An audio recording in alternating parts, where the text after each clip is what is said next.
بك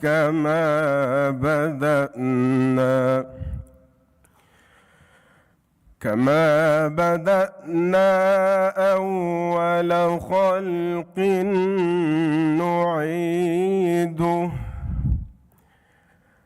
وعدا علينا إنا كنا فاعلين.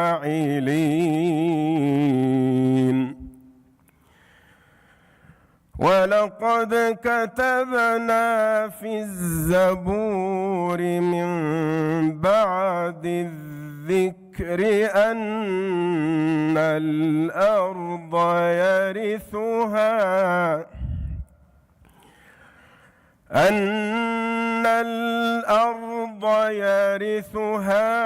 عبادي الصالحون.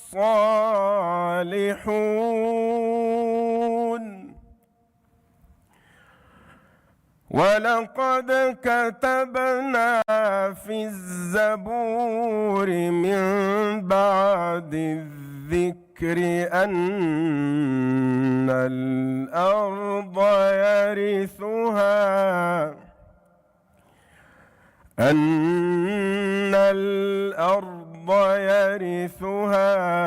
عبادي الصالحون.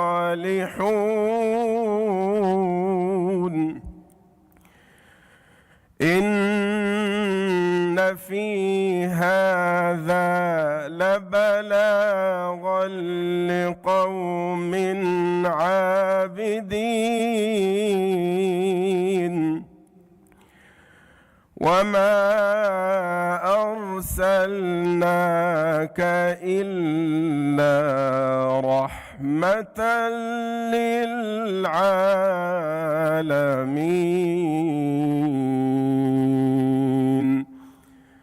صدق الله العظيم.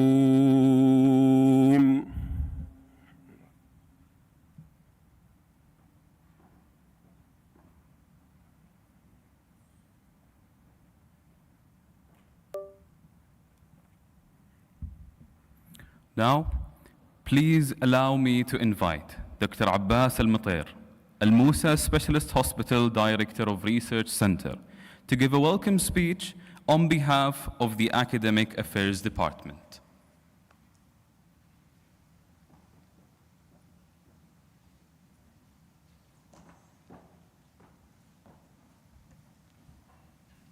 Assalamu alaikum wa rahmatullahi wa barakatuh. Good morning, everyone. It's an honor to welcome you all to the first International Primary Conference here at AlAhsa Health Group. We are very delighted to host this event in the international or in the intercontinental AlAhsa Hotel. We wish to express our gratefulness and thank to the organizing and scientific committee, whose members have brought together an engaging program, guest speakers, moderators, and attendees. I would like also to express my sincere gratitude and thanks to our health group CEO and AlAhsa Specialist Hospital CEO, Dr. Zainab Al-Musa and Mr. Malik Al-Musa, for their endless support and encouragement. We will continue at the level of the academic affairs to host and support such scientific initiatives. Thank you again for your attendance, support, and also participation. Assalamu alaikum.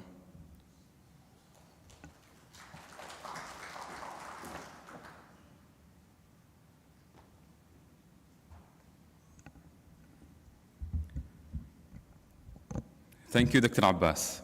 Now, please let me invite Dr. Muhammad Jardali, AlAhsa Specialist Hospital, Head of the Conference Scientific Committee, to give a welcome speech on behalf of the Primary Care Department.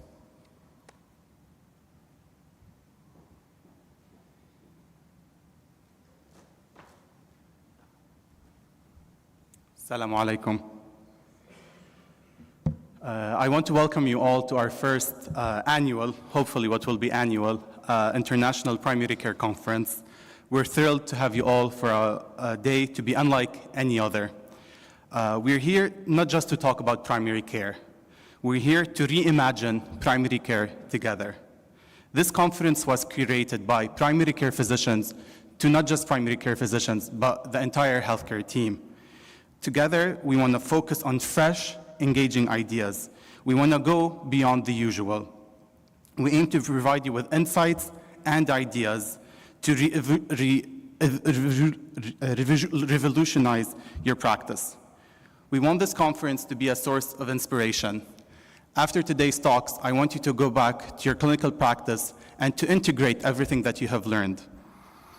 We want to show you firsthand how primary care can integrate technology, how primary care can innovate, how primary care is for everyone, and everyone can be part of this transformation journey.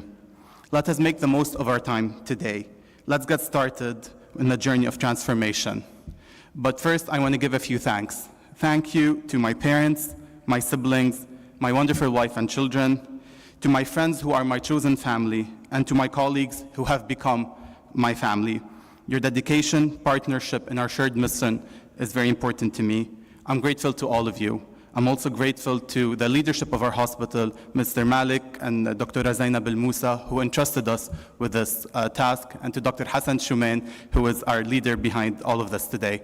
Thank you, everyone, and without further ado, let's start.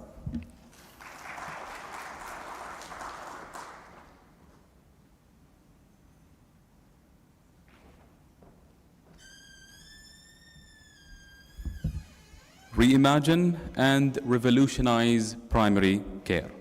Thank you, Dr. Muhammad. Ladies and gentlemen, our goal today is to have an energetic and informative conference where healthcare professionals could learn from and interact with each other. Wishing you an enjoyable and inspiring conference. So, now we conclude our opening ceremony by inviting Dr. AlAhsa and Dr. Muhammad Al-Khadir to chair the first session covering topics about navigating the digital landscape in primary care. Thank you.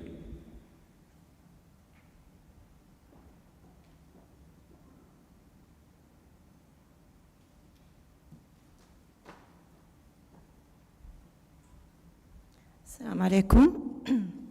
Bismillah ar-Rahman ar-Rahim. Thank you for a great attendance. We are starting our first section about navigating the digital landscape in primary care. Our first speaker is Dr. Adam Bataina. He is a medical doctor specialized in internal medicine and oncology, founder of Numenar Longevity telehealth platform in the UK, previously co-founder of Span Health longevity coaching platform acquired by US-based 8 Sleep, named top of 100 healthcare entrepreneurs in the UK. He has a master's certificate in genomic medicine from the University of Manchester, and he has a postgraduate certificate in oncology and cancer biology from the University of Nottingham.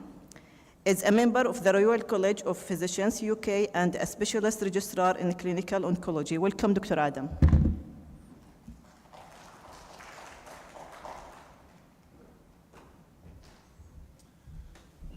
Thank you for that wonderful introduction. Okay. Thank you. My name is Adam Bataini. I'll give you a bit of an introduction about myself in a bit. They say that people usually end up working in roles that work with their names. My name translates kind of roughly to internal medicine, kind of interesting. So I'm going to talk today about reimagining the yearly checkup, and it's something I've been thinking a lot about. I thought because I'm giving the first talk today, we would have a bit of a bit of an overview of primary care and prevention in general. So, life expectancy worldwide and in Saudi is going up, which is the good news. But the bad news is that so is morbidity, so is the prevalence of chronic disease. Now, why is that? Because really our healthcare system is focused on sick care rather than prevention. And this is one of the things that I think we're addressing today, and we're trying to push.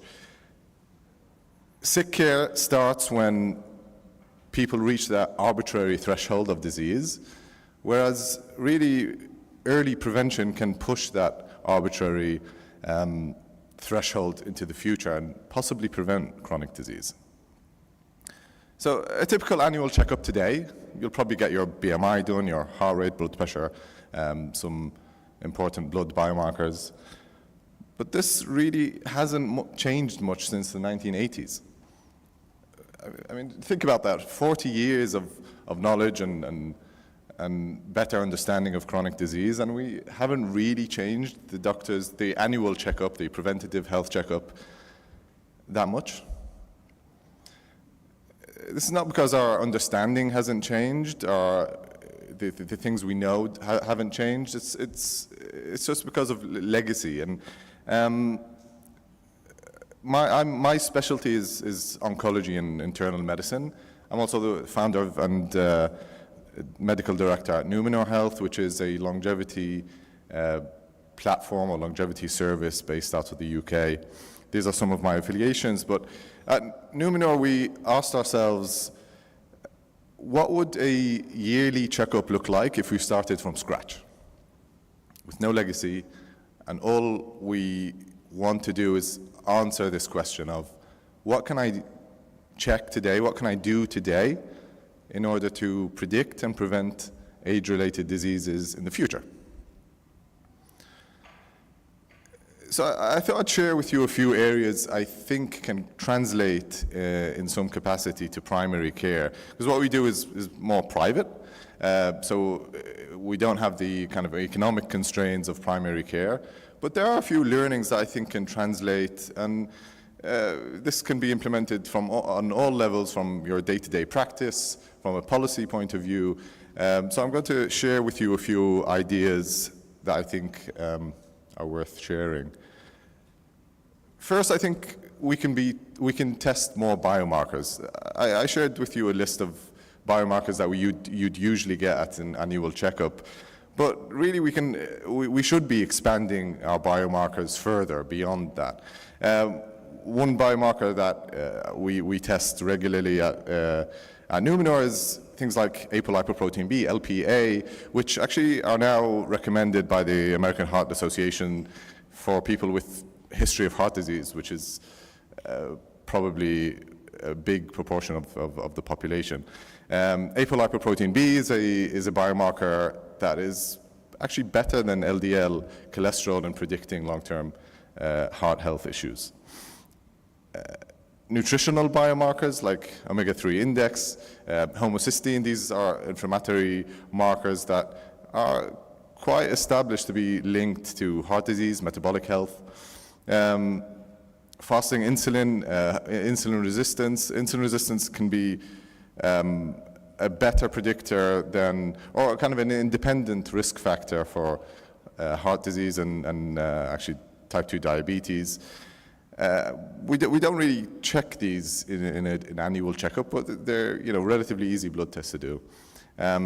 Another thing we focus on is fitness and movement biomarkers. Now, we do a full kind of body movement screening, but even in a primary care setting, simple things like your step count, like a sit and stand test, you can do that within 1 minute.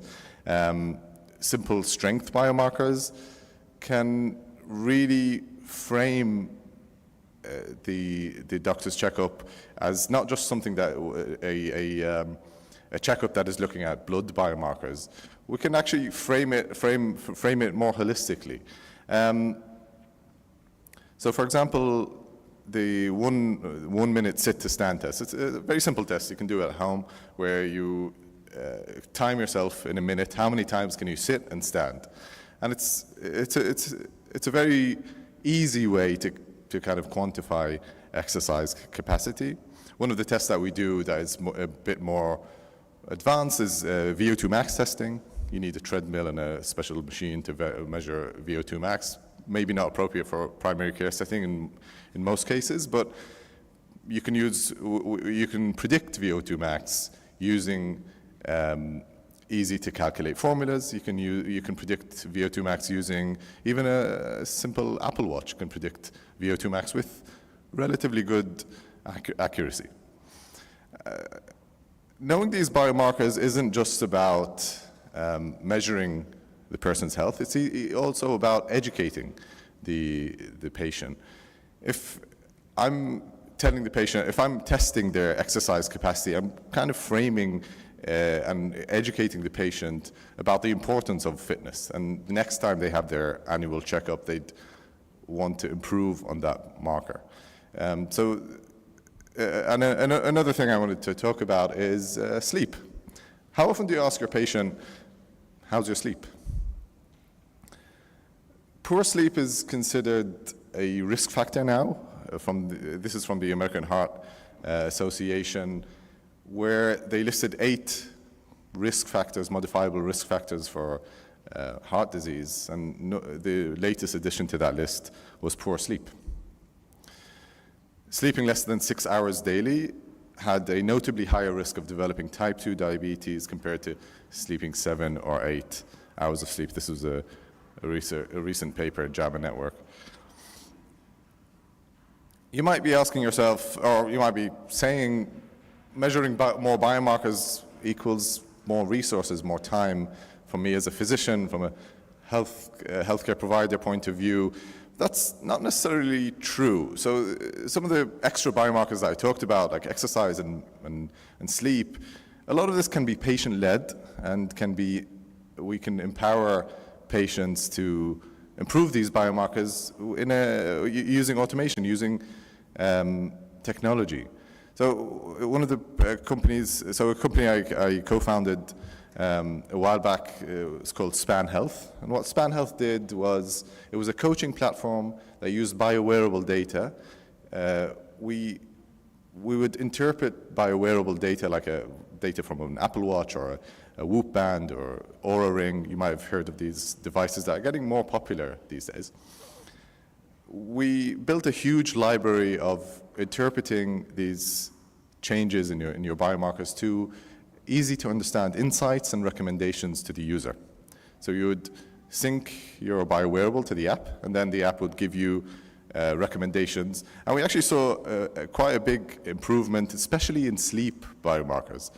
I think sleep is a very underrated aspect of health, and it's a very easy modifiable risk factor for a lot of the diseases that we care about in primary care. And I just want to emphasize this point of, we really owe patients this knowledge, and measuring these biomarkers and explaining the importance of these biomarkers is really part of the process. It's not just about predicting disease in the future, it's highlighting what's important to the patient, to empower them to make changes in their lifestyle. Another point I like to talk about is optimal rather than normal. Now, a typical blood test or blood result would look like this. You have the normal range, you have the result, and it highlights it in red if it's high, or blue if it's low, or something like that. Now, in reality, especially when it comes to preventative health measures, it's not really normal versus abnormal. It's more of a continuum. So this is data from the Framingham study, where they categorize people into percentiles. And if you can see the top level there, apolipoprotein B, which is a risk factor for heart disease, as we said, the lowest risk factor, or the people with the lowest risk of heart disease, as you can see, they're in the 5th and 10th percentile, which means that abnormal here might be categorized as 110, but you're still missing a large proportion of the population who think they're within the normal range, but what's normal might not be what's optimal for health. Now, on a population level, this matters, but also on an individual level. If my risk of heart disease could be improved further, I want to know that. I want my primary care physician to give me that option of improving my health further.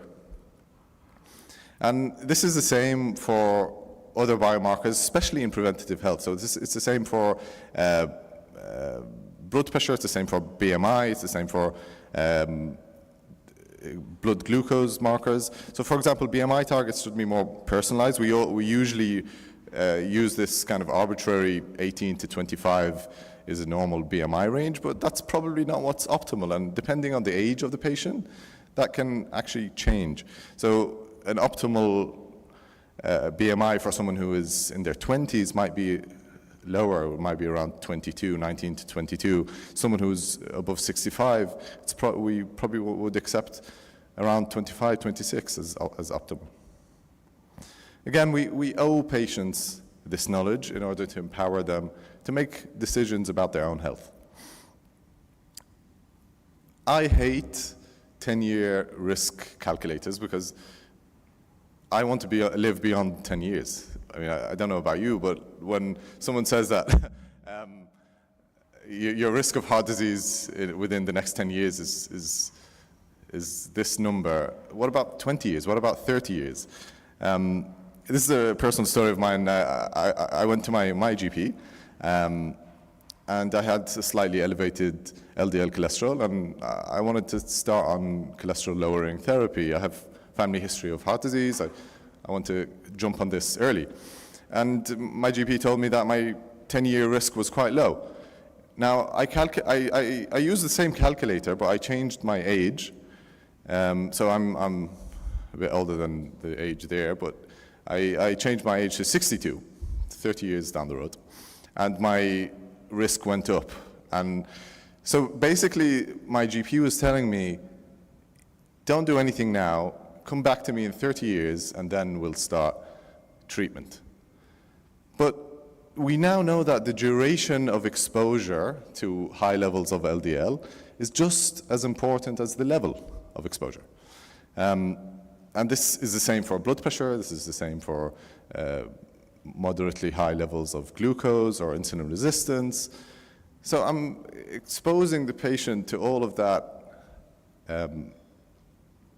time where they're developing atherosclerosis, they're developing these diseases slowly, and then we start late. And that's the model of sick care, whereas as we said previously, prevention should start way earlier than that. Now, another thing that I found interesting, our users or our members at Numenor, they come to us asking for screening tests for cancer. They're like, what can I do to prevent cancer in the future? Whereas in primary care, you see the opposite. I mean, in the UK, the uptake of colorectal screening tests is about 68%. So only 68% of people who are offered the colorectal screening test actually take that test. That's quite low, because imagine how many colorectal cancer cases we can prevent in the future. Colorectal cancer is virtually preventable, but it's still a big problem. So what's the difference? What's the difference between the two populations? The population who seeks colorectal cancer screening tests, or the patients who don't. I think one of the things I identified is that these people are very highly educated about the importance of screening tests. They listen to people like Andrew Huberman, Peter Attia. These are becoming hugely popular podcasts. I mean, Andrew Huberman, I think, is one of the top 10 podcasts worldwide. So it's becoming mainstream, this message, and I think we as physicians can bring this message to a wider audience with the right framing. It just really highlights the importance of framing the message in a correct way, reaching people through the media they consume, through podcasts, social media, etc. One of the things I am passionate about, and why I'm here today, is I do a lot of content on social media, especially in Arabic. So you can follow me on Twitter if you'd like to hear more. The last thing I wanted to talk about is using new tools. So I have experience, as I said, in the biowearables world, and there's now increasing evidence that using continuous monitoring rather than just relying on what happens in the doctor's office can actually improve outcomes long term. So using a continuous glucose monitor, for example, can pick up cases of prediabetes and people who are predisposed to diabetes and who would rather be missed when we rely on single biomarkers like HbA1c or fasting glucose. Using AI, which is increasingly taking our jobs, I think we should embrace AI and use it as an adjunct. This was a fascinating paper that came out recently that showed that AI interpretation of ECG on patients who are, this was an inpatient study, actually reduced mortality 31% compared to standard care. This was the first ever paper to show that AI can actually improve a hard endpoint like mortality. So we should be really embracing these new tools and thinking about how to integrate them into our own practice. And with that, I'm going to conclude. Thank you very much.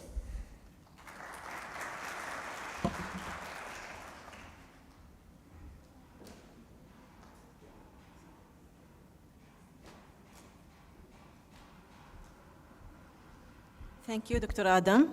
Our second speaker is Dr. Richard Jenkins. Richard is a Chief Medical Officer and a Senior Executive Advisor in BWC's Health Industries Practice in the Middle East and previously Chief Medical Officer for Emirates Airlines.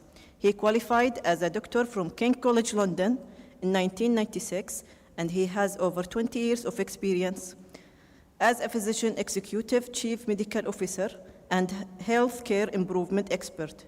Richard brings experience and expertise across multiple programs, including health and well-being, high-quality effective care planning, and other programs. Welcome, Dr. Richard. Assalamu alaikum. Good morning, everybody. Thank you for the kind introduction, and thank you to the scientific committee for the kind invitation. I live in Riyadh, and I've not been to AlAhsa before, and we came on Thursday, and you have a very beautiful city. It's been really lovely, so thank you. When Dr. Mohammed said, can you talk about digital twin and metaverse? I was, absolutely, we can do that. And then he said, you have 20 minutes to do it. I'm like, yeah, maybe not so much. So this is going to be quite a high-level overview of, very briefly, the metaverse, but more digital twin. And I really want to bring it back to us. I'm a primary care doctor by training. I don't practice anymore. And when we see technology and we hear about technology, I think we see it as a thing. For me, it's how do we bring that into what we do in primary care, which is around how do we modify people's behavior? How do we get people to have a different view of their health? To Adam's point, how do we shift people's mindset? So as we go through this, you'll see the technology. I'm not a technologist. I work with very clever people who are, but it's that interaction. How do we make technology real for us as clinicians and our patients? Okay. No interests for me on this. So what's a metaverse? We hear a lot about the metaverse. The word metaverse actually comes from science fiction. And what I'm going to go through today is definitely the future. We're not seeing digital twins or the metaverse in common practice at the moment. But when I say the future, I'm not talking about science fiction future. I think this is near future.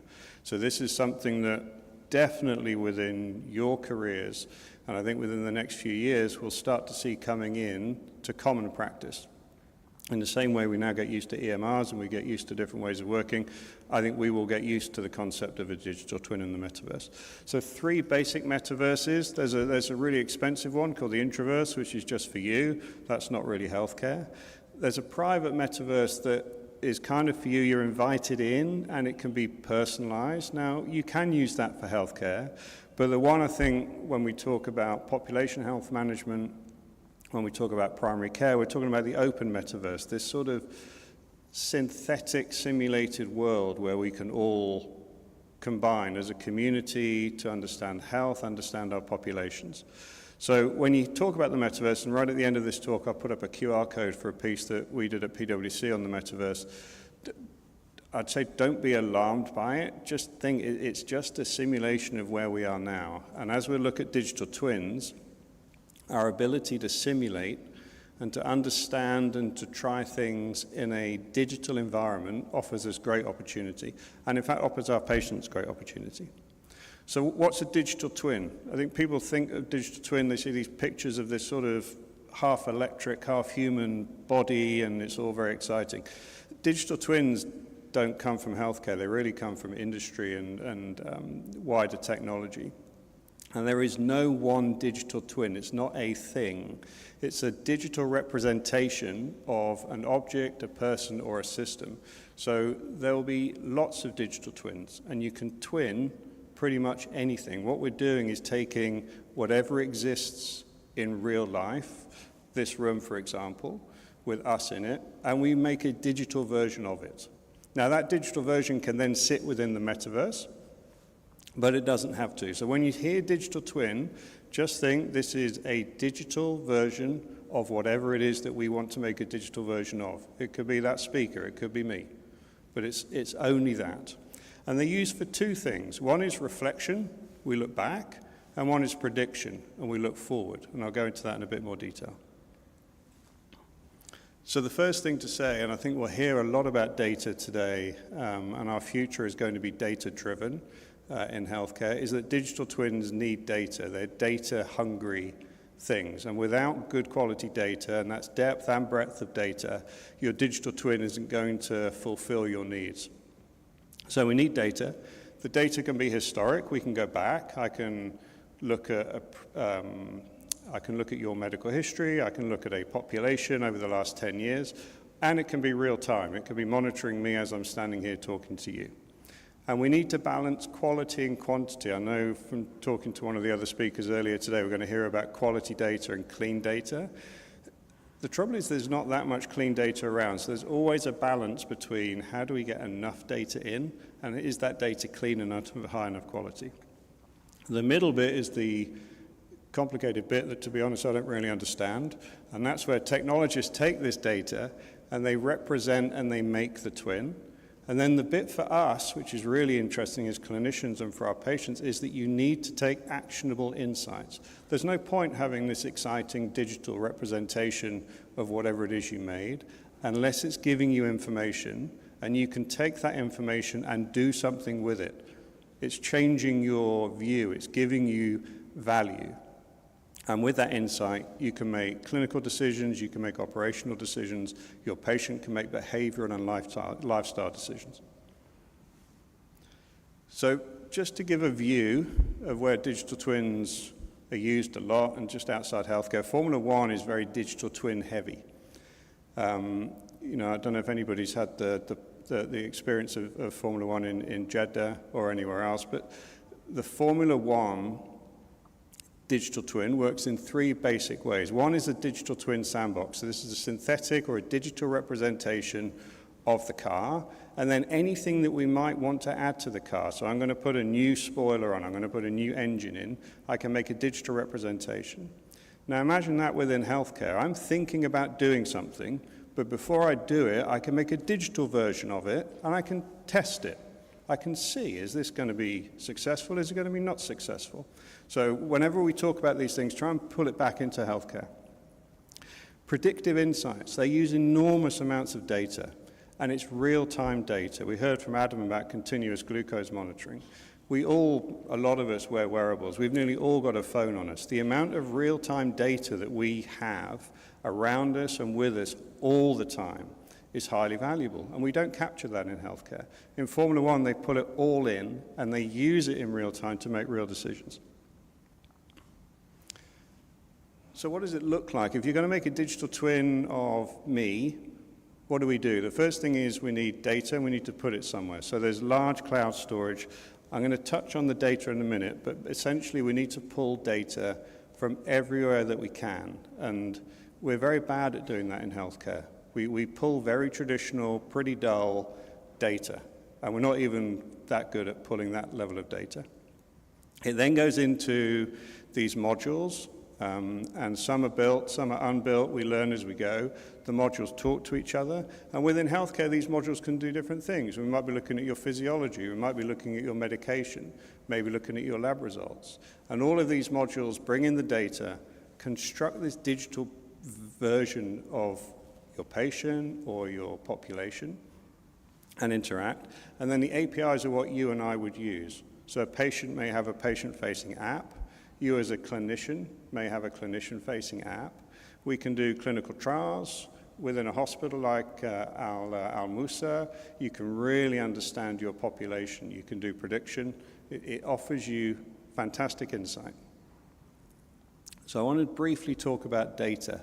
This one at the bottom, medical care, is where we spend 99% of our time in healthcare, focusing on medical care. What's in your medical record? What medications do you take? What's your past medical history? What's your family history? We get that, right? We do that as clinicians.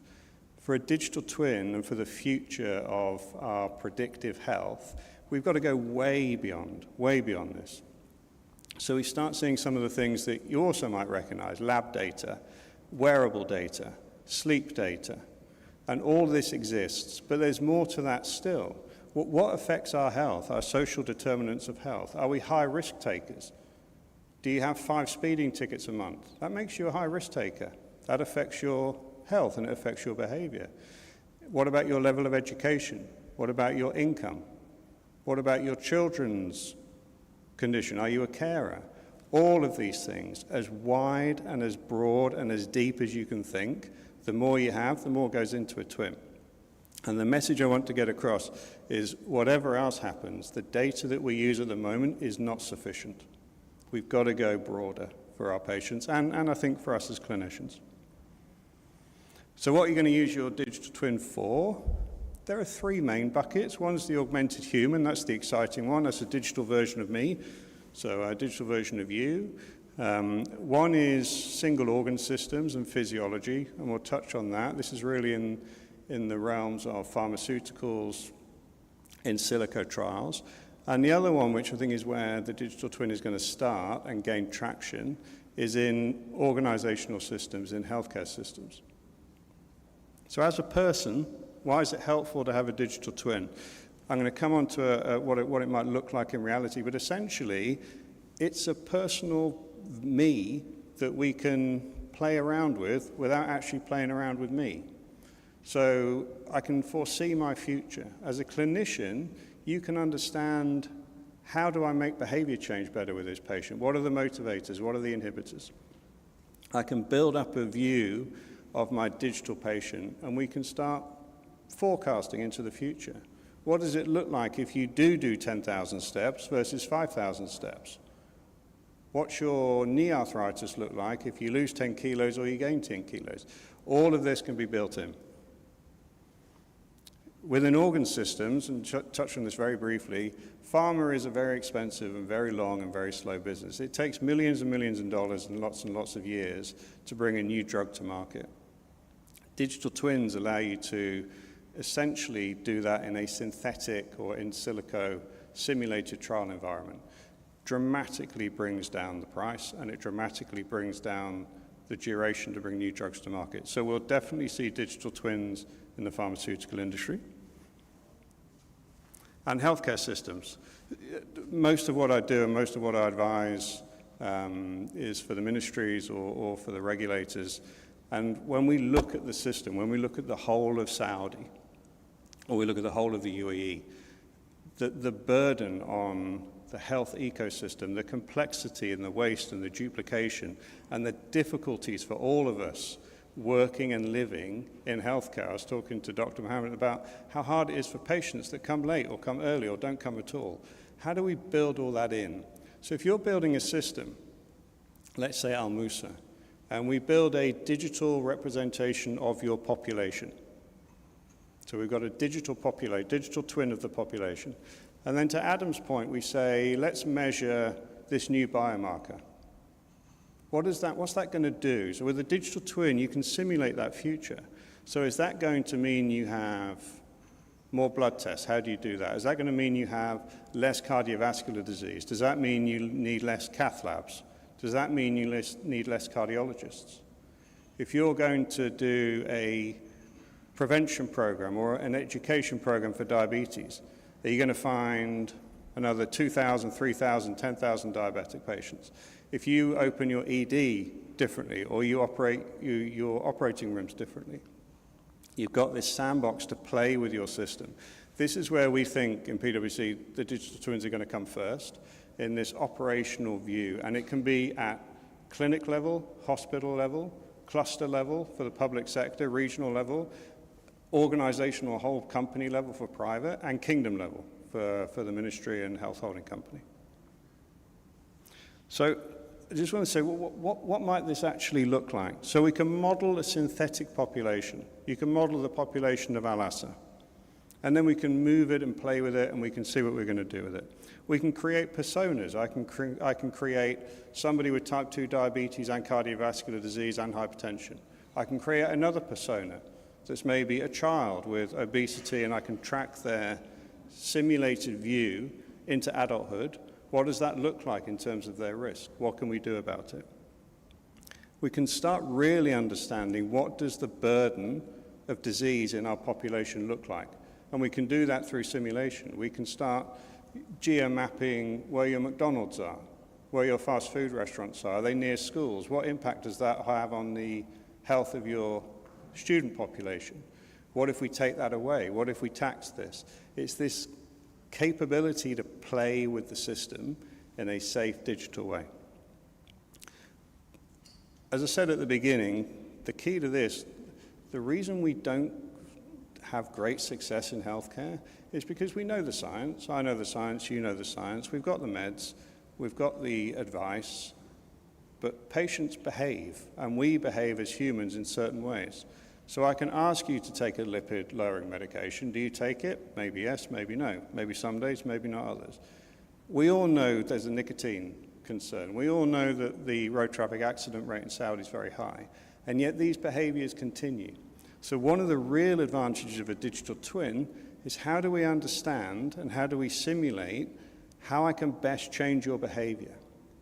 So I'm no longer going to give you generic health promotion and health prevention. I'm not going to give you generic, this is what you should eat, this is what your weight should be. I'm going to give you very, very personalized and constantly evolving advice based on your digital twin. And me sat with you as the patient, we can go through what that looks like over 6 months, a year, 5 years, 10 years.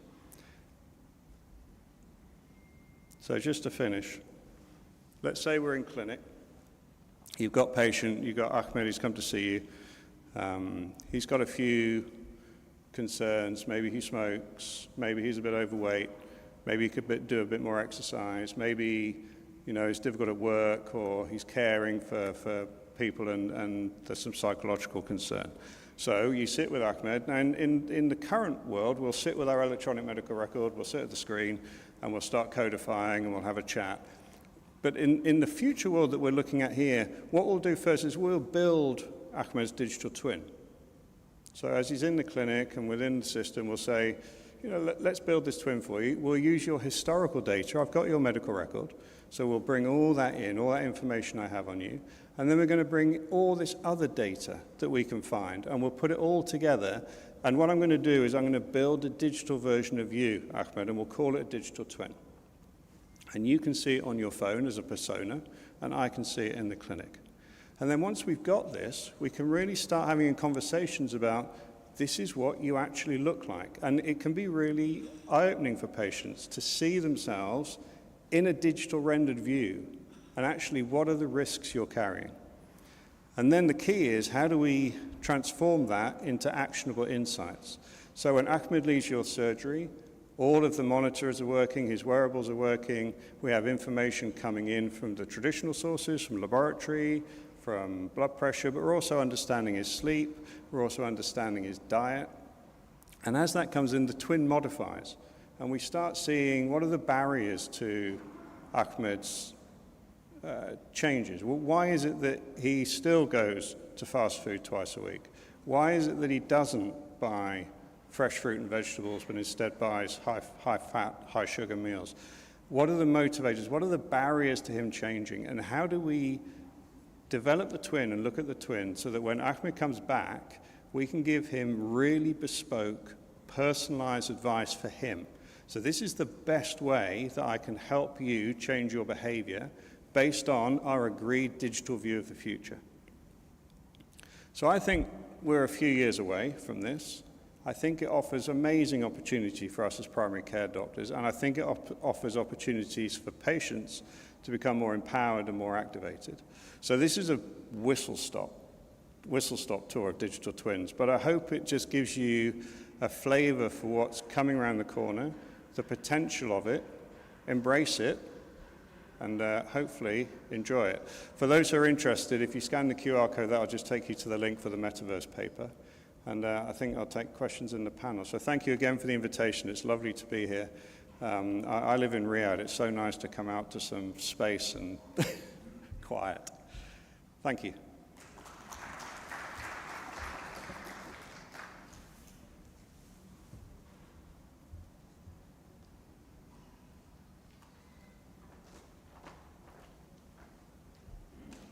Assalamu alaikum. Thank you, Dr. Richard, for this eye-opening, presentation. And thank you, Dr. Abrar, and thanks to AlAhsa Academic Affair. My name is Dr. Mohammed Al-Khudair. I will be the moderator for the next part of the first session. Our next speaker will be Dr. Muaddi Al-Harbi. He will be virtual, maybe not, twins virgin. To those who don't know Dr. Muaddi Al-Harbi, he is a senior scientific advisor to the Assistant Minister of Health. He is a highly accomplished postdoctoral research and fellow with wealth of experience in field of health management and cardiology. He published multiple scientific journals, policy standards, advisory documents, and governmental reports. Dr. Muaddi is expert at innovative solutions and new technologies to improve access to healthcare and evaluation of digital health technologies in healthcare system. Let's all join with Dr. Muaddi Al-Harbi. Assalamu alaikum wa rahmatullahi wa barakatuh. Just before starting, I would like to express my thanks to the scientific committee for the opportunity to present this work. Today, I'm going to talk to you about the pattern of the primary care virtual consultation in the Kingdom of Saudi Arabia. It is an epidemiological nationwide study, and it covers almost the region of Saudi Arabia. I would like to acknowledge the work of my co-author in this project, particularly the Assistant Minister of Health, Dr. Mohammed Abdul Ali, Engineering Municipal, the COO of Virtual Hospital, and my colleague in the Ministry of Health, Dr. Najr Al-Ataybi, Muhammad Al-Shahrani. Also, I would like to acknowledge the contribution of Al-Faisal University College, especially Dr. Arim Al-Umar, Dr. Arwa Thmeri, Dr. Nauf Al-Shamlan, Dr. Malik Al-Shamri. Generally, the research indicate and emphasize that healthcare system remains complex and face similar challenges, and in particular, the Saudi healthcare system is not immune to them. Therefore, the evidence demonstrated that integration of virtual consultation is crucial for several reasons. This includes improving quality, reducing cost, and delivering patient-centered care. Recently, evidence have shown virtual consultation have become increasingly important in healthcare delivery. This is because it's for a safe and convenient alternative to traditional in-person visit. Integrated systems have been seen and evident as remote performance. And basically, this concept emerged from the view that integrated health systems provide a superior performance as a result of effective communication and standardized protocols. In the Kingdom of Saudi Arabia, And as a part of evolving healthcare system, telemedicine tools have been introduced recently by the Ministry of Health. And these include direct phone consultation through the Medical Center 937, Sahati mobile application, and the ANAT digital platform. However, challenges always exist in adapting virtual healthcare consultation. And the evidence showed that despite the fact virtual consultation offer numerous advantages that contribute to improved patient experience, accessibility, and engagement, still there is a limited existing evidence supporting the implementation of virtual consultation, primarily due to lack of understanding regarding barriers and potential disadvantage.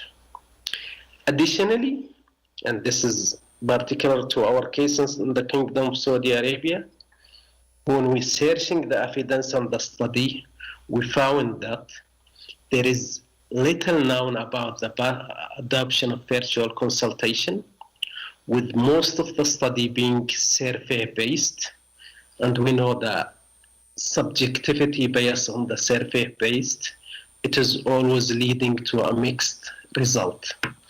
As a result, the aim of this study is to explore the pattern of a primary care consultation in the Kingdom of Saudi Arabia and to identify trends or a pattern across 18-month period of the study, starting from the January 2021 and ending in June 2022.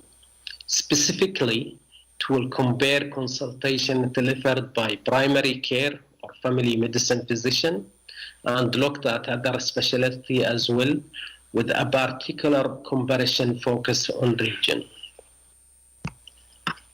The study design, this is an epidemiological study with a retrospective register design that analyzed a large-scale data from the Ministry of Health. So around over 1 million consultation and across 18-month period, as I said before, starting from the 1st of January 2021 and ending in June 30, 2022. The study population, we do have 2 study population. It's actually the data from home-based consultation and the consultation from hospital-based consultation.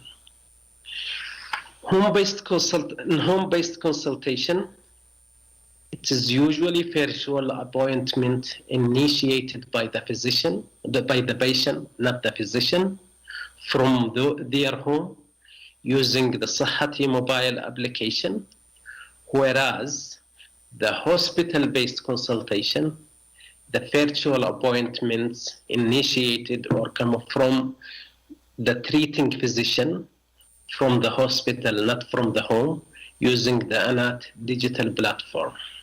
This is the main 2 study population or where we get our data from.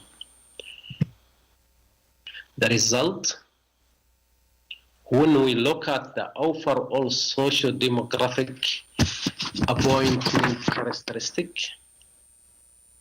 as you can see in the table, look at the mouse cursor.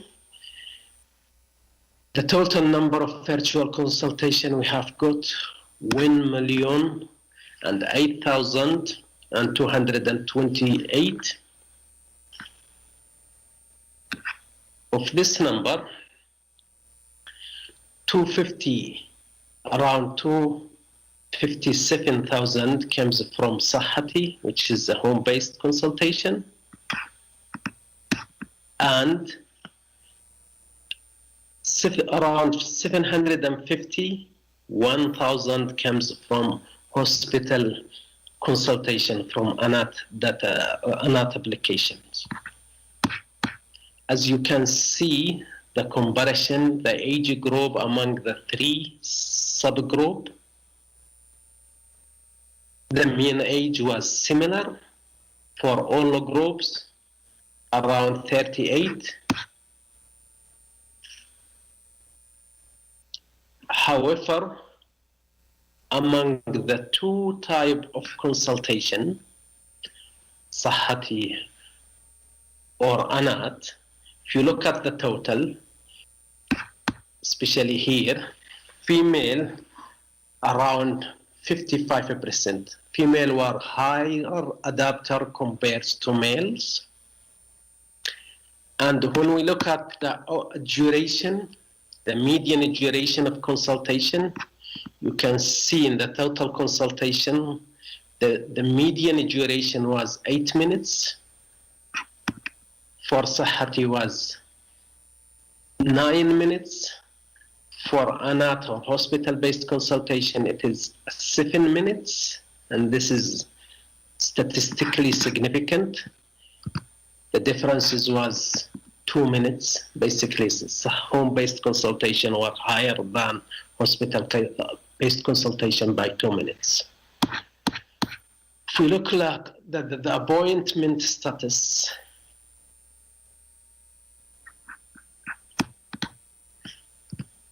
especially here, you could see around 41 of all consultation were completed successful. And then other important things to look at it here is the patient no-show, where the completed successful was high, 41. Unfortunately, the patient no-show was even higher by 48%. And this is alarming finding. The distribution of a clinic apart from primary care center, as you can see in the table, for both consultation, home-based and hospital-based, primary care or family medicine consultation made up the majority of consultation, 97% and 79% respectively. All other consultation here were higher in the hospital-based virtual consultation, except for maternity, especially here, except for the maternity follow-up clinics, which were higher in home-based consultation. As you can see in the table, the trend in primary care family medicine versus other specialty in hospital-based consultation.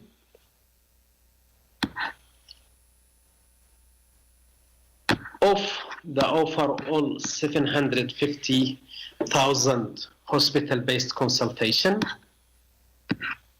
we have looked at divided the 750 consultation between primary care family medicine consultation and other specialty consultation to detect the predictor factors for this consultation. And as you can see here, is 20% of the overall consultation were from family medicine. Still, female were high utilizer of both primary care and family medicine and other specialty consultation.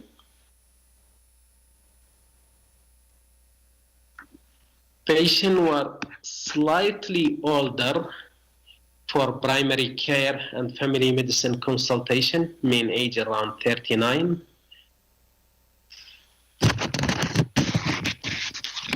And the median duration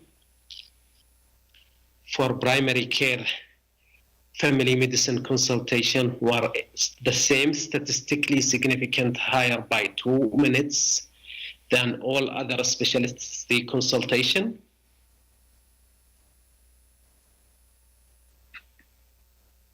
Primary care consultation had higher rate of patient no-show.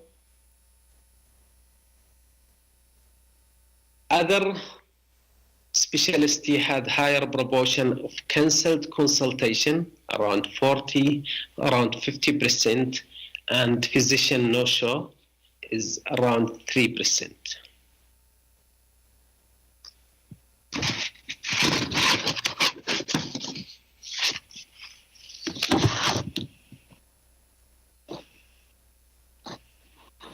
As you can see in the figure, the distribution of all hospital-based consultation by specialty showed that primary care or family medicine consultation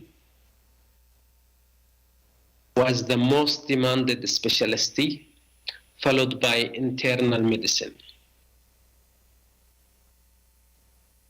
The time trend of hospital-based consultation across the 8 months, giving that both primary care and family medicine and internal medicine were the most demanded specialty. The result in the figure showed that both were almost the most demanded across the 18 months of the study period. Especially demand for primary care family medicine, especially had risen during the month of March, as you can see in the mouse, from the March to July up to here, with a peak in April at this stage from 2001.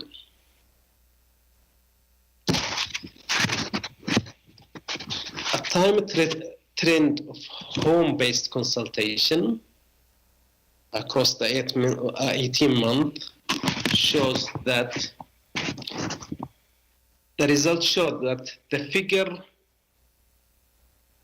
show a steady increase in the number of consultation observed from August, from here, 2001, up to May 2002, even up to here, with two peak in January and in March of 2022. This is the trend in home-based consultation on offer time. Sorry for the quality of the image here, but the main things is to show the distribution of home-based consultation across the region of the KSA. But what I am trying to say here is the utilization pattern showed that the main government, especially in main city, Riyadh, Jeddah, had the highest utilization, whereas the rural governments had the lowest utilization. What else we could see here, other non-major cities also observed a higher proportion of this consultation, such as Hafr al-Batin, Al-Taif, and Bisha. Nonetheless, we do have a limitation, and our limitation in this study, regardless the study analyzed the large number of consultation over millions, the lack of certain data pointed limited the scope and the depth of the analysis. Given that the data is we already been taking the data already collected from the Ministry of Health. As a researcher, we cannot do anything about it because we just have analyzed it. We have a lack of certain data. These include variables such as patient condition, comorbidity, number of referral, and follow-up were not analyzed due to their unavailability. If they are there and existing, I think the result will be slightly different. The factor impacting the virtual consultation, we will see a slight changing in the trend or the epidemiology of the virtual consultation. What else I could suggest here as well, the reason for no-show are not available, so we are not able to explore this issue further. Although the reason for no-show, that the percentage of no-show were high, 48% was absent from the virtual consultation, but we don't know about the reason. Is it a technical? Is it a personal? Is it a professional? We don't know nothing about it.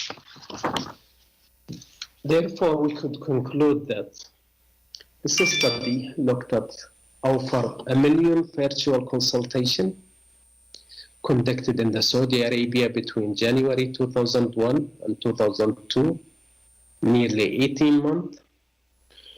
For both of types of consultation, females were high adapter than males, and most of the virtual consultation were conducted from hospital rather than home. Additionally, hospital-based virtual consultation tend to be shorter in duration, almost 2 minutes, compared to home-based consultation. And the high proportion of no-show warrants further investigation. When we look at the regional differences, we could see higher utilization of home-based consultation in a major city like Riyadh and Jeddah. However, rural area, their contribution is, or their adoption is very low, and they need to be addressed. Family medicine consultation were the predominant, even in hospital-based setting. Therefore, I think we need more intervention to support and to promote this specialty through the virtual consultation. Thank you for listening to my presentation, and if you have any question, you are welcome to ask.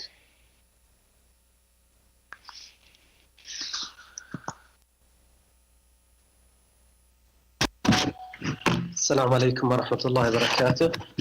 Just before starting, I would like to express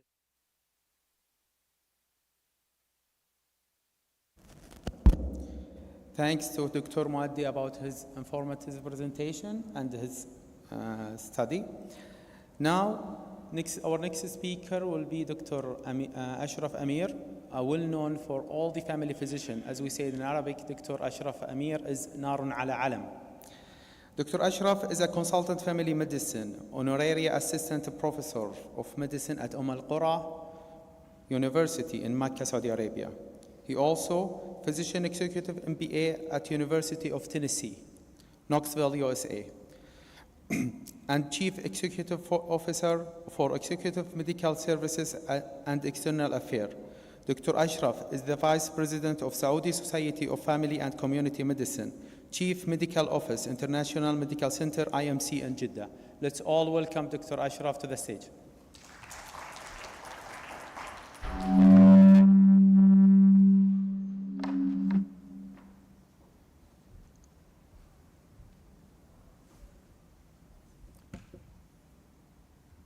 بسم الله الرحمن الرحيم الحمد لله رب العالمين والصلاة والسلام على سيدنا محمد وعلى آله وصحبه أجمعين. Dear colleagues, ladies and gentlemen, Assalamu alaikum wa rahmatullahi wa barakatuh.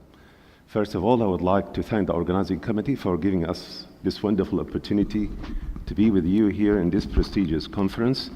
And I would like to thank all of you to attend my presentation. In fact, today, ladies and gentlemen, I thought just to bring something new, something out of the box. We have been confined as a primary care physician and as a family physician to be limiting our scope of service within the walls of our clinics, within the boundaries of our primary care clinics and even the hospitals.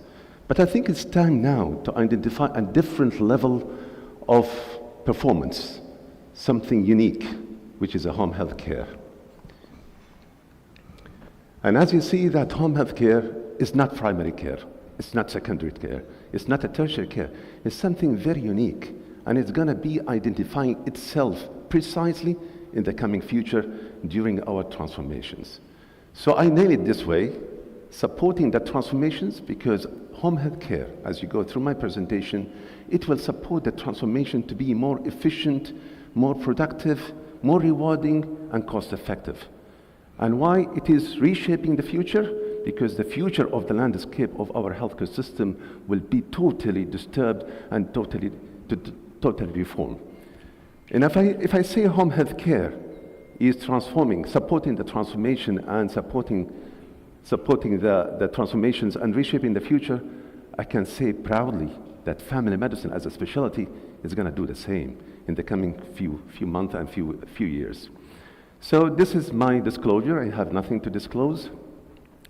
And in fact, I will take you through a journey, in fact, just to identify what are the drivers of our healthcare system that mandated our healthcare system to be totally transformed. And then why we need a transformation, and then the home health care, the value proposition, not only for us as a physician, but also from patient perspective and from payers and healthcare decision makers. And what is the role of our family medicine and primary care in home health care? And finally, we are going to be landed together to share with you the experience of the International Medical Center, my hospital.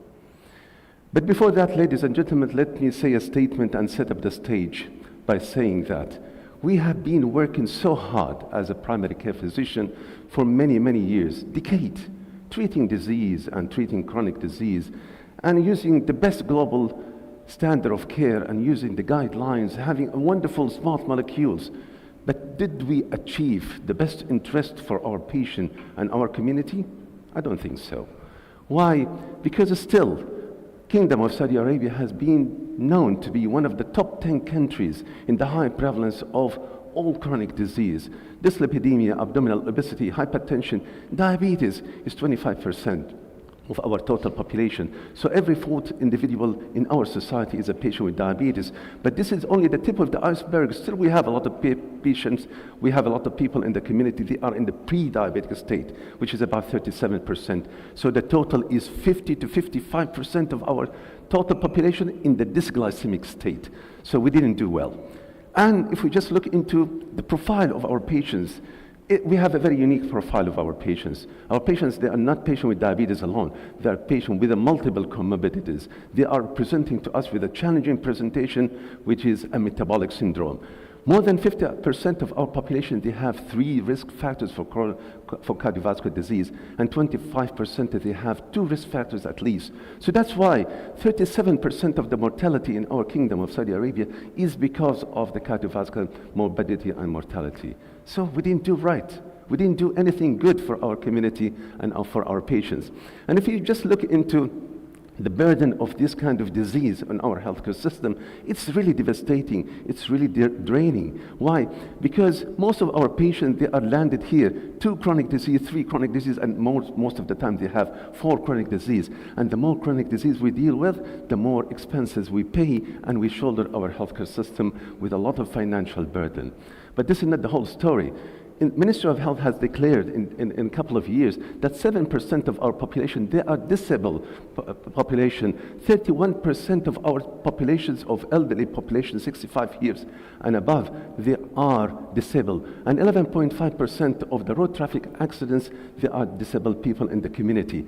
And we have, unfortunately, we have only 1 single bed to rehabilitate for 130,000 populations. So we don't have the resources to accommodate this kind of devastating consequences of ill health of our community. And this is what has been calculated in terms of financial. Those who are engaged into administrations and financials, they know this very well. 0.7% early retirement due to ill health in our society, plus 5.7% productivity decline in our employees, both of it have declined the GDP by 6.4, and the GDP is very important to enumerate the level of the economy of the countries. So we have been bombarded badly by these kind of consequences. Not only this, but also we have going through a tremendous incremental increase in our populations from 2015 to 2030, almost 39 million people in the Kingdom of Saudi Arabia. But look here, the CAGR, how it has been dropping to 1.5, and this doesn't signify the good economical outcome. This is a very important slide to know where we are going to hit in the coming future. In 2050, our populations who are geriatric population, they are going to increase from 1.6 million to 10 million. So they are going to present about 25% of our populations. We always say proudly that we have a young population in the kingdom. 60% of our population, they are below the age of 35. But what will happen in the coming future, coming couple of decades, it's going to be changed totally. So we are going to encounter a geriatric populations and all consequences and all the requirements that we need to do for this. So we said in 2050, 77 million, while we have in 2000, currently we have almost 36 or 37 million. And even one of the KPI of Ministry of Health in the transformation, the life expectancy of our populations should increase from 78 years to 81 years. So this is a demand, and this is one of the KPI. And this has to be reflected on the health of our community. But unfortunately, till today, we are in bad need of more and more beds to accommodate the current illness that we have, because we have focused, ladies and gentlemen, on treating the disease. We did not go one step beyond that to treat the patient in health, and ultimately we implement the preventive medicine. Currently, we are speaking a different language of medicine. Now we are moving from intervention to prevention, from disease to health, from illness to wellness. And wellness is, as we know, is the complete state of physical, mental, social, and spiritual well-being, and not merely the absence of disease or infirmity in our community. So this is what we are going to hit, and we are going to achieve. So if we just look into how the bed per 1,000, still we are lagging behind. The international benchmark is 2.7 beds for 1,000 population, but in the kingdom we have 2.2%, and we have in the Jeddah and even Riyadh is lesser. So we don't have enough resources, we don't have enough beds, and we need more and more and more hospitals and medical city to accommodate this kind of surge of having more and more beds. In fact, we have to maintain the international benchmark of length of stay, which is 2.9 to 3.5. Do we do this? No, we didn't.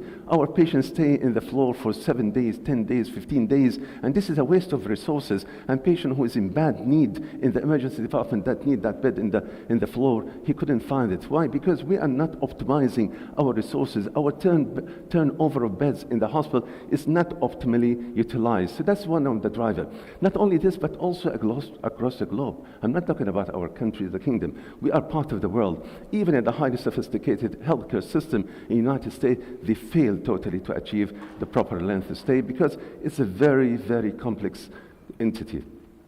So that's why, ladies and gentlemen, sadly saying now, we are not the frontiers now as the doctors and the nurses to take care of our patient, because in the new health payers and insurance, another team are taking care of the patient, and they are more close proximity to our patient. The case manager, utilizer reviewer, billing supervisor, insurance officer, discharge planner. They are taking the lead, and they are reinforcing our existence as professionals. So this is one of the drivers that we have to do something different. So the healthcare drivers in the Kingdom of Saudi Arabia, as we said, we are going to be an aging populations, and also the prevalence of the chronic disease. It's an epidemic of chronic disease in the kingdom and the Gulf area. The growth in the healthcare demand, there is a demand and there is no proper supply by the proper physicians, the family physician, other specialties. And even if we have enough of them, they are mal-distributed. None of them in the peripheral part of our country to serve those poor people in the periphery. So most of us are allocated in the big cities to provide that lack of medical care in the remote population, advancing technology, and this is one of the theme of this prestigious conference, how to add technology in our healthcare system. So this is one of the drivers. And the last one is the change in the insurance market provider and payment. Now, the lead has been taken by the insurance companies, and they are taking the lead in terms of cost effectiveness of our practice, and they are driving our practice towards efficiency, but sometimes they are so harsh enough to deprive the patient from certain important requests that we requested as a professionals. We remember in 2021, 138 billion riyals has been paid as a budget for our Ministry of Health and the Social Health, 17% of our budget. But what is the outcome? The outcome is not yet appreciated. But now in the transformations that we are going to have, hopefully we are going to have a better results. But if we are talking about the cost effectiveness, many of the healthcare providers, they are trying to go cheaper. They are going to outsource their services, but on the expenses of the quality. We don't want to do this at all. So we remember that we have been passing by a very devastating era of our healthcare system and even the country during the COVID-19 pandemic. And they said, the wise man said, the world will never be the same after COVID-19. And this is exactly what happened. We are not the same. If you just go 3 years ago, no, our thought has been changed totally. And now, they said also, after the crisis, perhaps even our calendar need to be redefined. BC before Christ must be stand for before coronavirus. And this is a reality. Everything be related to the corona because it was a hard lesson to us. And during the epidemic, ladies and gentlemen, I'm sure all of you share the same experience of us. We, as a family physician and a primary care physician, we got the first time the opportunity to get out of our hospitals and primary care to reach for our community. And that's why we implemented a new concept to reach for those patients at home while our hospitals and primary care was totally shut down. We used to see 2,200 patients a day in the outpatient department in the International Medical Center. There was no single patient at that particular period of time in the clinic. So what to do? We have to drive our healthcare system to reach for those people at home. So that's why we implemented successfully the telemedicine consultation, health education remotely, we did it, and also remote monitoring of patients who are elderly. So we did that.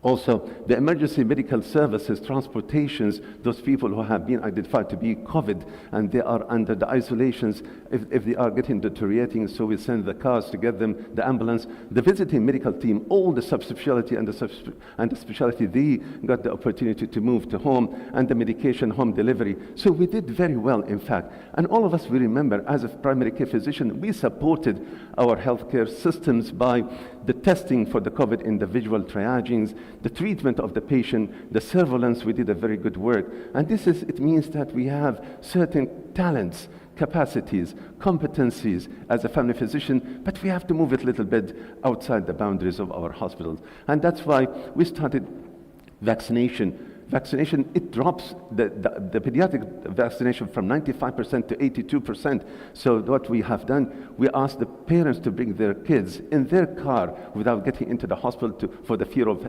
contracting the infections. We give them the vaccines for COVID in their premises. So, ladies and gentlemen, the questions that we would like to share today. Can this crisis be the opportunity to relook at how family physicians live out of the expected rules and our healthcare system to be transformed? So we have confined ourselves with certain job descriptions, with certain limitations, physical limitations, but actually we can do something better. So that's why we are moving now from sick care to health care. Dr. Adam, thank you so much. You mentioned this today in the morning. I like it very much. So that's why we are talking about something new. And I think Dr. Muhammad, he is very expert in this, the value-based health care. The value-based health care, I know that you will define it as a high quality of service with cost effectiveness. But I would like to add more than that, because I truly believe in this. So it's high quality of service with the patient safety in a patient-centric approach. So you keep the patient in the center. It's in a multidisciplinary team approach, so it's not one-man show anymore. Using the clinical guidelines, so we apply certain guidelines that govern the practice of all of us and let all of us speak the same language of medicine, plus clinical outcome. So what we need out of this, we need to treat the disease, to prevent the disease, to delay the complication, to improve the quality of life of patients in compassionated, integrated care. Compassionated, so adding sympathy, empathy, and compassion. Ash-shafaqa wal-'atf wal-rahma, it means rehumanization of healthcare, minus the cost. So this is the long definition, I'm sorry for that, but this is truly, I believe in this. So if we are looking into what's coming in the future as a bright light at the end of the tunnel, another spectrum. It's not hospitals, it's not primary care, it's not a medical cities, it's home health care, long-term facilities, and rehab center. And believe it or not, I've been in the healthcare for the past 30 years, 20 of it in the private sector, and I have certain vision regarding how the investors are investing heavily in this three component currently. So that's why our healthcare system, when it's transformed, it enclosed all the mental, physical, and social well-being, and this is the complete definitions of the well-being, as well as the healthy community. The population community health is very important. Primary care is one of the very important compounder. So that's why we are improving health of populations. We are trying to get a better care and reducing the cost effectiveness. And this is the model of care, that we have 6 system care and we have 6 layers of care. If it's implemented correctly, definitely the outcome will be quite rewarding. And this is the value-based health care that I have mentioned. So that's why in our integrated healthcare system, there is 2 important components, if you can see here. Out of this, primary care is there, home health care is there, and the family physician also there. So with these 2 entities, definitely we can lead the demand of our community towards the positive health and towards the well-being. So ladies and gentlemen, again, this was a small introduction, although it was long, but I will not take much of your time, but I'll keep you in the reality of the interest of learning more about the home health care to support our transformation. So, the advantage of home health care, there is certain advantage. Maybe most of you know some, but actually there is hidden advantage. I would like to explore it. One is to improve the patient health status and quality of life through comprehensive health care, nursing care, and rehabilitative care. So 3 important components: treatment, prevention, treatment, and rehabilitations at home, not in the hospital. Reduce the need for the hospitalization in nursing home. So that's why we don't need every patient to get hospitalized. Still, we can mobilize certain services within the home premises. Provide the support for the informal caregiver. We adapt one of the member of the family who is the most responsible member of the family. We train them to be member of the team and to educate them and to train them. Reduce the emergency department visit and allow terminal patient to die in peace in home. In the palliative care, unfortunately, palliative care, people die in the hospital. But this is not the right place to die. The best place to die within the warmth of being in the family at home, within the warmth of the home. So this is the place. Decrease the risk of nosocomial infection, as you know, and definitely low cost. It's about 30 to 50% lesser cost than a similar service in the hospital. So that's why we needed to improve efficiency and the proper utilization of the hospital beds. If we invest in home health care, we are going to optimize the turnover of bed appropriately and decrease the readmission, the emergency department, cost effectiveness, and expansion of the medical services beyond the limited facilities. So whatever we have in the hospital, we mobilize all these facilities to be a brand and the DNA for us in that particular home. Promoting accessibility, and this is one of the major important issues.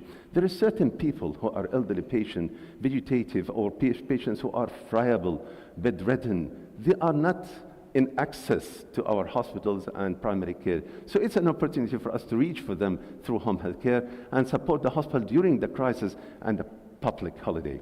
During the crisis, who worked hard during COVID-19, it was home health care departments, and even during the holidays, Fridays and Saturday and Sundays, definitely. And then answering the demand. So this we can add home health care to be another category and component, another layer of health care that reinforce the demand that we have.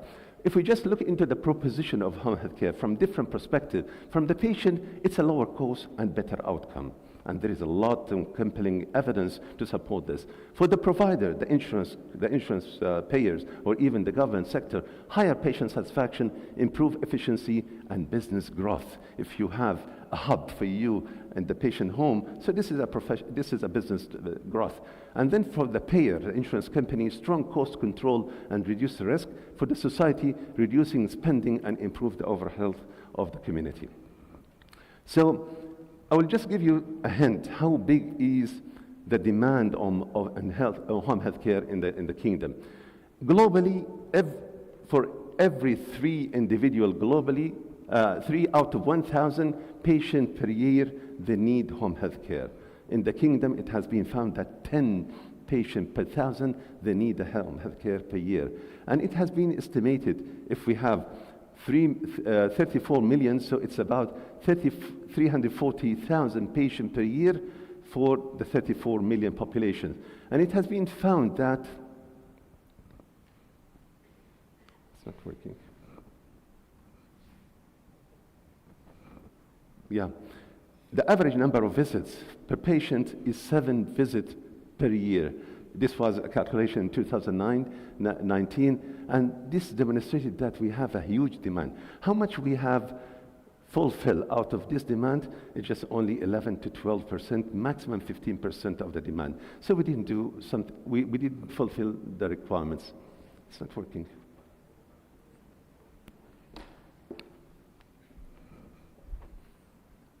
Okay, so I will go fast because of the time. So this is the improved cost and utilization among Medicare beneficiaries. The position from emergency department receive home health care compared with the inpatient utilization. So this is a very nice study. It showed that, so the result was the costs were lower. Home health care costs about 13,000, while the hospital costs 20,000, and there was almost a reduction of 23.7%. So the conclusion was the healthcare organization should invest in home health care because it has a lower cost and high quality. If we just look into this is the patient from the emergency department to home health care, this is in green, and from emergency department to inpatient, this is in orange. So you can see the difference in the costing. It's in favor of home health care services. So by having home health care, we are reducing the cost by 30, and even some of the studies showed about 50%. So this is a hospital level care at home for acutely ill adults. This was a randomized controlled trial, which is the objective was to determine the home health care, reduce the cost while maintaining the quality, and the result was showed that the cost was reduced by 52%.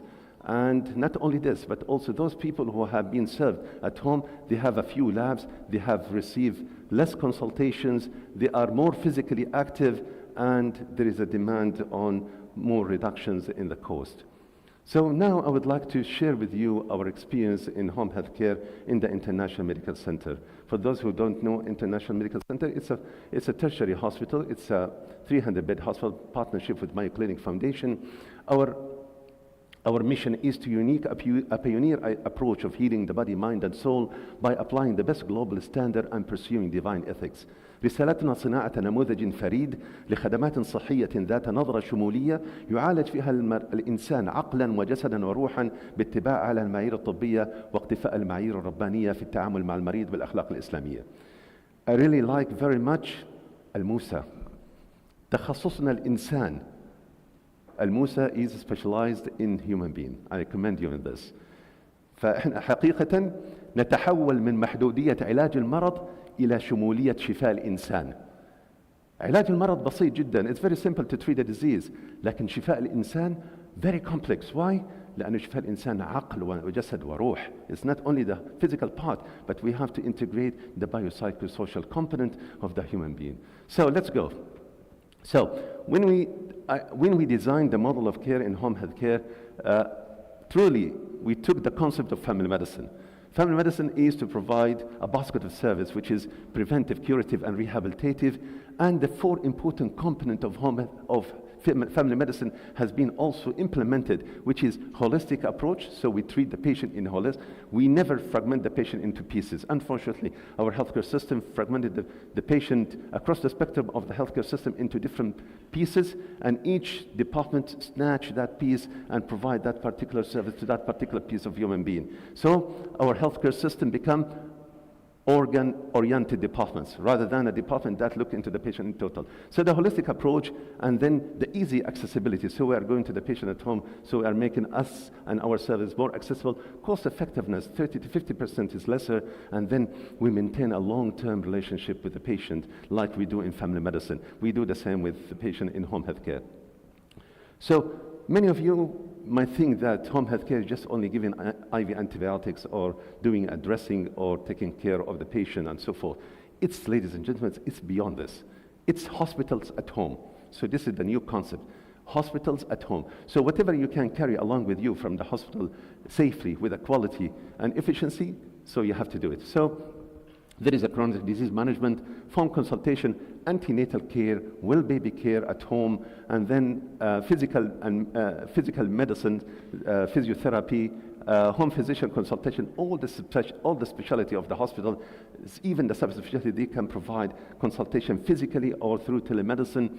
And again, diagnostic services, one mobile unit, there is ECG, there is chest X-ray, ultrasound, there is echocardiogram, there is pulmonary function test, there is sleep study, there is EEG as well, and now we have provided the patient at home with a phototherapy for the ladies who deliver a baby with physiological jaundice. So the baby should not stay in the hospital for 7 days and the mother at home. So we bring the mother and the baby in closer proximity by this kind of service.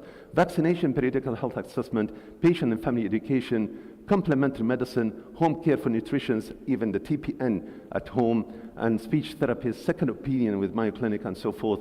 And finally, home health care program for elite patients.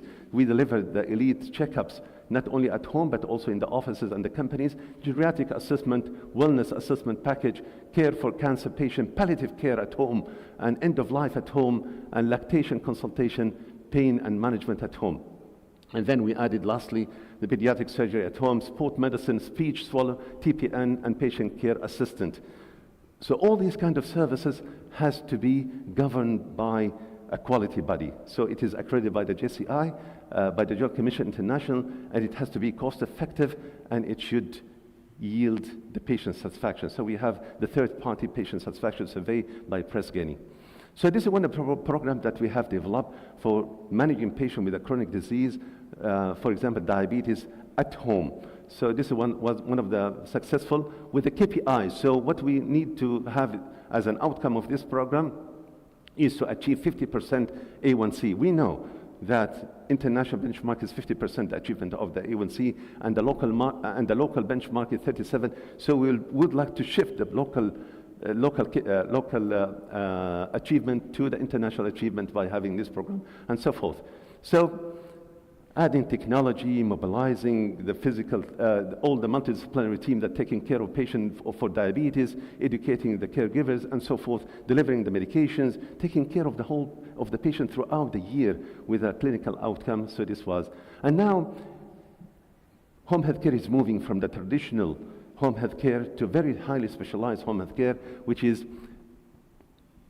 ICU home care, hemodialysis, telemedicine, and palliative care. And these are the services that going very aggressively globally, and it might reach us. Already we started, alhamdulillah.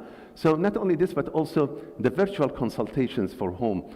So we have accessibility, we are convenient to the patient are getting satisfied, and they are paying less. So this is by the virtual consultation for home health care.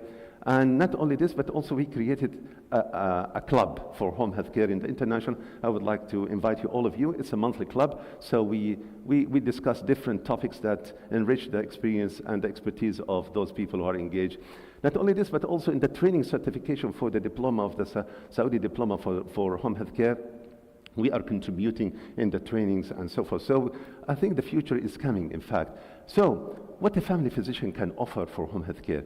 In fact, we have a lot of lot of contribution to the success home healthcare in the Kingdom of Saudi Arabia, because home healthcare is almost a copy-paste of the specialty of family medicine. So we lead the team as a family physician and a primary care. We lead the team towards holistic comprehensive care. We provide virtual and telephone consultation. We implement the preventive service, which is the important part of, and the missing part, in fact, in the global health, by applying the vaccinations, education, screening and health, management of chronic disease, geriatric palliative care, innovation in home health care, scope of service. Always, I truly believe that the family physician is not only a practicing physician. He's a practicing physician, he's an educator, he's a researcher, he's a leader, and innovator. So please get out of the box, innovate, get the beast out of yourself. You can do a lot of creative work that enhance your scope of service and to be pioneer. Always remember to introduce yourself to your patients and to introduce yourself to the people at home by saying that you are the real partner. Add a doctor to your family. Who is that doctor? He's a family physician who is leading the team for home health care. Comfort and familiarity, illness prevention, easy accessibility, holistic approach, cost effectiveness, continuity of care, wider scope of health services, and fewer emergency tips. I always tell my patient, this is my profile, and this is the benefits that they can get out of us as a family physician. So I ask them, do you have your own family physician? And definitely this will trigger them to think about it seriously, and they will be added to our scope of service. So, Mr. Chairman, ladies and gentlemen, dear colleagues, I would like to conclude by saying that aging population, increasing prevalence of chronic disease, and high cost of traditional hospital services were the main driver for our healthcare system to transform and to adapt a new concept of home healthcare. Not only this, but also home healthcare proven to be cost-effective, to be compassionated, to be integrated, to be accessible, and to yield the proper outcome that we would like to our patient at home. Hospital at home is the future transformations. So all the hospitals will be transformed into another partner, which is a home health care. Home health care specialty is growing, especially in the GCC, and family medicine physician is the champion to lead and to innovate and to enhance and operate. So ladies and gentlemen, working hard. It's not all about working hard. It's about working better. With this, I would like to thank you so much.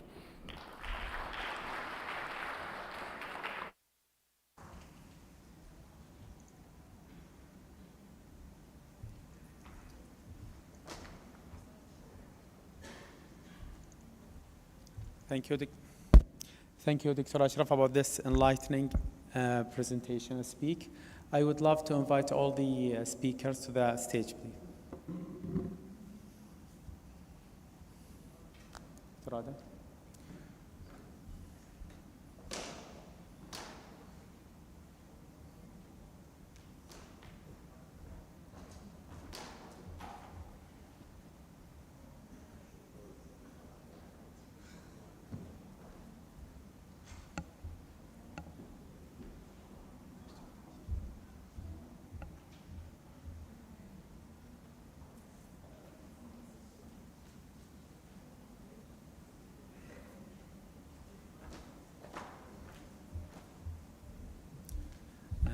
Unfortunately, Dr. Maddi will not be joining us with the panel discussion. So is there any question for the speakers? Please raise your hand so the mic will deliver to you.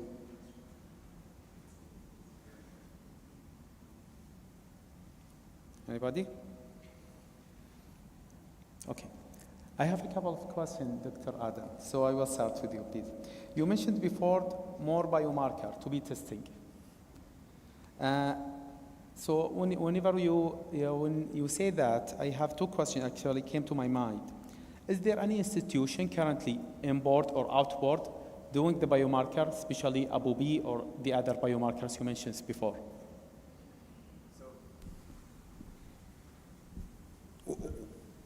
A lot of these biomarkers are getting integrated into official guidelines. It depends which kind of affiliation you have. But I think the leading institutions that are pushing these are mostly in the US right now. Institutions like the US Lipid Society and American Healthcare Association, they're doing really good work in pushing these kind of new biomarkers that are more sensitive and more predictive of future disease risk. Come to you, Dr. Richard. Actually, I think I would love to see the. Yeah, please. Anyone, if you have any question, just raise your hand, please. Okay, so my question is to Dr. Ashraf. Thank you, Dr. Ashraf, for this eye-opening presentation. So what's your insight, Dr. Ashraf, about applying this home care and this complementary in the governmental sector? I mean, this holistic approach and this holistic model. Thank you, Doctor. Thank you so much for the questions. I believe that they are working on this kind of model. Home health care is also existing in the Ministry of Health since many, many years, but it's not very comprehensive. It is limited to certain scope, limited to certain categories of patients. And as you can see in the model here, when we talk about home health care, we're not only confined to those people who are ill at home, even the healthy people, young population, still we can deliver the preventive services. So having the prevention and curative and rehabilitative service component all together in a very comprehensive, integrated services is the model of care now it's coming. So this is the good part of it, that the private sector has led this kind of initiatives and this model since many, many years, and now it's almost well mature for the government sector to have this kind of model. And this will resonate with whatever we are doing now. We are moving towards privatizations, and the clustering is a model of the private sector to be integrated with whatever we have now. Thank you. Okay. Coming to you, Dr. Richard. I think actually I would love to see this twins version of the health, but how applicable this one, especially with the regulation, ministry regulation, and all the regulation in Saudi Arabia or nationwide? So I think, depending on where you are and your own regulations, you'll have to work around. You know, the Saudi and the region, you know, data has to be kept within the kingdom, and you have to understand the cloud. But that's all achievable. That's all doable, and other industries are doing it. And you know, like everything within healthcare, we need to be mindful of patient confidentiality and security data and all of that. But that's not an unsurmountable thing to overcome. It's a case of working with the regulators, working with the providers of digital twin technology, working with the cloud solution providers, and it's achievable. You know, you see what Lean has achieved over the years. There's great potential, I think, and you know, it's not going to happen tomorrow, but I think in the next 2, 3, 5 years, and certainly within, I think, the 2030 transformation journey, we will see digital twins. So actually, it's optimistic to see this in 5 years. Thank you. Dr. Ashraf, please. I think the big challenge for the home health care is the remote area. Is the remote area, or the remote area and the patient remote area. How can you bypass this challenge? Especially with the telemedicine, there's in the remote area, especially in, let's say in AlAhsa, we have a lot of Hijar, very remote area, no communication network, very, even the road is not good to pass. So do you have this challenge in Jeddah, and how you bypass this challenge? Well, we did not get into the remote areas yet, but I can give you my experience. I was working in the Ministry of Health for 11 years before I started working in private sector for 20 years. We had the same problem in Jeddah, so we had an area called Alith and Adam, which is about 200 and 300 kilometers. So what we did an association with Abdul Latif Jameel to provide us with land cruisers, and we converted the land cruiser according to international standard of mobile units. And we have incorporated these mobile units with primary care physicians who are rotating on certain villages, remote areas in the coastal area, on the mountains, in the valleys. And there is a specific time for the mobile unit to arrive. So the people who are sick, they are gathered in one place, and then they receive the services for one full day. And the base for these units was the nearest primary care in that area, which is about 50 kilometers or even 100. So I think this is another dimensions of home health care, how to reach for the remote areas. But I truly believe that we are, as a primary physicians, we have to identify ourselves not only in the big hospitals in big cities, but also in the small primary care in the remote areas, because this is a commitment, and this is a kind of commitment to our community and our nation, you know. So we have to put this kind of expertise and this kind of wealth of expertise available and accessible to those people in the periphery. Okay, thank you. Last question, Dr. Adam. You said before about the 10-year risk and why it's not 20. Do you suggest or advise that we start treatment for such patient which has for the 20-year risk to change their age, or only to stick with the lifestyle, diet, and exercises? I'm a big proponent of early intervention, even if it means pharmaceutical intervention. Now, obviously, lifestyle is a big component of prevention, but as Dr. Ashraf presented earlier and said that we're looking at an aging population in the future, and if we're really going to meet the demand of healthcare in the future and reduce the future demand of the burden of chronic disease, we really need to focus on longer time horizons, not just 10-year risk. We need to think beyond that, 20-year risk, 30-year risk. And even as, I'm sure every single one of you thinks of their own health in that way. And that needs to be translated to the services they receive from primary healthcare. I don't think of my health in 10-year horizons. I think of my health as 20, 30, and beyond that. Okay. Is there any question from the audience? Okay. No, Doctor?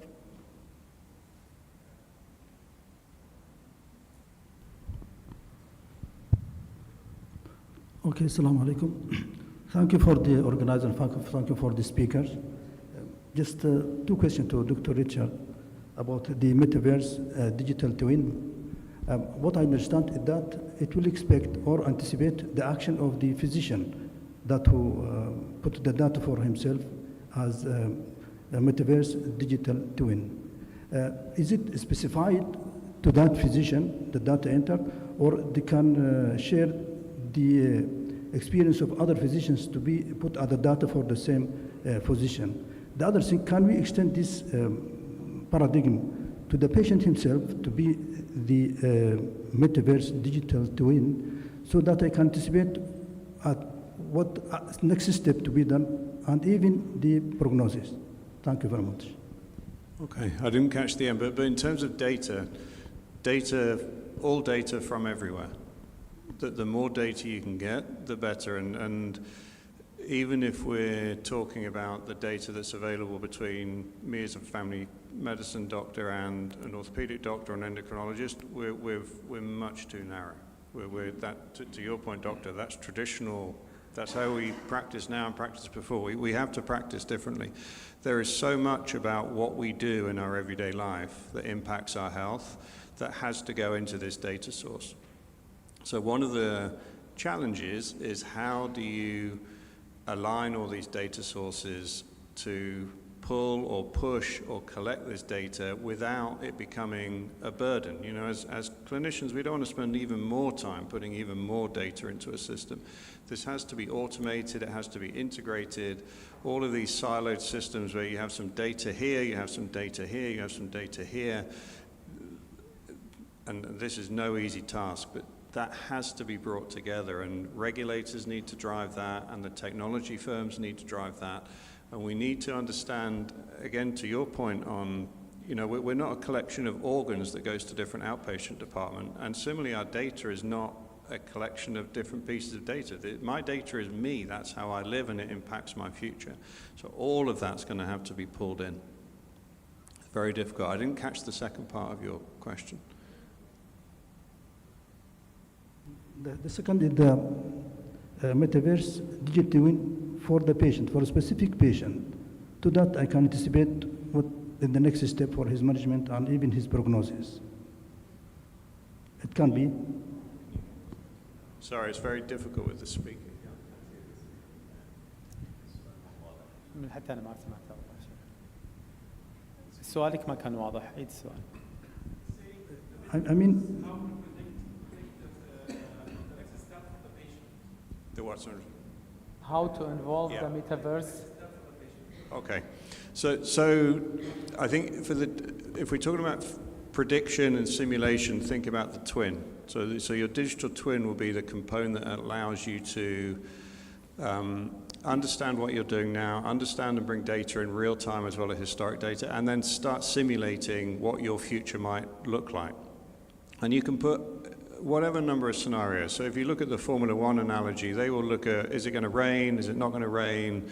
Are we going to get a puncture? Are we not going to get a puncture? You can do that for health. You know, are you going to get another chronic disease? Are you not going to get another chronic disease? Are you going to, you know, have more children, not have more? You can simulate all of these and show the impact that's going to have on your health. The metaverse is kind of the community where all of these digital twins interact.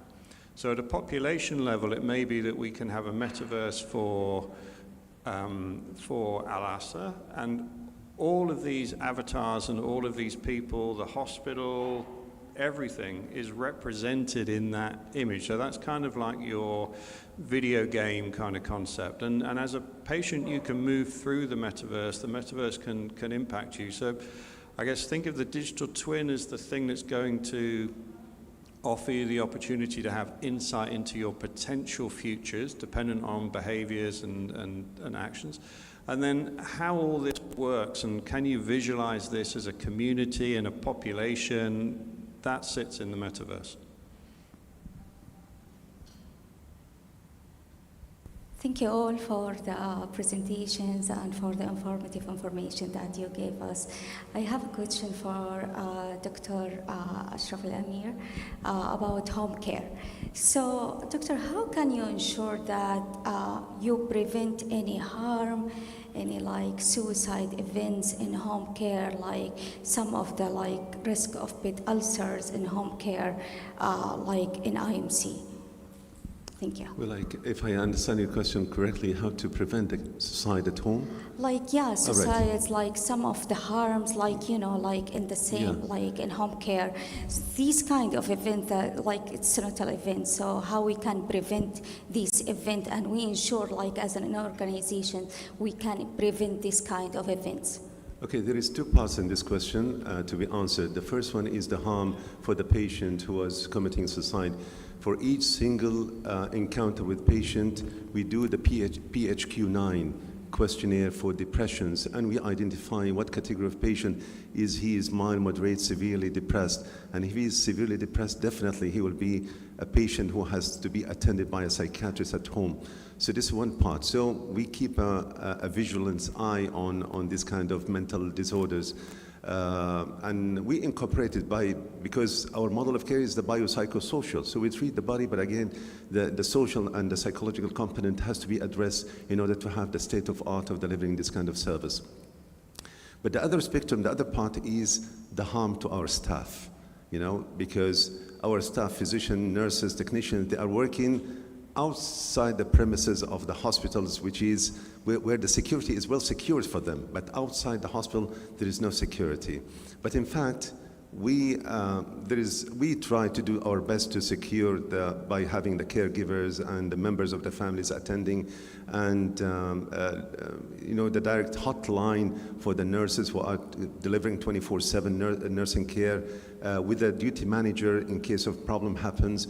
And also we secure the safety of the patient at home in case of catastrophes, crises, fires. We take part of that kind of evacuations and communication with the authority. So we present ourselves as a member of that particular family very comprehensively, you know, so we care for the patient and we look into everything, you know, and even we do a safety assessment for the patient. This is by the case manager at the first time. So we survey the home, we make sure that the home is safe. There is no slippery floor, there's a guard in the toilets, and so forth. So, and the fire alarm system, and everything. So this is exactly, it's a very unique service, and it's a service that if you engage yourself totally, you will innovate, because if you put yourself in the shoes of patients, you'll do something better from the patient perspective. And this is what we do, actually. Thank you for the question. Thank you very much. Thank you for the panel. Let's welcome them.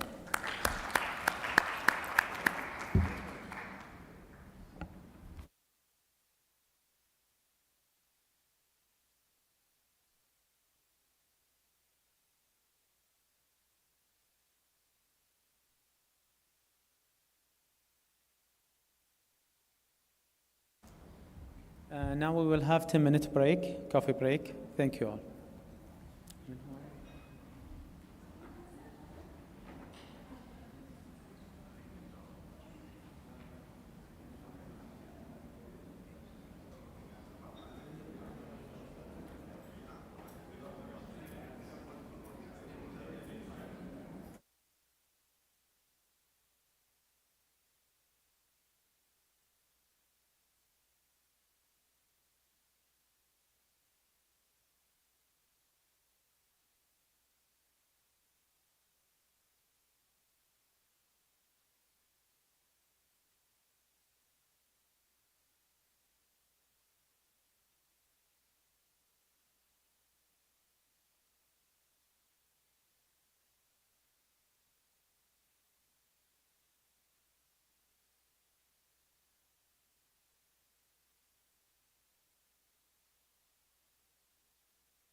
Assalamu alaikum.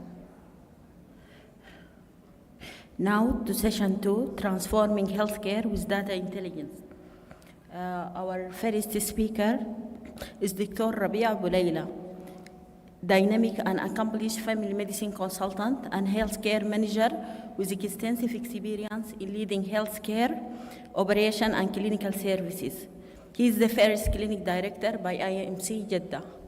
Welcome, Dr. Rabia.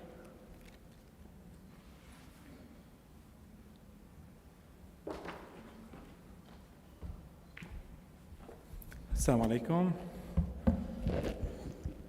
Bismillah ar-Rahman ar-Rahim. This is Rabi'. Today I'm going to present to you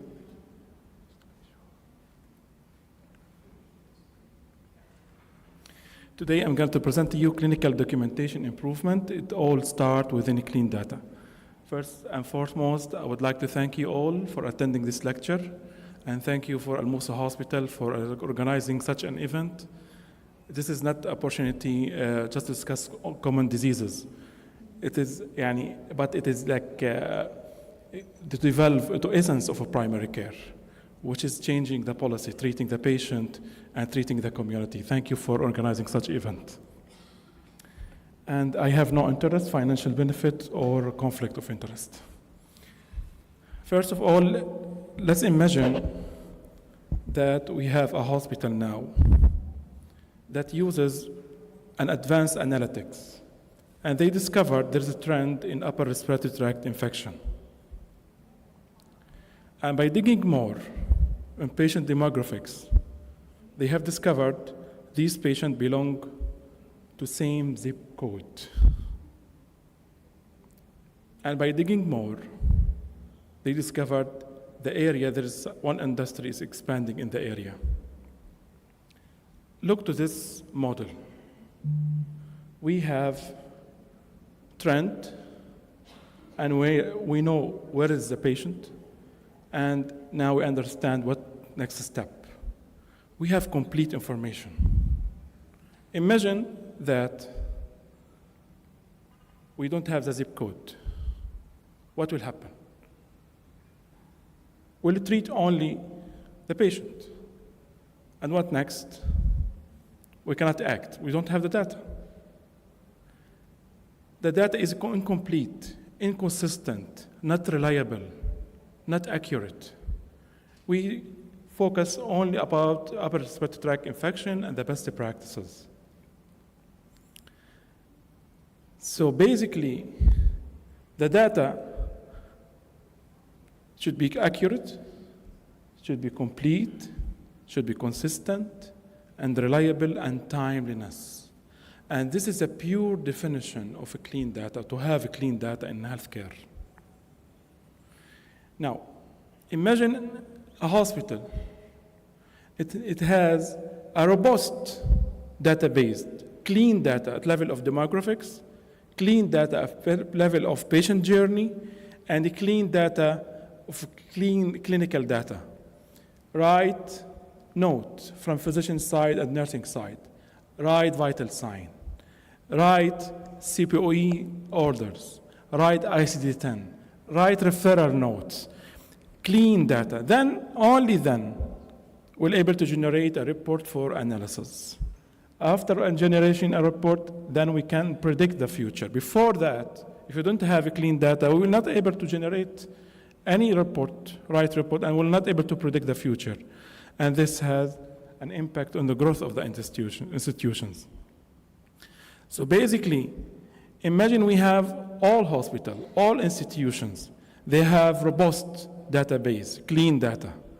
Only then we can talk about national goals and vision like 2030.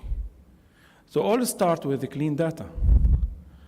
If we don't have, at level of institution, clean data, definitely we will not able to have a report, and we will not able to analyze, and we will not able to do analytics and predict the future. So all the things start with the clean data, and the cornerstone of any development of any AI or anything should start with the clean data. In this lecture, we'll not talk about a whole issue about the clean data. We have a lot of initiatives at level of demographics, how to capture, the doctor before me mentioned this, patient journey, admission, discharge, all of this data. I will not talk about this. I will talk part of it, part of a clinical data. Our aim to have a clean data. This is our aim. And this is our objective of this lecture, to identify the common reason of inadequate documentation in medical practice, and discuss the implication of poor documentation on patient care and healthcare system, evaluate current measures in place to address the documentation challenges, and propose actionable and implementation plan. Let's identify the reason for inadequate documentation. This is a question for you as a practitioner. It's yes or no, just raise your hand. Are you having trouble with documenting everything in EMR? So all of us, we have a problem. It is reality. We discuss more than we write, correct? We discuss many things with the patient, but we're not able to document everything. Look to this study, frequency and types of patient-reported errors in electronic health record ambulatory care notes. This study, the research question was, how often do patients who read open ambulatory visit notes perceive mistakes, and what types of mistakes do they report? It was online survey, and the objective was assess the frequency and types of errors identified by patient in open ambulatory visit note. And 21% perceived a mistake. Imagine, this is patient review, not peer review. Only patient reviewing our notes, 21 perceived mistake, and 42.3 of those perceived as serious mistake. And this is a breakdown. We have a problem with diagnosis, we have problem with medical history, we have problem with medication and allergy, we have problem with test, and wrong notes for wrong patients. This is happening, it is there. Is it possible to have such mistake? Yes, we can do it. The note said I was a BRCA1 when I am not. Not a BRCA, when I'm BRCA1. The diagnosis was incorrect. Wrong eye, wrong organ, wrong surgery. So it's there. Everyone can do this. Imagine this. We have around 315,000 error in 1 million dictation. Even when we are writing, we are doing dictation error. Look at this study. We have systemic review now.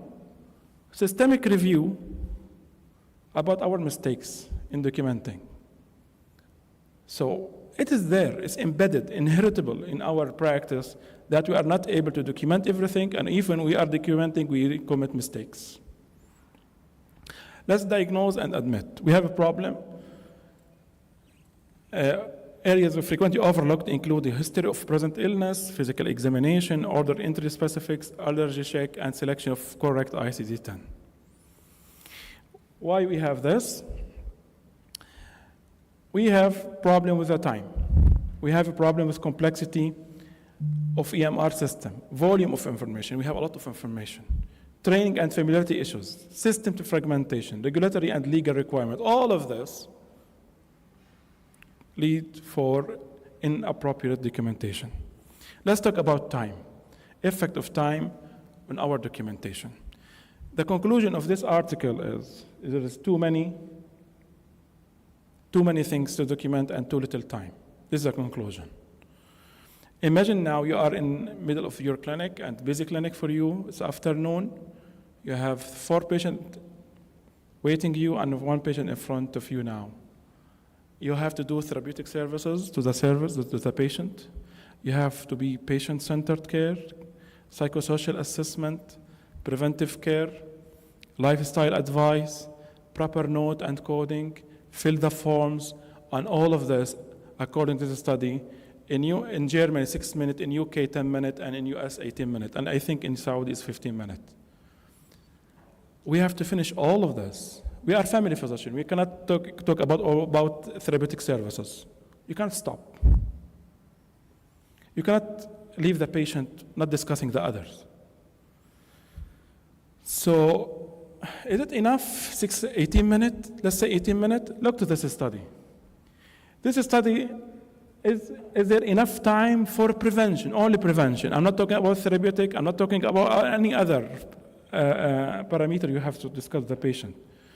To this study, we need around 7.4 hours per working day for preventive service alone. You need to discuss obesity, you need to discuss cervical cancer, lung cancer, you need to discuss colon cancer, smoking cessation, you have depression. We need a lot of time to discuss with the patient. And we have, at max, 18 minutes. Discuss, synthesize a note, and write the ICD-10, and send the patient to. It's not easy. We have a lot of information. Imagine the doubling time. The doubling time of medical knowledge in 1950 was 50 years, while in 1980, 7 years. In 2010, 3.5 years. Now, every 73 days, we have doubling of the information. We have a lot of information, and changing is dynamic. We have explosion of information. It's not large. We have explosion of information. Just imagine with me, you have patient now in front of you, 32 years old, women with the flu symptoms. She's postpartum flu-like symptoms. What are you going to discuss with her? Flu symptoms? Correct, yes. This is one item. This is a checklist. Imagine the checklist talking about acute illness, then preventive service, then go for psychosocial assessment, and the lifestyle advice. This is 18 points you have to discuss with the patient. Even with the prioritizing, this is too much. You have, the task for you is to discuss the checklist with the patient, synthesize the medical note that capture all service, and use a proper ICD-10. And this is ICD-10. Which one? Which ICD-10 is a principal diagnosis? And which one is additional diagnosis? Which one is covered by insurance? This is a big issue for us. Many people, they think that we know what's the ICD-10. You know, this study was saying just over half of entered codes were appropriate for given scenario. The other half that's not correct. We don't know which is a primary, we don't know which is secondary, which is covered by insurance. It's a big issue for us. Which code is covered by insurance? It's a big headache for us. You write a note, you put a code, and send the patient for insurance. It's rejected because code is not correct. The question again for you, yes or no? Does insurance reimbursement affect your documentation, yes or no? The other not affecting. It is affecting actually, in a way. Insurance leading us now. This is not covered, you have to add more information or add ICD-10 or add whatever just to justify what you're trying to do. Right or not? It's there. According to insurance, documentation for payment, accurate, detailed documentation is crucial for doctors to receive appropriate reimbursement. Documentation must meet insurance company standard. This is fair. This is fair rule, and we should have this. We should write everything, meet the standard, and it's very fair for insurance to have this. However, as you know, it's well known in the quality, every measure a path of unexpected behavior, or every measure in a place can bring wrong behavior. It's right to comply with the standard, but there is unexpected behavior. We have something called defensive documentation. Insurance requirement can lead to defensive documentation where physicians document more information than might be clinically necessary, just to ensure compliance with insurance standards. This is reality, right or not? So basically, these affect our documentation. And we have system fragmentation. Imagine the X-ray, you have to check it in the PAC system, while the ECG, you have to check it in DocuWare, while the sleep study sent by email. This affects my documentation. I don't know where do I get that information. I have only 15 minutes to finish everything. All of this leads to inappropriate documentation. What is the solution? This guy is not doctor. He is Google CEO, former Google CEO. He said, AI will enable breakthrough in medicine and help solve the world's most pressing problem. It's AI. Just imagine with me, now this could be a conflict. ChatGPT 3.5 has scored 60% for USMLE exam questions, while ChatGPT 4 scored 89% right questions. And both passed, according to standard of USMLE. So basically, AI, it's not just, it's a game changer here. We have assistant we can utilize to help us. Both pass, imagine this. You have a tool, they can ask any question. They give you a right diagnosis and differential diagnosis. I will show you. AI is transforming healthcare through improved diagnostic treatment, personalization, and clinical documentation, from data entry to complex decision-making support. This looks like a title for a new lecture. This is reality. It's coming. The time our documentation is inadequate, we have to think out of the box. And this is the technology now, automated clinical documentation, and this all company now offering automated clinical documentation. This automated clinical documentation, streamlined documentation, voice-to-text entry, smart template, autofill, features for rapid note creation, data analysis. You give them this prompt. They will analyze all the text, big text for you in like bullet points. Very fast. Clinical decision support. It is there, long time, but now it's different. We have doctor next to us, 89, even better than my score. I scored 90, they could get 89. Is it important to have such automated clinical documentation? Yes, it is important. This is according to this study. Once we have automated clinical documentation, we have more time devoted to care. We concentrate about the patient, not screens. I spend with my patient 6-7 minutes, and the other 7 minutes writing the notes. We need such support. We have a long checklist, a long requirement, but I need to spend time with the patient. My question for you, have you used ChatGPT in your practice? 3, 4, 5, 6. Try it. Not ChatGPT 4, the paid one. Can write. I would like to make it a live demonstration, but for sake of time, I will show the slide. Look. I created such a prompt. This is my prompt to ChatGPT. I give the ChatGPT the prompt as virtual assistant with medical knowledge, provide a clinical vignette for patient described, include differential diagnosis considering the most likely conditions, suggest diagnostic approach, treatment plan, appropriate ICD-10, additionally recommend preventive service along US preventive guideline. This is my prompt. I created this. You can create another one. Then, this is real patient. This is my note. This is my like rapid note. Busy doctor, 4 patient waiting me. So 32 years old, female with dictation error, everything there. Then I give the prompt to the ChatGPT. This is the quality. This is ChatGPT, the other one. Just read it. Very nice, organized, fill the gaps, dictation errors, grammar errors, very organized one. I give the input, and this is the output. Nothing fabricated. It's from the input.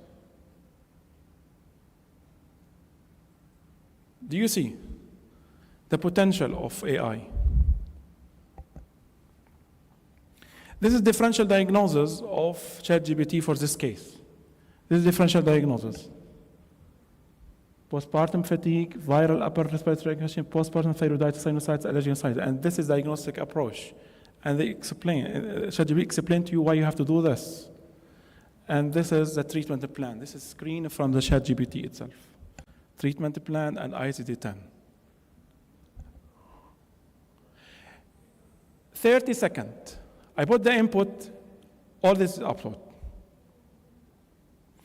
We need help. We should admit we need help.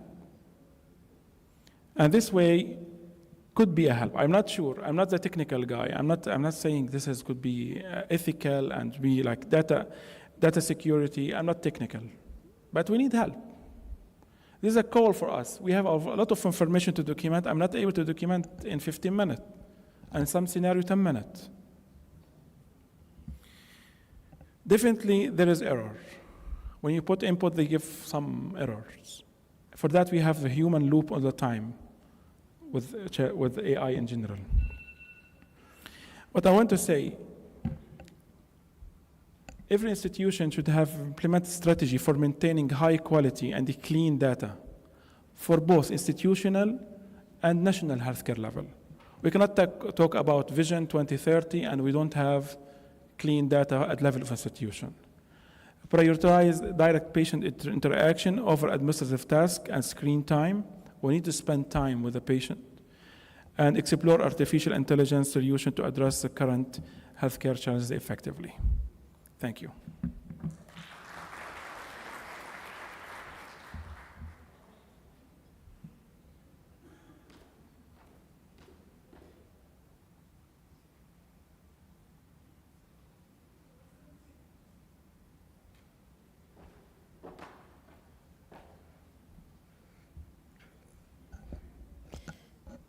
Dr. Muhammad Ramadan. He's a family medicine senior registrar, graduated from University of Skandaria, Faculty of Medicine. He finished family medicine residency training at American University of Beirut Medical Center. Currently working as a family medicine specialist in Saudi MOH Negran cluster. Besides his clinical work, Dr. Muhammad working as a medical director of 6 PHCs in Negran Health Cluster. Welcome, Dr. Muhammad.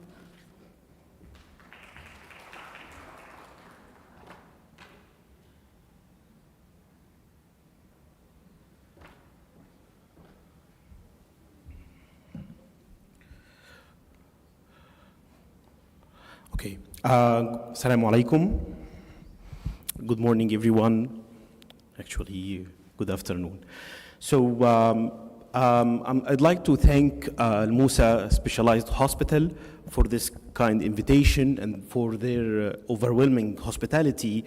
And I'm very honored today to share with you my insights on the role of artificial intelligence in the recruitment process as a whole, and specifically on the medical recruitment.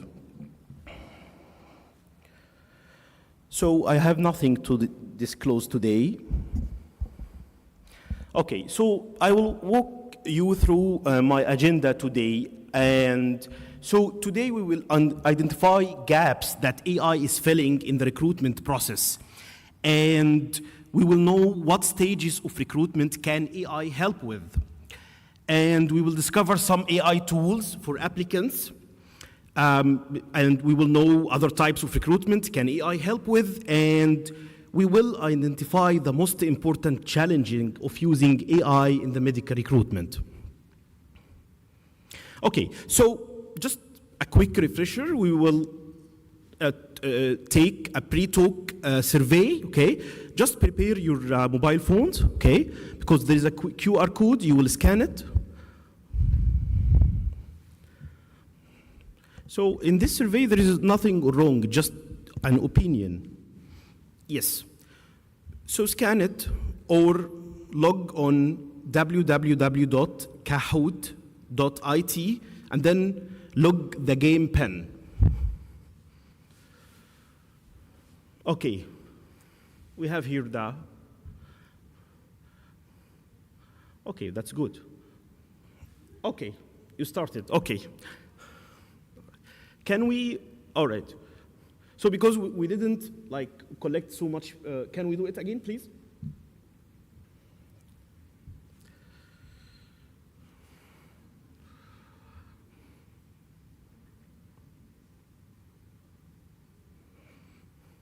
All right, okay. So please, yes, so, okay. Okay, so using artificial intelligence in the recruitment process mitigates unconscious bias in the selection of candidates. Agree or disagree on that? Okay, thank you. Next question. Okay, AI will replace humans in the recruitment process. This, like, we hear this over and over and over. What do you think about that?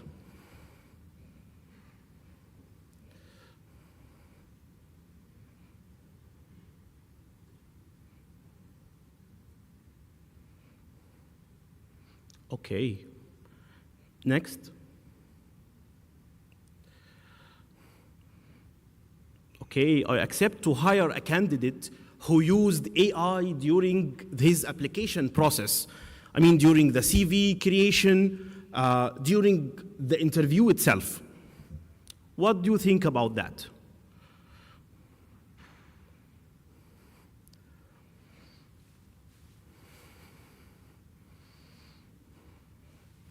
Okay, can we show the answers, please, Mr. Muhammad? Okay, this is the first question, yes. How frequently you use conversational AI, it's like the chatbots, the ChatGPT in your daily life? Daily, weekly, monthly, yearly, or never? You never use it.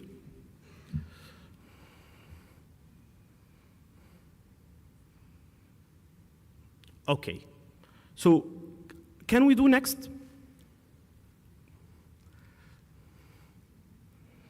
Okay, can we view the summary, please? Thank you.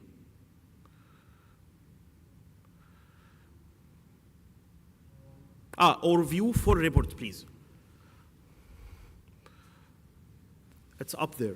Yes, yes. Okay, view, yes. Okay, so for the question, yes, questions? Yes? Okay, can we view the first question?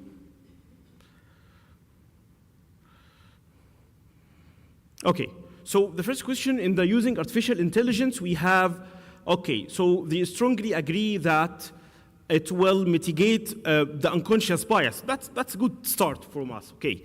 So for the second question from up there, yes?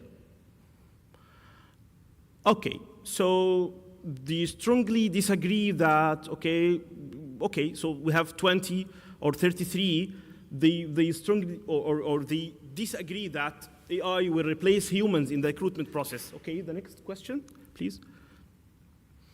Okay, I accept to hire a candidate who used ER during the application process. We have 17 of the responders. They responded that yes, it's like they strongly agree. Okay. Again. Okay, so we have 16 of our attendees. They never used ChatGPT during your daily life. Okay, can you go back to our presentation? Thank you. All right, that's a good start, actually. So definitely, today we will talk mainly about the process of application and recruitment and the role of AI in this process. So, you know what looks like the hiring in the past, right? So, do you identify that? Do you know that? Okay, so actually my father, he was working as a teacher in Kuwait. See, he got hired by that. This is a part of the newspaper. It's called إعلانات مبوبة, and it's a section of advertising in every newspaper. And they used our dads and our grandfathers. They used to look for jobs in this kind of newspapers just to search for the jobs. And this was the only way, actually, for the employees and the employers to communicate with each other. Only newspaper, a piece of newspaper. And then we came in the early this century. We have the platform or the hiring platform, LinkedIn, Indeed. So you can put your CV inside, and the recruiters will search for you.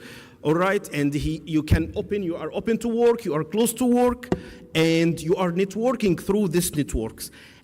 But now, here we are. Can we view the video, please?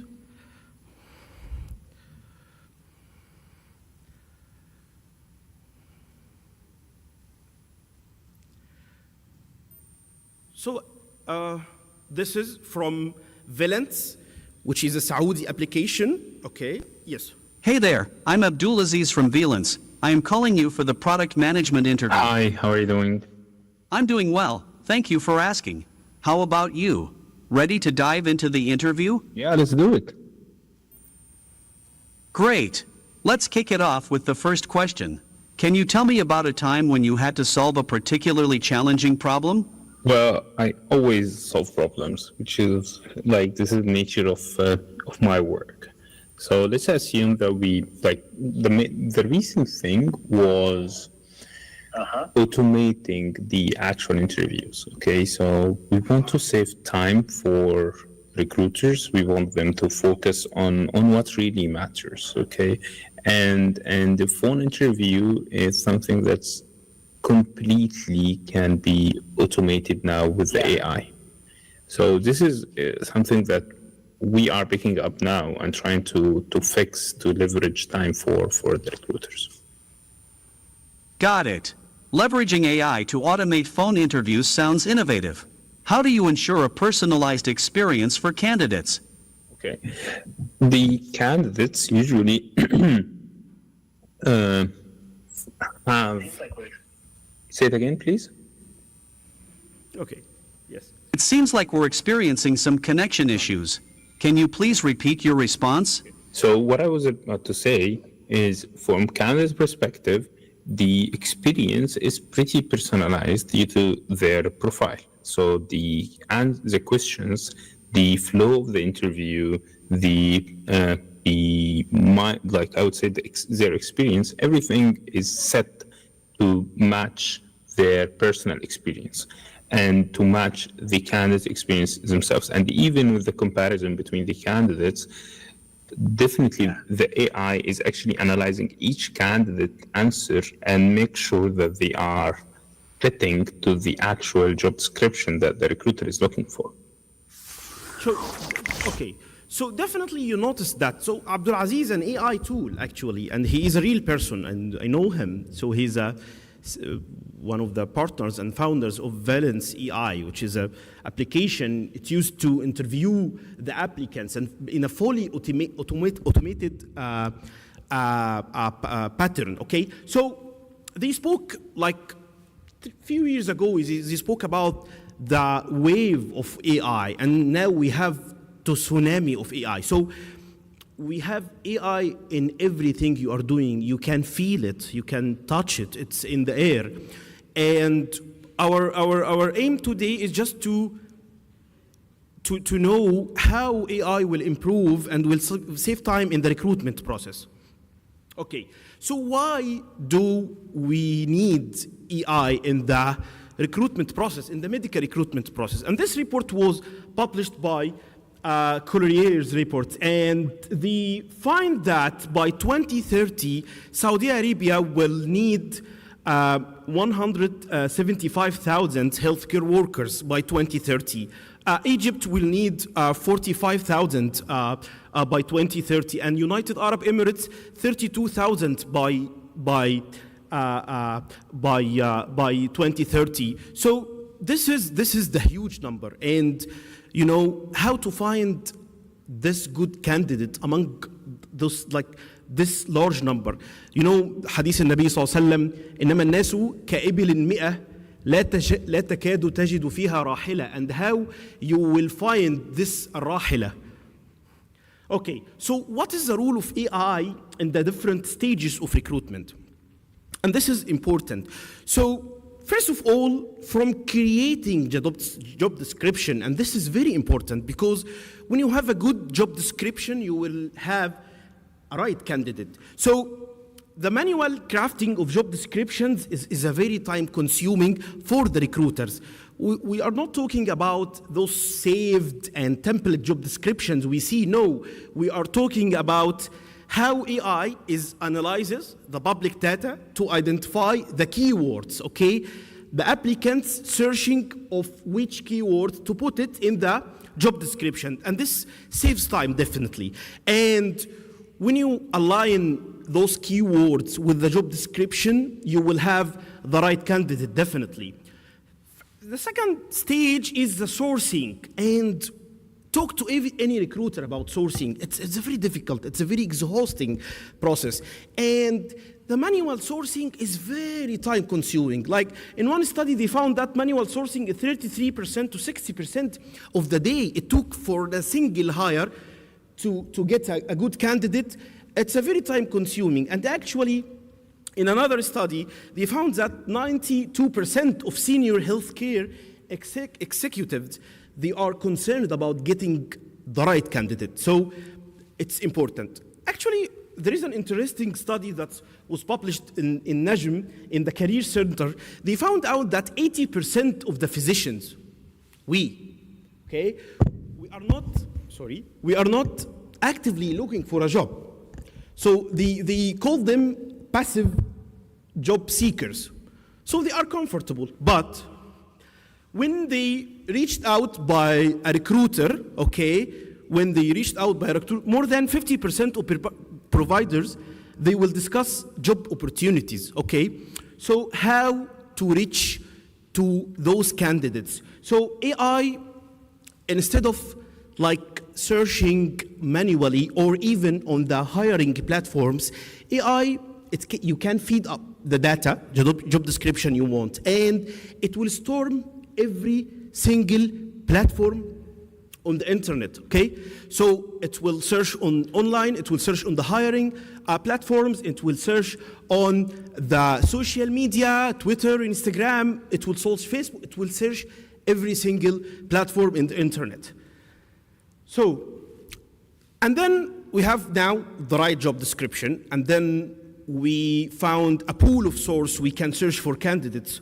What about shortlisting and screening? And this is so much exhausting. Again, I mean, when we see the process of the match process for the residents, even here in Saudi Arabia, actually, it took from the consultants of family medicine, they took time to interview those candidates. So what about the shortlisting? So it is manually, definitely, it's very time consuming. We know that. So, and we did, and we do align the job requirements with the applicant's qualification, but with AI, it saves time, and you have now an efficient recruitment process, so that you will find the specific candidate that you want to focus on, because when you are your time is wasted on searching and listing and searching on the CVs, you will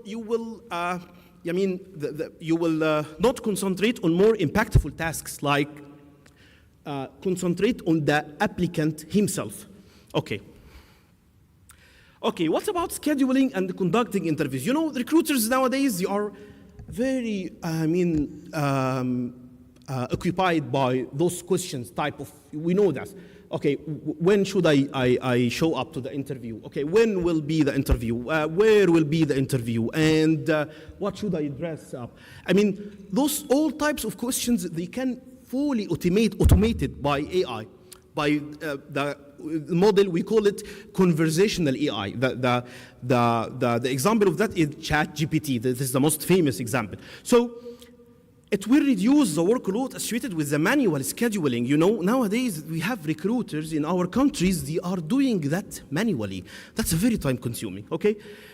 And also, what about conducting the interview? So actually we argue that doing that through AI, the voice program, The Voice, this singing program, The Voice. When you don't see the singer and you just hear his voice, okay? So we argue that AI will do that. It will avoid the unconscious bias. So we all have this tendency, but AI will evaluate the candidates against the same criteria, okay? And this is standardization, and this is very important, actually, in avoiding the unconscious bias that we have as a human factor. Okay, so those are actually one of the applications that they use AI during the interview. It's like Valence, we have another one, interviewer AI, and we have another one, interview stream. That's important. But what about the other bank of the river? Okay, so we talk about how AI is helping the recruiters. So how AI is helping the applicants, the job seekers. All right. So actually, it's a very nice. There is an application. It's an AI application where you feed him that you want to apply for a family medicine physician, rule, and then he will take those, what are the job description, and then he will ask you to upload videos about your answers. He will ask you specific questions about your job, specifically about your job, and he will upload those videos and will analyze it, and he will think or will tell you how much you are matching this job, So it will give you a full, a very interesting report. It will give you about your skills, problem solving, what's your facial expressions during the interview. When you are calm, when you are angry, when you are in fear, when you are in stress, and just to correct yourself. And it's also a Saudi application. It's called Falta.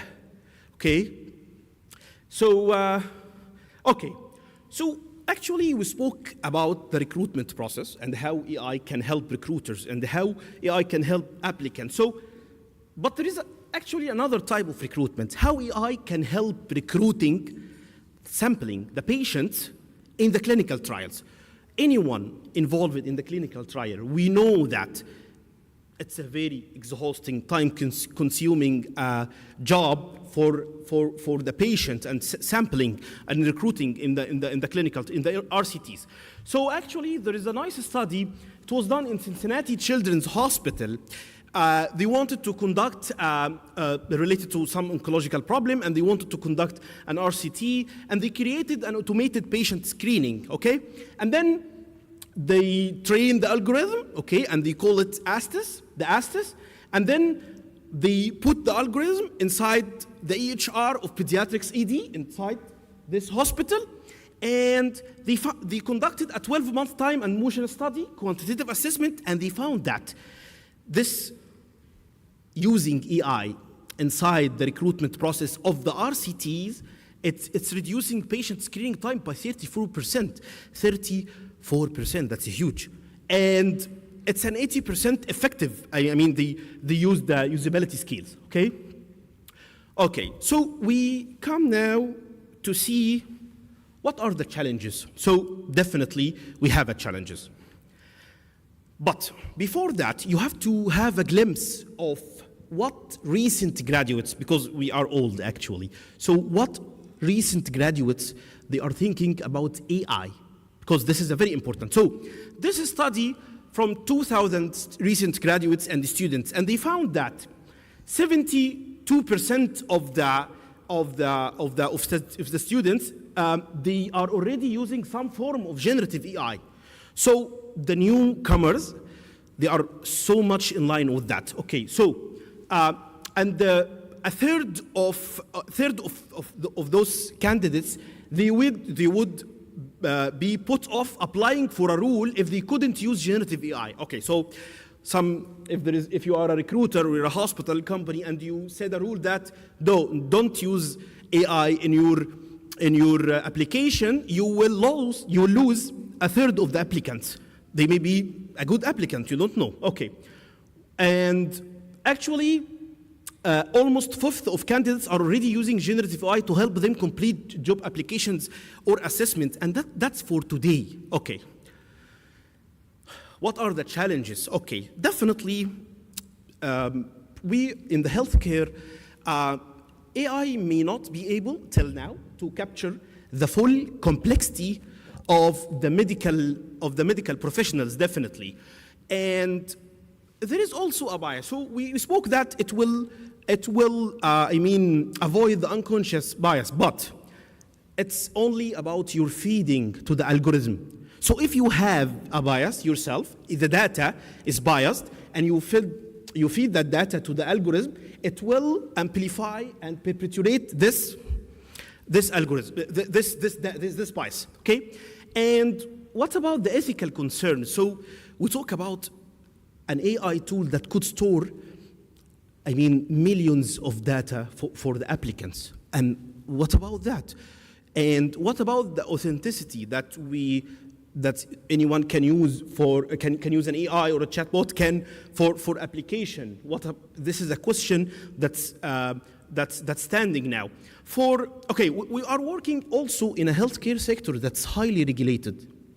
So what about choosing an applicant that's after that he did a medical error? So that's need to be answered definitely, and you need a high investment and training to hire those machine learning engineering. And what about replacing humans? So actually replacing human, this is a very absurd obstacle, and this is actually because when they invented the World Wide Web in the 1990, all of the people we told ourselves that okay, the internet will replace humans, but no, actually it didn't replace humans. Actually, it allows more and more job opportunities. It makes our life easier. Okay, so how can we respond to the challenges? Definitely, it's all about practice makes perfect. It's all about how to train the algorithm.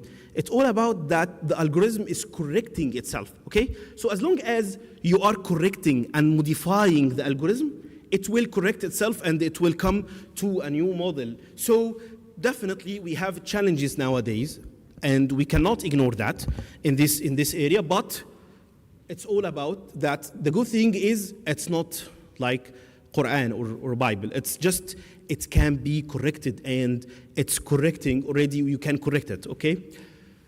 Okay, but the only message I have today is that I'm not, inviting you to use it or to be against it, okay? This is not my message. Just my message is that don't ignore it, because it's coming. It's inevitable, okay? So don't ignore it, sorry. So doing nothing is a risky choice. So don't do that, because it's coming. So you have to take an action. You have to engage in this process, because the newcomers, all our brothers, sisters, the newcomers, they use that. Already they use that. So we have to change our perspective. You have to look at it in a perspective that it can be used and reducing the challenges we have. Thank you, and thank you, I'm done.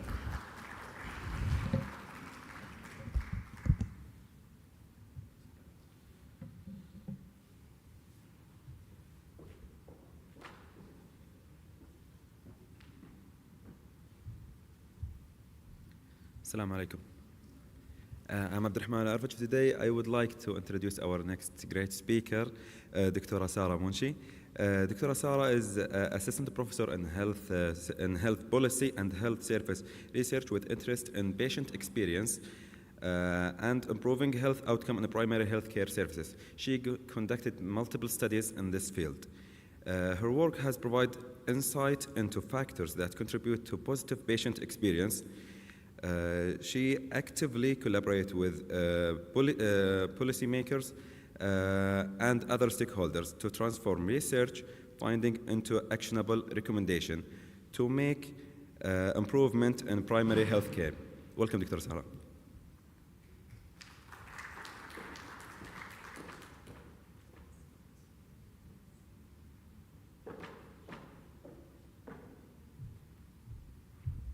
Thank you so much for the introduction about me. I would like to thank you all for attending and giving me this opportunity to talk about one of the things that touch my heart, research. So today I'm going to talk about the role of patient-centered research in improving health services and shaping intervention.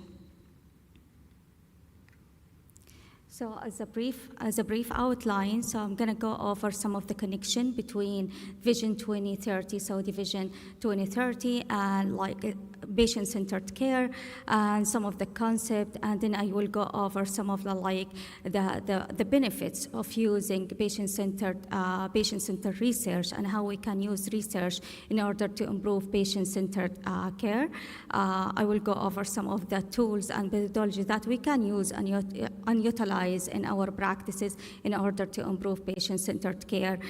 Some of the real examples in using research to improve patient experience and patient-centered care, some of the interventions that we can utilize, and barriers, of course, for utilizing patient-centered research. And then I will go over and spotlight about the multi-sectorial collaboration across different sectors in order to improve patient-centered care. So starting with the connection between Saudi Vision 2030 and patient-centered care, both of them aligned with each other, and focusing in patient-centered care will lead us to Saudi Vision 2030. So we need to focus on quality of healthcare services. We all need to focus on the equity. We need to engage patients and empower them to give us their feedback and to inform us about the services. Healthcare accessibility, of course, we need to reach to the underserved population. Healthcare innovation and technology. Today we heard a lot about innovation and technology and how we can integrate these type of technology in healthcare. So all of these factors will lead us to reach to Vision 2030. So also we need that collaboration and partnership so we can reach to the wellness and well-being for all citizens in Saudi Arabia. So when we talk about patient-centered research, we are really talking about what some of the questions that patients themselves, they ask us. In the practice, of course, I'm sure you have these patients who come to you and say based on my characteristic, what kind of outcome that I expect? These some of the questions that we have, they ask us about what is the harm and benefits from some of the intervention that you are giving us.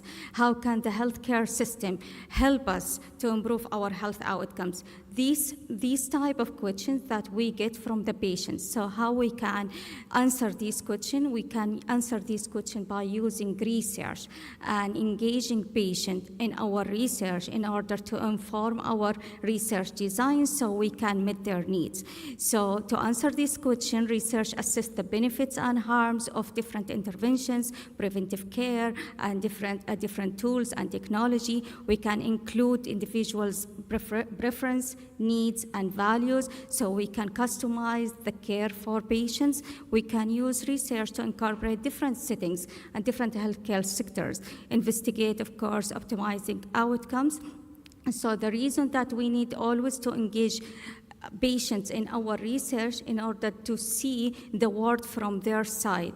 So we always in healthcare system, we see the healthcare system from our side. We don't see it from the patient side. So we do need to engage patient in research to see their perspective. So what is the importance of using research in improving patient-centered care in primary care and other healthcare services? So of course, we need to use research to generate evidence-based practices. We need to use it in order to personalize care, to improve patient safety and quality for patients. We need to access those who are underserved population and marginalized population. So we need research to reach out to all of these population in order to engage them, to empower patients, to give them information and take from them the information that will help us. We need to use that type of research. Of course, we need research to conduct like cost effectiveness analysis. And by doing cost effectiveness analysis, here we can allocate resources and budgeting for different interventions. So we need that type of research. Also, like when we are doing research, we can raise agenda to policymakers and stakeholders, so we can develop policy and raise this agenda in order to improve the services. We can also use patient-centered research in marketing field. So in marketing field, we can use patient-centered research in order to target specific message. We know what is the content that we can put in the message, so we can attract different group of population and different patients. We can identify selling points. So for example, if we find like in one of the points that most patients like concern about is waiting time. So we can have this selling point in our marketing for services. We can find influencer partnerships in order to improve the healthcare and health outcomes and provide and deliver healthcare messages. Communication and channels preference. So we know which type of the communication channel that patients utilize, so we can reach out to them and market our services to them. We can, of course, build trust and credibility with patients. So when we are using like research, we know what the type of the story they want to hear, so we can give them, so we can build that bond with them. We can develop, of course, patient-centric content, like in health education and health promotion, so we can build customized health education for a specific targeted population and specific patients. And of course, we can refine and adjust our marketing strategy based on patients who are involving in our research. So when we talk about like patient-centered care, we always talk about like several dimensions, and we all know about from the healthcare perspectives, we know about like different dimensions like respect, information and education, access to care, care coordination, emotional support, and physical comfort. However, one of the study, it's an interesting study actually, like in primary care settings, they found like they tried to study what patients see in terms of like the patient-centered care. What is the priority of the patient-centered care criteria from their perspective? So they like interviewed multi-morbidity patients, and they found like they categorized them into 3 categories. The first category, patients who are prepared and proactive patients. They want to change and they want to make a change in their life. And those patients found that like seek medical information is the best or the top one, and they want coordinating care. So this is 2. However, we have 8 domains. However, they choose 2 of them. While there is another patients like who are everyday patient and visit a general practitioner, so they prioritize the dimension as well-coordinated, respectful, and supportive care. While when they found like patients who are like low income, from low income or low socioeconomic status, so they found like they want accessible care, dignity, and respect. So based on this research, we know that different population or different patient, they want different things from the things that we know about like the patient-centered care. So we know all of these dimensions and all of them are valid. However, patient wants different things and prioritize the different domains. And when we talk about like patient-centered research, we can like use this type of research in order to enhance the integration of digital care. How we can do that? By involving patients, so we can identify patient needs and preference when we are implementing digital care. So we can incorporate them and utilize their information in co-designing and co-developing for programs and for intervention and for telemedicine or other type of interventions that we use in digital care.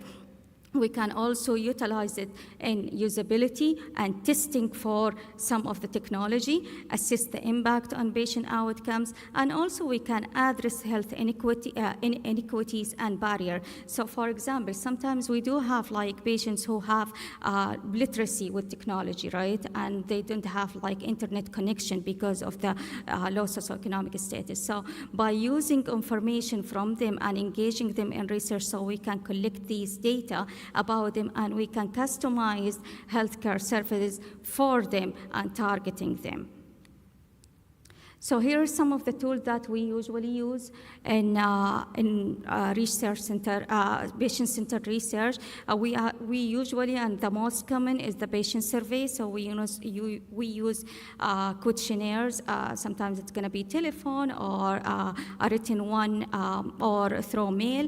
Also, we can utilize focused groups. So we collected patients from different, like, in similar category, and we talk with them in order to discover some of the experiences that they are taking from the healthcare system.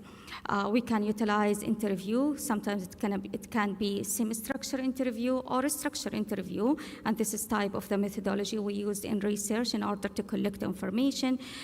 Most of the healthcare settings, they do have patient advisory panels, so we collected information from there and see the themes or the most common themes, so we can analyze these type of themes and help to improve patient-centered care. Of course, we do have the medical record and all the information that in medical record, document analysis, like the complaints in the website or even in the patient affairs, observational methods. Sometimes just walking in the corridor, we can see verbal and non-verbal cues from patients. These type of information we need to improve healthcare services. And in the field of health services research, we always talk about mixed methods, and that's mean like mix and match. We use quantitative, qualitative methodology in order to triangulate and validate our observation and research, so we can deliver the optimal services for our patients. Here are some of the studies that we conducted by the collaboration with Bresciani Health Links. So in one of the study, we looked at the satisfaction of patients who are utilizing services from the pharmacies, comparing the community pharmacies, which is called WASFATI, and the public or governmental pharmacies. So we try to compare the patient satisfaction in both of them using data or patient experience data from Health Links or Bresciani. So we found that community pharmacies or WASFATI had lower odds of satisfaction with availability of medications, pharmacist explanation, and waiting time. And these type of findings or outcomes are different across like age group, across different in nationalities, and different in based on gender. Another studies we are doing with the Makkah Healthcare Cluster and Bresgini. So we are trying to, we are using again patients' experience, but we are collecting another data about job satisfaction. So we are trying to predict the influence of job satisfaction on patient experience in primary healthcare settings. Another study that was conducted by Dr. Mohammed Al-Dosari, who is the director of research and studies in MOH. So he tried to look at the patient satisfaction and the loyalty to dentists, and he found like highest satisfaction score was for good listening of patients and explanation of the treatment to patients. Another study he was also conducting, and he looked at the satisfaction also with dental services. So he found like that dentist effective listening, clear explanation and empowerment of patient was the highest predictor for satisfaction in dental services in MOH. And when we talk about intervention based on patient-centered research, so when we collected all of these data and conducted research, so we can build intervention that improve healthcare services. One of these interventions is self-management program, patient navigations, patient education materials, care coordination models, patient-engaged quality improvement initiatives, and we can also use culturally and linguistically appropriate services if we find like that appropriate for our patients. Of course, when we talk about like project or research project, we do have barriers, and some of these barriers are about like limited resources and funding for research and time constraint for practitioners who can be engaged in this type of research. We do have like, and I know like all practitioners have competing priorities, and they are thinking how they can get involved in research. Limited sometimes research skill, sometimes like in some of an institution, they don't have like the ethical and regulatory system for research, and some of the challenge in recruiting and retention of the patient in the studies. So all of these challenge, we can solve them by dedicating specific budget and resource for research in order to improve patient services in our facilities, providing unprotected time for healthcare provider and incentivize them for healthcare research, offering training and development opportunities, of course having the ethical office and IRB committee, predicting issues when we are implementing research, so we can predict the reason for like dropping of the patient from our research. And at the end, I would like to focus on the role of multi-sectorial collaboration in research to improve patient-centered care. So in our field, we always like, I came from academia, and I work as a researcher in the area. So we call like for collaboration. However, we stick in our desk looking at the literature and try to find research questions and build that research questions, and we publish. And then practitioners work in their healthcare settings, and stakeholders, they are doing the policy by themselves. What I'm calling here for collaboration, like meeting all in one table, talking about like patient's concern, talking about patient experience, work all together in order to identify research priority. So engaging all those stakeholders together is very important to identify research priority, to co-design research studies. What is the benefits if I conduct a research and that will stay in the shelf or in the database and will not be utilized by the practitioners and healthcare leaders? So we need to co-design research study, implement and translate. We have a lot of innovations and interventions to improve healthcare services. However, we have them in papers. We don't know how to implement them. And implementation is a very tricky point and very tricky stage. So we need to implement and translate, and we need to collaborate in order to implement and translate these type of intervention, of course, to improve the quality and innovation, and through collaboration we can advocate for agenda and we can influence policy makers. And here I would like to spotlight about the educational and research institution in improving healthcare services. So by collaboration with the educational and research institution, we can help each other generate evidence and research, train health workforce, and provide and build educational material, develop best practice guidelines and protocol, evaluate some of the intervention, and build measurement for services. Of course, we can develop policy and advocacy for a specific agenda, and we can help in implement innovations and technology. The last thing that I would like to say for all of us, we need to seize all opportunities to put patients first, ensuring that their voice are heard, their needs are met, and their experience are at the heart of healthcare delivery. So I think this is our job, to work all together in order to improve patient experience and enhance patient-centered care. Thank you so much.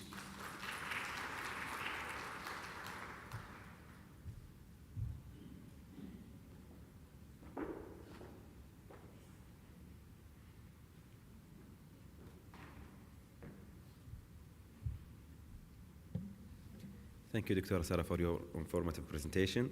And I would like to welcome also Dr. Sarah Al-Bloushi.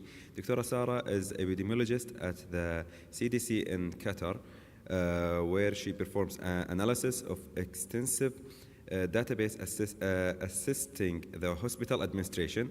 Also, she assists the healthcare worker in designing research methodology and conducting statistical analysis. She spent 12 years at Heart Hospital Pharmacy. Over the past 5 years, she has been actively engaged in research, designing, and statistical analysis. Welcome, Dr. Sarah.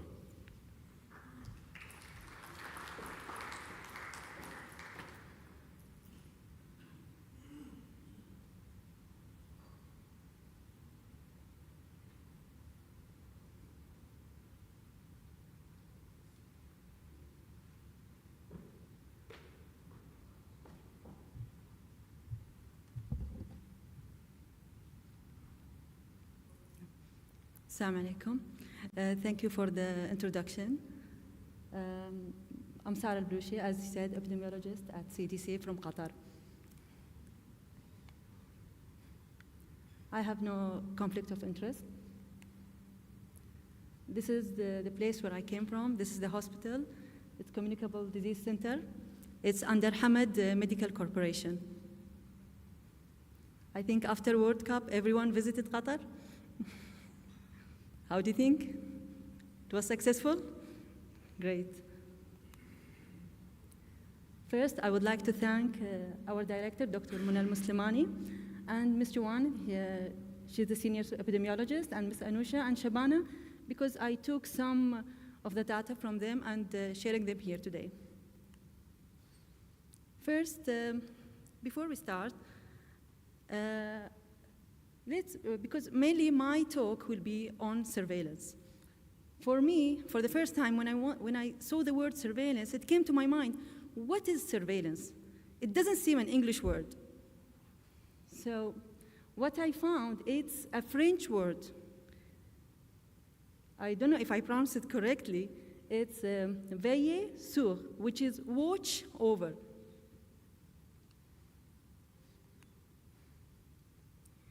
So, before we start, health problems, we have many health problems. Infectious disease, non-infectious disease, injuries, health threats.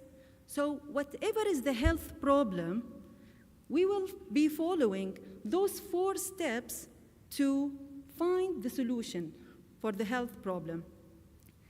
We will start by what is the problem, or is there a problem? And this will be the role of surveillance. Then, now you know if you have the problem, you would ask yourself, what is the cause? Or what are the risk factors that in this certain population which caused the problem? Now you know the risk factors and the problem. You will find what is the intervention, or what intervention was implemented in the past worked with this problem. Once you have the intervention, you will come to implement it.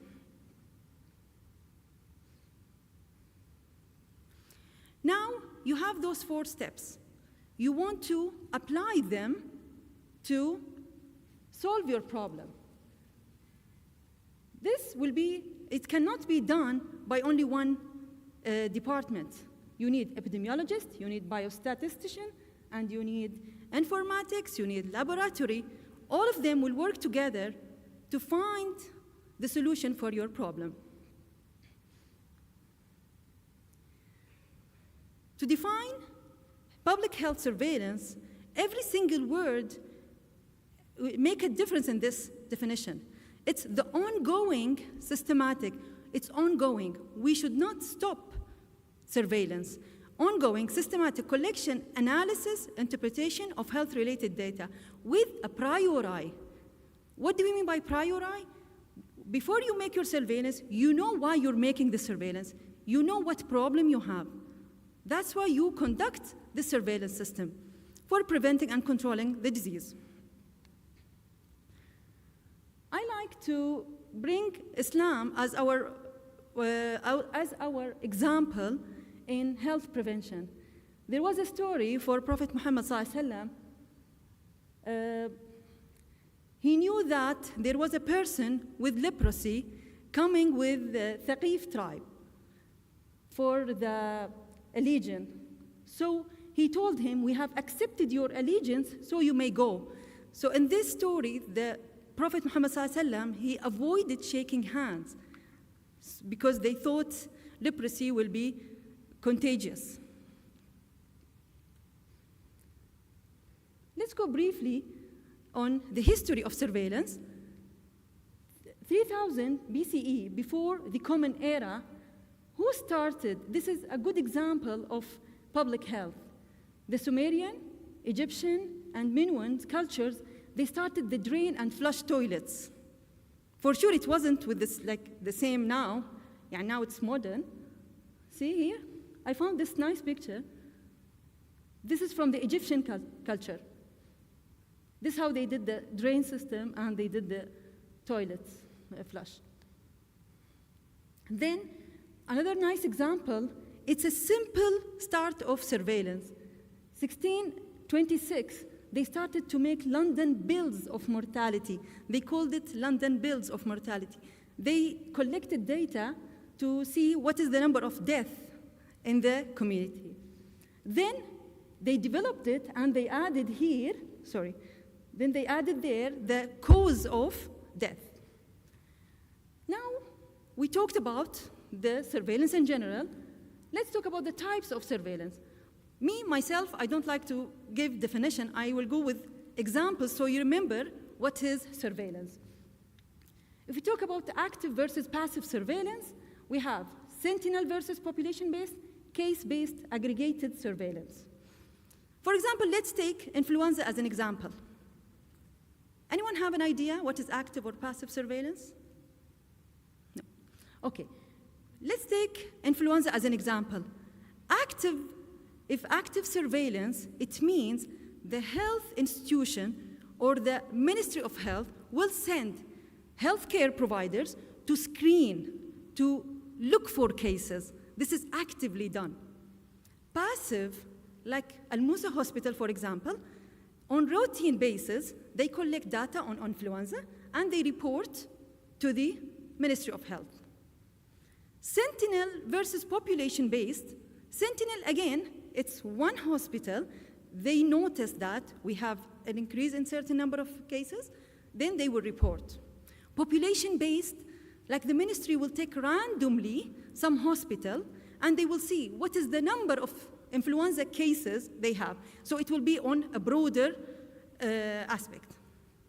Case versus aggregated, here you go in a more detailed way. For example, you will follow some cases and you will see what is their clinical outcomes. You will go more details into the cases. Aggregated, again, it's same, but you will do it on population-based. So the key objective of surveillance at the end, it's what? To guide intervention. Again, our goals will be, why we're doing surveillance? We want to early detection of infection disease, we want to prevent outbreaks, and we want to guide interventions. Now we have talked about the goals and the definition and the types. Let's go to the main important thing, which is the process of surveillance. How we start the process of surveillance? We start with data collection, data analysis, data interpretation, data dissemination, link to action. For data collection, one colleague, I think Dr. Rabia, talked about the clean data. The clean data, and he mentioned already how it should be important to be clean, accurate. As I remember, one of our biostatisticians, he used to tell us in the college, garbage in, garbage out. So your data should be clean, so your findings, your results should be accurate. Let's take this as an example. For example, you are a health provider or the hospital administration. If I tell you these are all TB cases, by the way, these are actual numbers, because now currently I'm working on a TB research paper, so I got this, these are the real numbers, okay? So these are the numbers, like in Qatar, all the TB cases. If you are, as a clinician, I will tell you, wallah, we have, in 2016, 536, 600, 750. For you, can you get something from this table? Or you need it in a more informative way? Yes, more. So that's why I did it as a histogram. There you can tell the trend was increasing, then it was decreasing. At least you can tell something about the figure, right? Okay, let's come to another example. Look at this one. This here, on this axis, I put the population number. On that, it's the incidence rate. It's not the crude number. For example, if I tell you we have 500 cases in the country, or if I tell you, wallah, we have 23 cases per 100,000. For you, you can imagine, you understand more how is the trend of the disease. See, in 2016, we have male and female. I segregated them by gender. So you can see how is the male is more, right? Because in Qatar, we have the population of male after the World Cup, all these projects, we have the number of labors and male is more. But does this mean, if you see only the histogram, does this mean it's see the upper line is the male, the lower is the female. So in male, it's more, but it's not that different, right? Okay, look at this one. This example is very nice. I like to give this example to see how incidence is more informative than crude numbers. At the left one, look at those two age groups. Now, the data are segregated by age groups. From 0 to 4, 14 to 5, up to 65. It's the same there. If you look at left one, you would say we have 124 cases in the last third group, okay? You would say we have less number of TB in 54 to 45 than 35 to 44, right? So they're doing better? Does this mean they're doing better? What do you think? Can we say from the left figure only that 54, they're doing better than the other group, the younger one? It looked like, exactly. But when you calculate the incidence, look at the right one. The incidence in the same group was 36, and the next one is 32. So it's a bit more worse. So this is what we mean by analysis of the data. So you cannot just depend on the counts. You transfer these counts to rates to make it meaningful. Because for example, if you're the epidemiologist or if you're the clinician, you come to the hospital administration, you will tell them, no, we have this, are doing better. Then your interpretation is wrong. When we made it as rate, now you can see the true findings.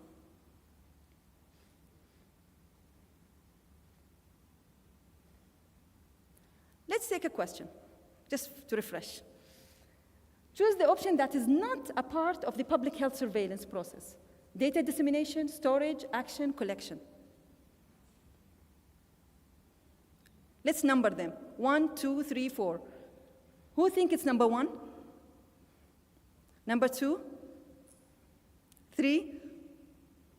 4? Data storage is not a part of the surveillance. Yes, correct. Now, I will want to show you a real example from our hospital of application of surveillance. Now we're working on dengue. You are familiar with dengue? Yes. It's an infectious disease coming from mosquitoes bite. Now we start with data extraction. This screenshot, it's from our Oracle system. We work on Cerner in our hospital, in HMC. So this screenshot, we put the order, like we want this test and this certain test and for this institution and from this period of time, okay? It's just one click. What do we get? We will get this data. It's a huge data because it covers the whole Hamad Medical Corporation.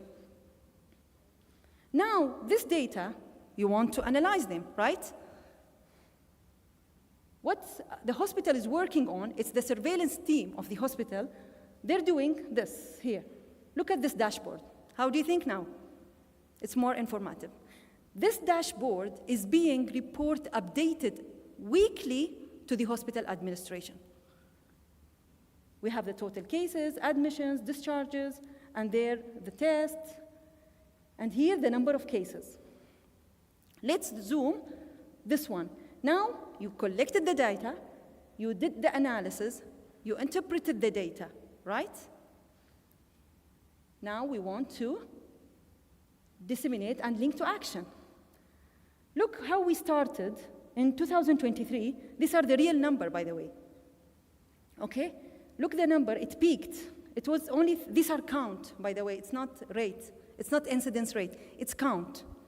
But for us, it's an alarming. So it means we have the species of mosquitoes that transfer dengue, right? So what was done after doing all this data collection? So see, this is the importance of the surveillance of the hospital. If we didn't do it, we would not know where we are. So after all this data, what happened? The hospital administration, we report regularly to the Ministry of Health.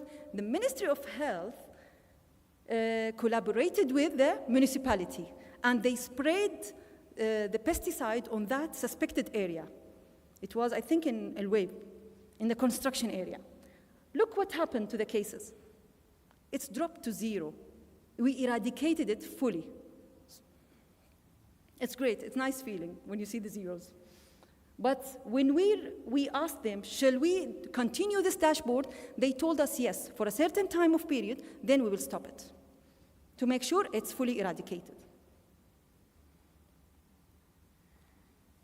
Now let's come to the dissemination, as we said. You remember we said data collection, analysis, interpretation, dissemination, then link to action. Dissemination, this is our epidemiological bulletin. Sorry, I don't know how to go back. Okay. This is our epidemiological bulletin. We publish it on quarterly basis. This was one on travel data. The hospital surveillance, we were collecting data on post-travelers, pre-travel and post-travel clinics. What we did, we initiated a travel clinic in CDC hospital. So in this, and we did promote for it, and why these bulletins for the public to be aware that we have a travel clinic. So anyone of the staff, of the public, if they are traveling somewhere, so they come, they take an appointment to the travel clinic, and they will tell the physician, I'm going to certain countries. And depending on that country, the physician will offer the vaccination the patient should take, or some of the prophylactic medications.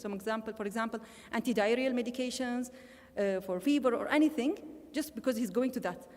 What we noticed in our epidemiology department, that, see the upper one, no, the second figure, the pre-travel appointments are more than the post-travel. So now because of this data collection, routinely data collection, we knew that we have a gap. Patients who are coming pre-travel, they're not coming back for us after coming from the travel. So because we want to know how effective was our program, the intervention, the vaccination. So now we're working on the post-travel visits. I will not go through, because of the time, I will not go through the challenges because it was covered fully by our colleagues. The challenges, which is like limited resources, staff shortage, data collections issue, as we said earlier, timeless, it should be accurate. The future direction, I think it was covered enough, how we integrate the artificial intelligence and surveillance. So our recommendation will be to hospital to invest in surveillance system. Surveillance system is very important because you will have huge data. You want to interpret, you want to make use of these data to improve patient care. I think this was. Just to finish with this slide, as I think Dr. Adam said, no, Dr. Rabia. He said, without actionable insights, there is no use of these resources, right? So it's the same with surveillance. You're making all these expenses, you're collecting data, you're interpreting those data. If you're not taking an action, it's useless. So he says the reason for collecting, analyzing, and disseminating information on a disease is to control that disease. Collection and analysis should not be allowed to consume resources if action does not follow. Thank you. That's it.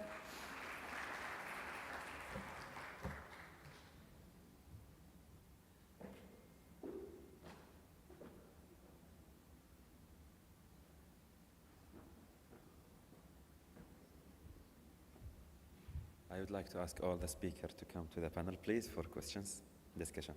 Dr. Sarah, please.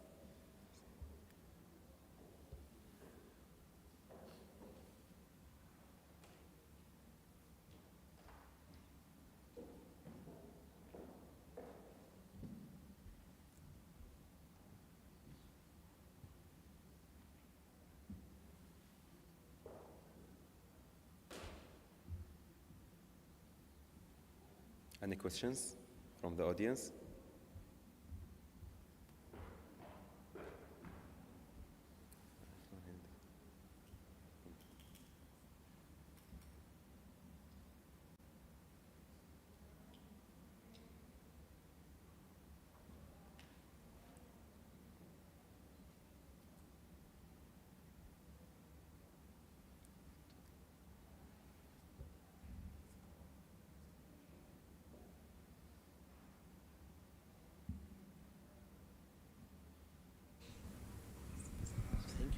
Hello. Okay. Thank you, and good afternoon, everyone. So this is my question for Dr. Sarah. It was a really nice presentation from you, Doc. So this is my question. What could be the potential drawbacks associated with the patient-centered research in improving the health services and also the shaping interventions, and how could these challenges be addressed? Thank you for the questions. Yes, we do have these type of challenge when we are recruiting patients. So sometimes, first, I would say from like academia and like educational perspective, educating patient about research, raising the awareness about research and how we can use research in order to improve patient-centered care. This is first. Then we can recruit patients and maintain them.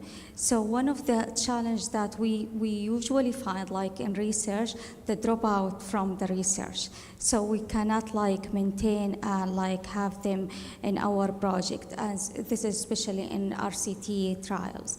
So I think like engaging them with, within the healthcare setting, so this is one of the things that we can utilize, incentivize them sometimes, but like being ethical when we incentivize patients to and recruiting them in some of the research. So I think this is one of like the main challenge in recruiting patients. Another thing that related to challenge in patient-centered research, it's about like limited resources, of course, grants sometimes, and we sometimes talk about time.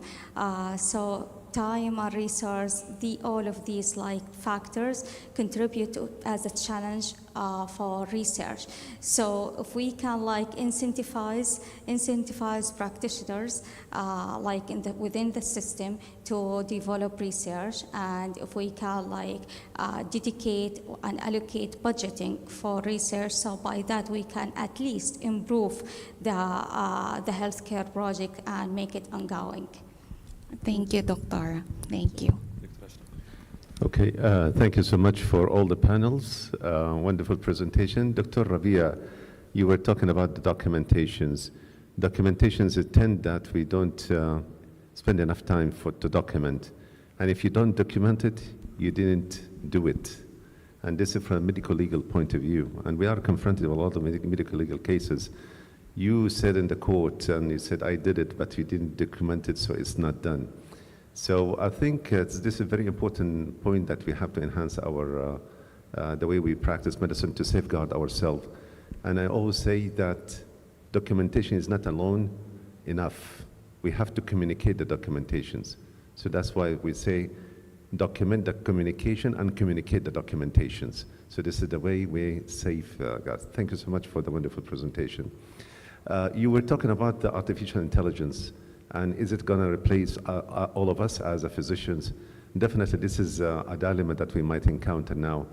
But I think that we have to make the balance between technology and the humanitarian part of our profession as a physician. That's why we have been so much driven towards technology, and we lost the power of the human hand to touch, to treat, and to treat. So that's why, how you can make the balance, you know, how would you like to visualize the balance by adding or rehumanization of healthcare, adding humanity into healthcare along with the technology? Basically, Doctor, thank you for the question. As you know, using technology or adopting technology always a dilemma. How we'll use it, the ethical part, the technical part, the data security, even patient-centered, and how to make it like, again, the message here, how to spend time with the patient and make it more human. It's challenging. It's always a challenge. This is a dilemma here. Now, at this moment, the current status, we are like working with the screens more than with the patients. Now, what's trying to do, we're trying to spend more time with the patient and make it, I can't say it's balanced, but still we have to use the screens, spend time with the screens. But using technology we can get a lot of benefit from it, as long as we consider the ethical point of view and the technical point of view and data security. Still a challenging point for us. But I think I'm not a technologist, I'm a physician, I'm a practitioner. I'm facing this problem with my patient. I'm not able to spend time with them to discuss the psychosocial factors, lifestyle. I'm facing a problem with this. But engaging, make it like as routine and put it as part of the EMR, as part of real-time documentation, capturing the terms from patients. This would be a help for us. I can't tell you a technology solution, but ChatGPT, it helped me. I'm using it. Believe me, it takes me like 3-4 minutes just to synthesize the notes and spend the other time with the patient. It makes me better physician. But again, could be not the solution. You may tell me, what about the errors? Yes, it could be errors, because sometimes it's not like fabricated data. You have to be very careful when you use such technology.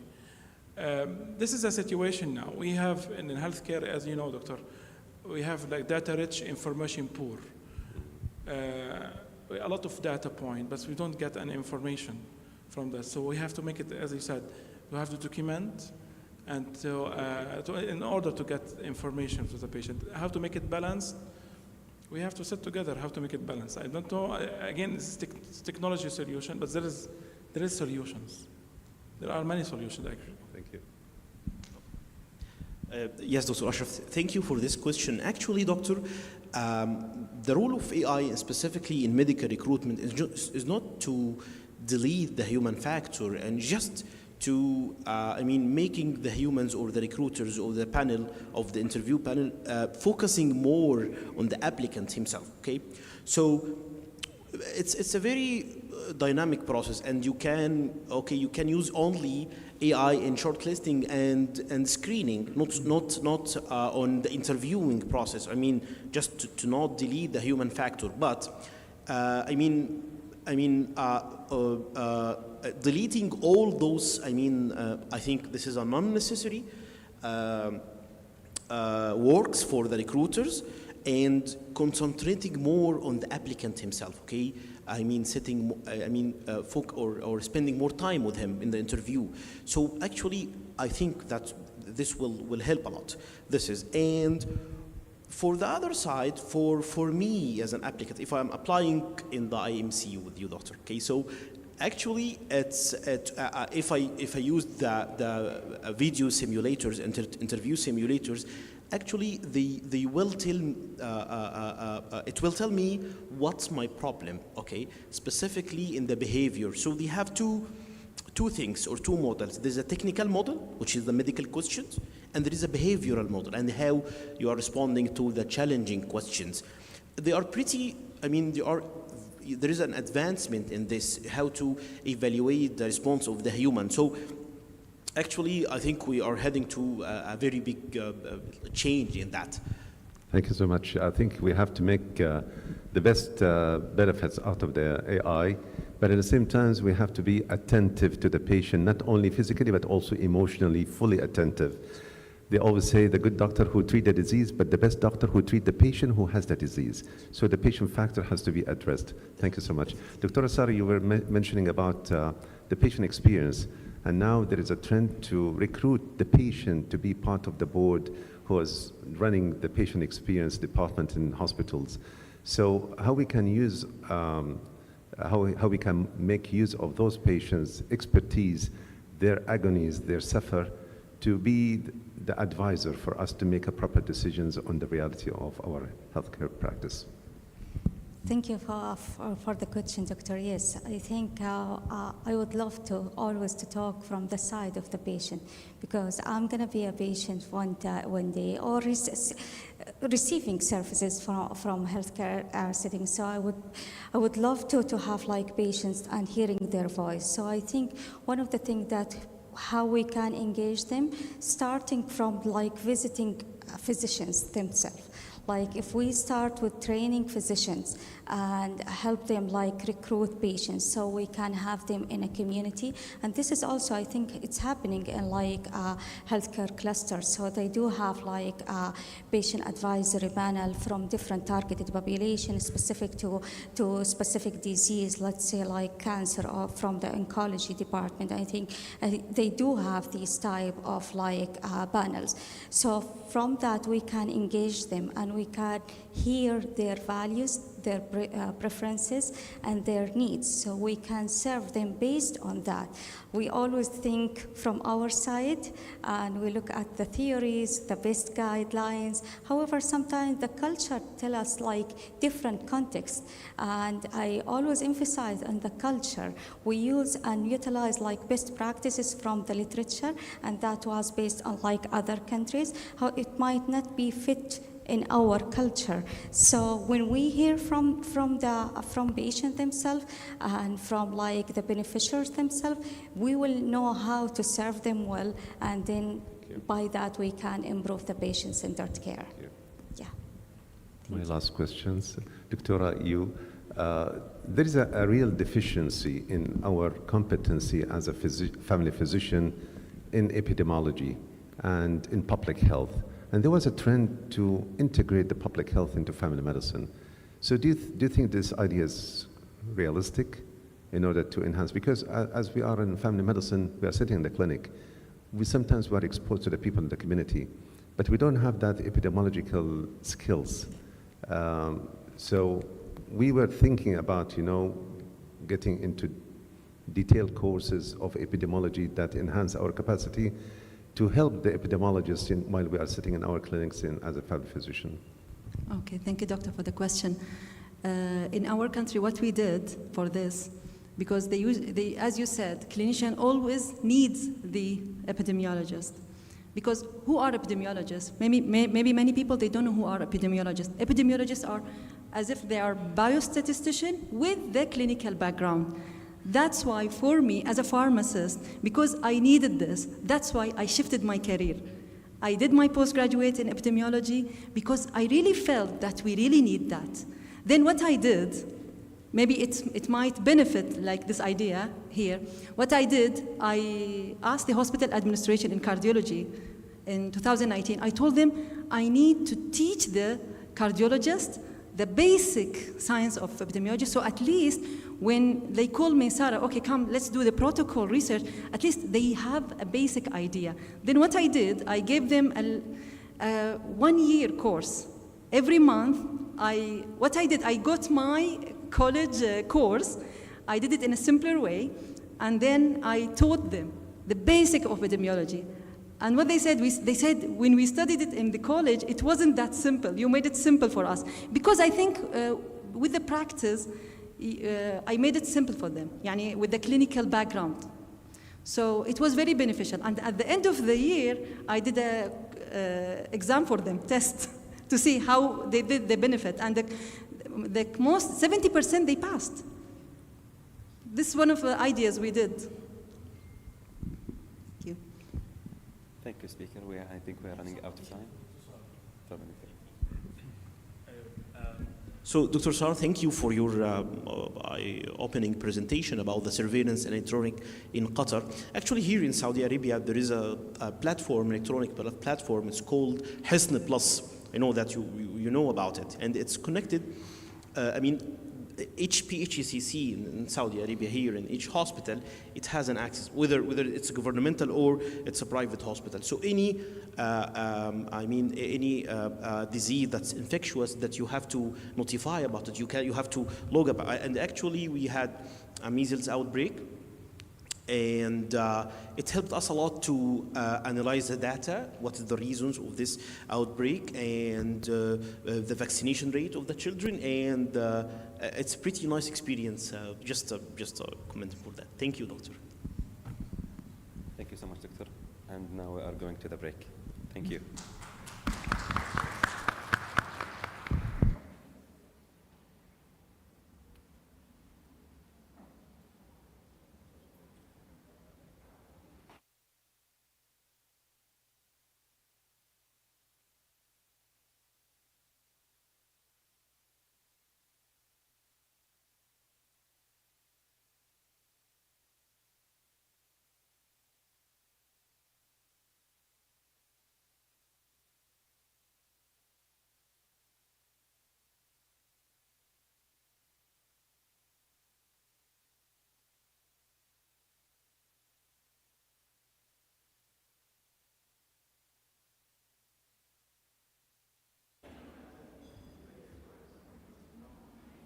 Salam. We're running around an hour behind schedule, so we'll only take 45 minutes for lunch.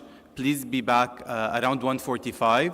So now it's lunch break and prayer break. Thank you.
Good afternoon.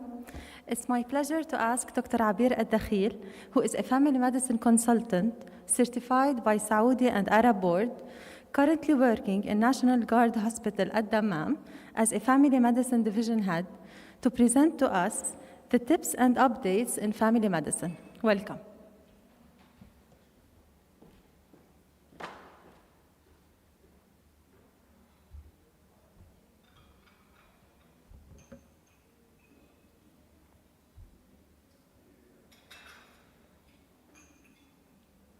Assalamu alaikum wa rahmatullahi wa barakatuh. Good afternoon, everyone. I hope you have energized after lunch. I would like to thank the AlAhsa Hospital, Specialist Hospital, for this opportunity to share with you my topics, tips, and updates and trends in family medicine. Okay. So we will start with the updates and tips with the most common disease in Saudi Arabia, hypertension. As we all know, that 1/4 of the Saudi population has hypertension. Unfortunately, 60% of these are undiagnosed. And those of who are diagnosed, 33% are only treated adequately. Our family physician rule is to prevent, screen, treat, and encourage and educate our patients. Here I will concentrate on the treatment side, as there's a lot of updates in prevention and screening. Okay, so we all know, and as management for hypertension, we have non-pharmacological and pharmacological. Non-pharmacological treatment constitute of dietary salt restriction, DASH diet, weight loss, exercise, alcohol, and smoking cessation. So what's new in this? Have you heard about potassium intake? Low dietary potassium intake has been linked with elevation of blood pressure and increased risk of stroke and chronic kidney disease. So if the patient increased his potassium intake in his diet, he will decrease his blood pressure. These are the food that rich in potassium, such as, of course, all of we know, bananas, avocados, nuts, and spinach. Potassium, what about potassium supplements? If the potassium level are low, supplements may be given. But we have to be careful and check why the potassium level is low with a patient with hypertension. Maybe the cause is diuretics, or GI loss, or maybe one of the diseases that can cause both hypertension and low potassium, such as primary aldosteronism, renovascular disease, and Cushing syndrome. But of course, we have to be careful not to give extra doses of potassium in patients with chronic kidney disease or using drugs that reduce the potassium excretion. In regards of the pharmacological management of hypertension, we have these groups. It's not limited to these, but these are the most famous: ACE inhibitors, diuretics, calcium channel blockers, and beta blockers. So, should we start with the monotherapy or combined therapy? According to the AFP, we start the combined therapy if the blood pressure is 160, below 100 and above. But the experts have different opinions, so there's no, let's say, a rule when to start monotherapy or combined. But the most important is to start with a low dose. If you begin with monotherapy and the blood pressure is still uncontrolled, you have to add a second medication rather than increasing the first one to decrease the side effect of the one medication. And of course, is to avoid the therapeutic inertia, which, what do we mean about it, is to reluctantly treat the blood pressure, or let's say if the patient is still having high blood pressure, you are reluctant to increase the medication or add a medication. So which one to use? All of these are first line: calcium channel blockers, ACE inhibitors, ARBs, and diuretics. But if with people with darker skin, it is better to use calcium channel blockers. In patients with diabetes and chronic kidney disease, it is best to start with ACE inhibitor or ARBs. If the patient has osteoporosis, edema, calcium nephrolithiasis with hypercalciuria, it's better to start with diuretics. And it's better to use thiazide-like diuretics rather than the thiazides.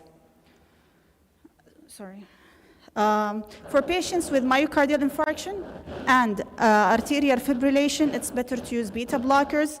And with patients with heart failure, mineralocorticoid receptor antagonist is the first choice. Okay, so this one was regarding the hypertension. Updates in this diabetes.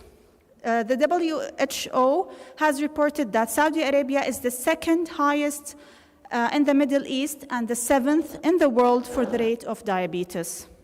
Diabetes has approximately registered 10 times increase in the past 3 eras in Saudi Arabia. And again, 1/4 of the Saudi population has diabetes mellitus. We all know the groups of pharmacological treatment of diabetes. I'll not go through over them all. But which one is the best to use?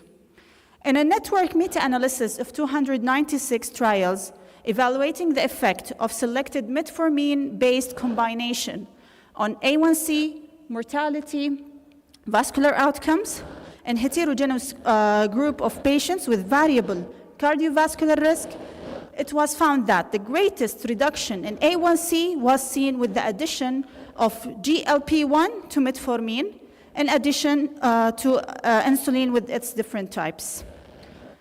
SGLT2 inhibitors in general had a favorable effect on hospitalization for patients with heart failure and progression of renal disease.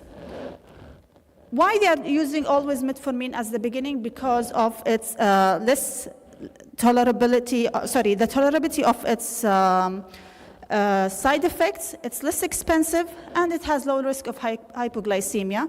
Then after that, we can add the different medications. Okay, for patients with low cardiovascular risk, all treatments were similar to placebo for vascular outcomes.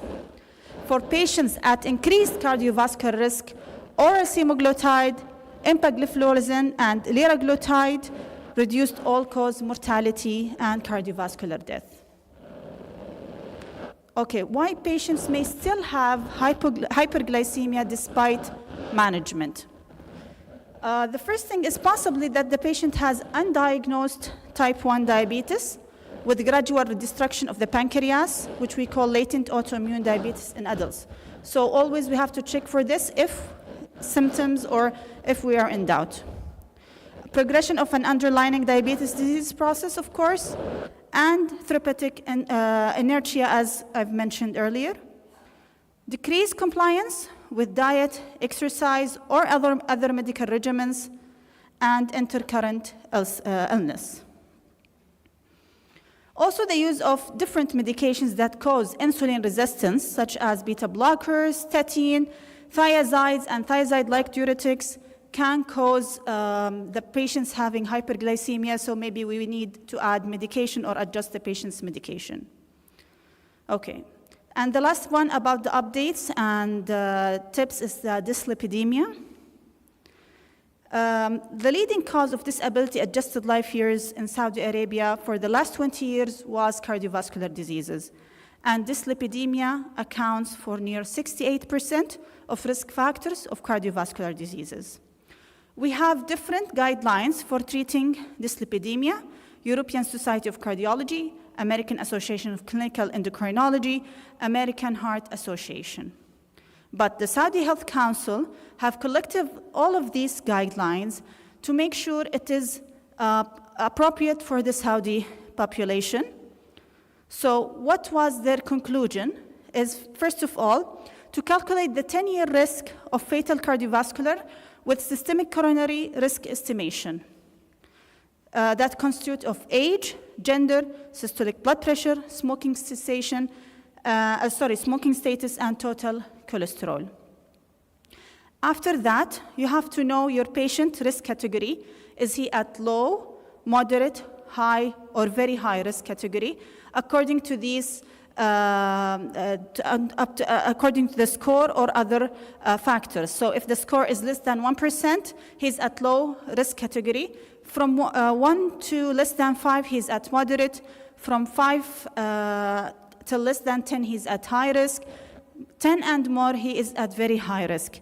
Also, if he has like type 1 diabetes, type 2 diabetes, and the number of years, all has different category. So after you know the risk of category, you will know the target LDL for this patient. So if the patient has a low risk category, his target LDL is less than 116. If he's moderate, his target LDL is less than 100. If he's at high risk, his target LDL is less than 70. And if he's at very high risk, his target is less than 55. Finally, if the patient has recurrent cardiovascular events, his target is less than 40. After that, we have to choose the medication and type and the intensity. So if the patient is at acute event, we will start him on high-intensity statin plus ezetimibe or PCSK9 monoclonal antibodies, regardless of the LDL status. If the patient is at very high risk, we will start him with high-intensity statin plus ezetimibe. If not reach the target, we may add PCSK9 monoclonal antibodies. If the patient is at high risk, we will start him on high-intensity statin. And if he's moderate risk, it is up to the physician according to the other risk factor the patient has. I put them here, you can see them later, but because of time, I'll not go through them, and they are all on the website. Risk enhancers and risk modifiers. So in summary, for the updates and tips, we have the low dietary potassium. It has been linked, as we said, to elevation of blood pressure, so increasing the risk of stroke and chronic kidney disease. Calcium channel blockers, ACE inhibitors, ARBs, diuretics, all can be used as first-line treatment. But as we said, there are some specifications for some medication. Metformin with GLP-1 receptor agonist with insulins has the greatest A1C reduction. SGLT2 inhibitors in general also had a favorable effect on heart failure and progression of renal disease. For patients at increased cardiovascular risk, oral semaglutide, empagliflozin, and liraglutide reduced all-cause mortality and cardiovascular death. And the Saudi Health Council have summarized the most important guidelines and made it fit to our population regarding dyslipidemia management. Okay, now let's see what are the trendings in social media among the population. We have 3 hot topics that I have got through them: intravenous vitamin formulation, protein supplementation, and growth hormone. For the intravenous vitamin formulation, the effectiveness of these formulation is based on rumors and people's individual stories. Few studies have been conducted testing the effectiveness of this formulation in people who do not have vitamin or mineral deficiencies, and none have confirmed the effectiveness of this formulation. The evidence of the use of this formulation in the treatment of patients with malabsorption, problems, burns, or serious infection is unclear. What are the possible side effects? It may cause infections, blood clots, burns at the injection site, liver and kidney damage because of the large amount of vitamins. Taking also high dose of some vitamins have negative side effect on the health in general. And also it may cause increase in the fluid load in the blood in patients with hypertension and heart disease.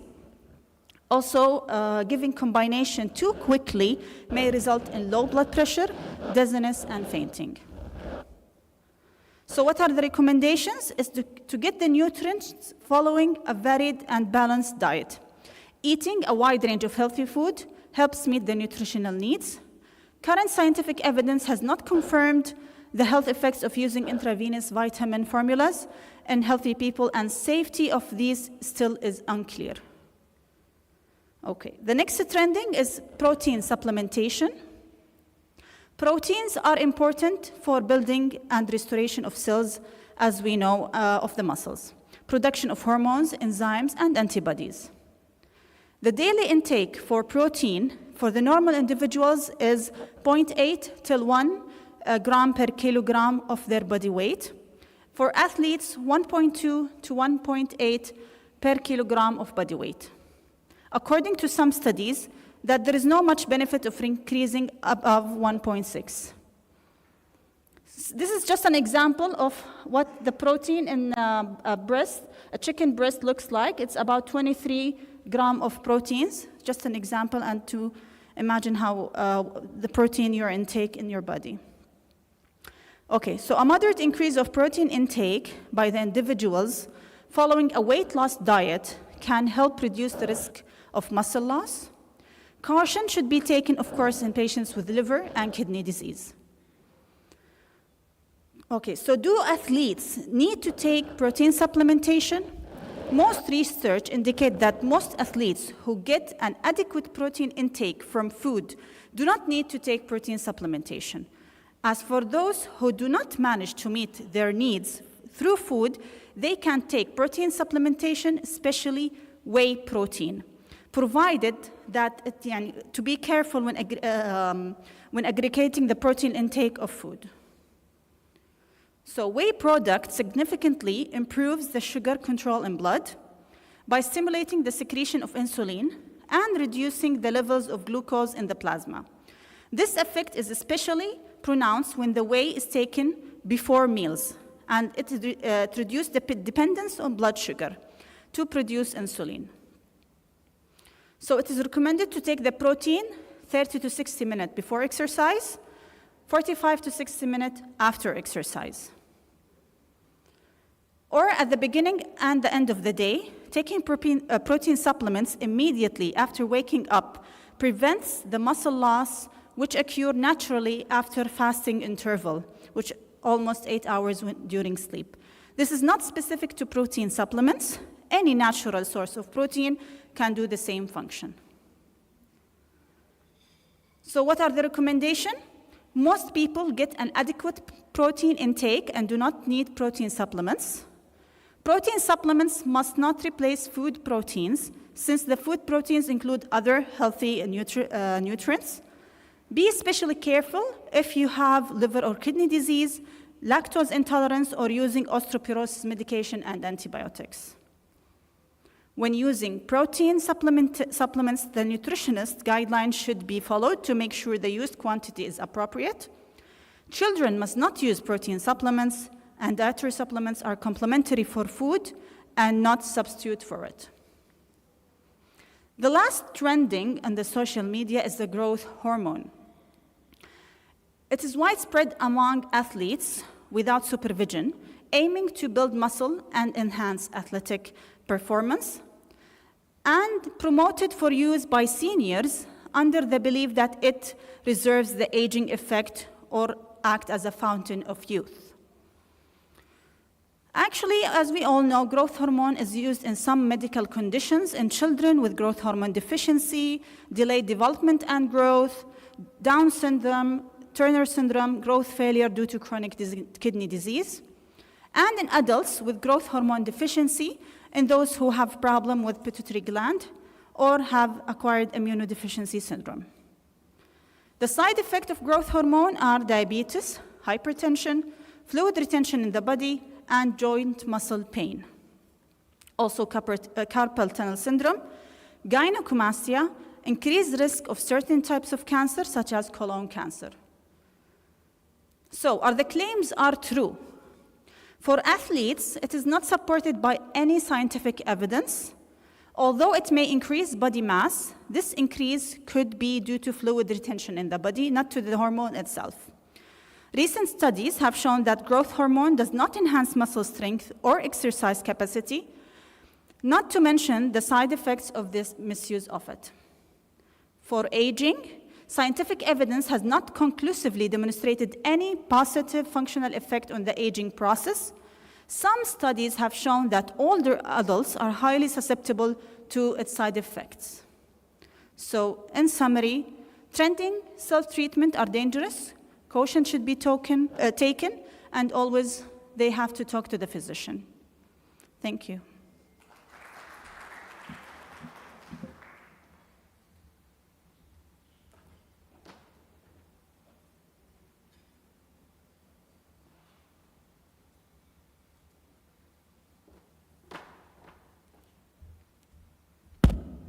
Thank you, Dr. Abir. Our next speaker is Dr. Ahmed Abdallah. He is a regional expert on tobacco control. He is a family physician registrar, a smoking cessation specialist. He has diploma of positive psychology. He is a winner of Excellence Award in Tobacco Control from the WHO 2022. He worked as a technical supervisor for the Tobacco Control Program for 14 years at Saudi Ministry of Health in Najran, Mecca, and Tabuk regions.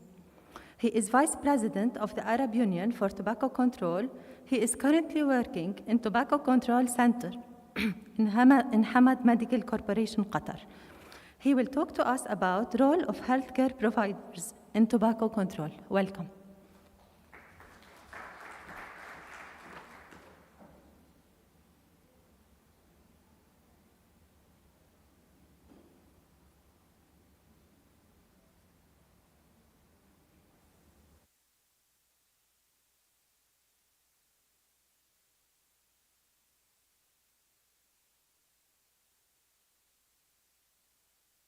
Assalamu alaikum wa rahmatullahi ta'ala wa barakatuh.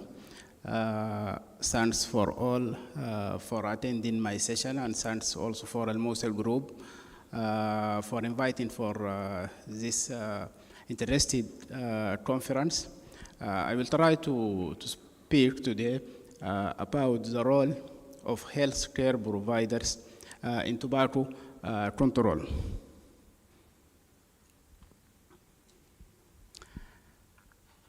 What do you think when you see these pictures? What came in mind? Knowledge is the key.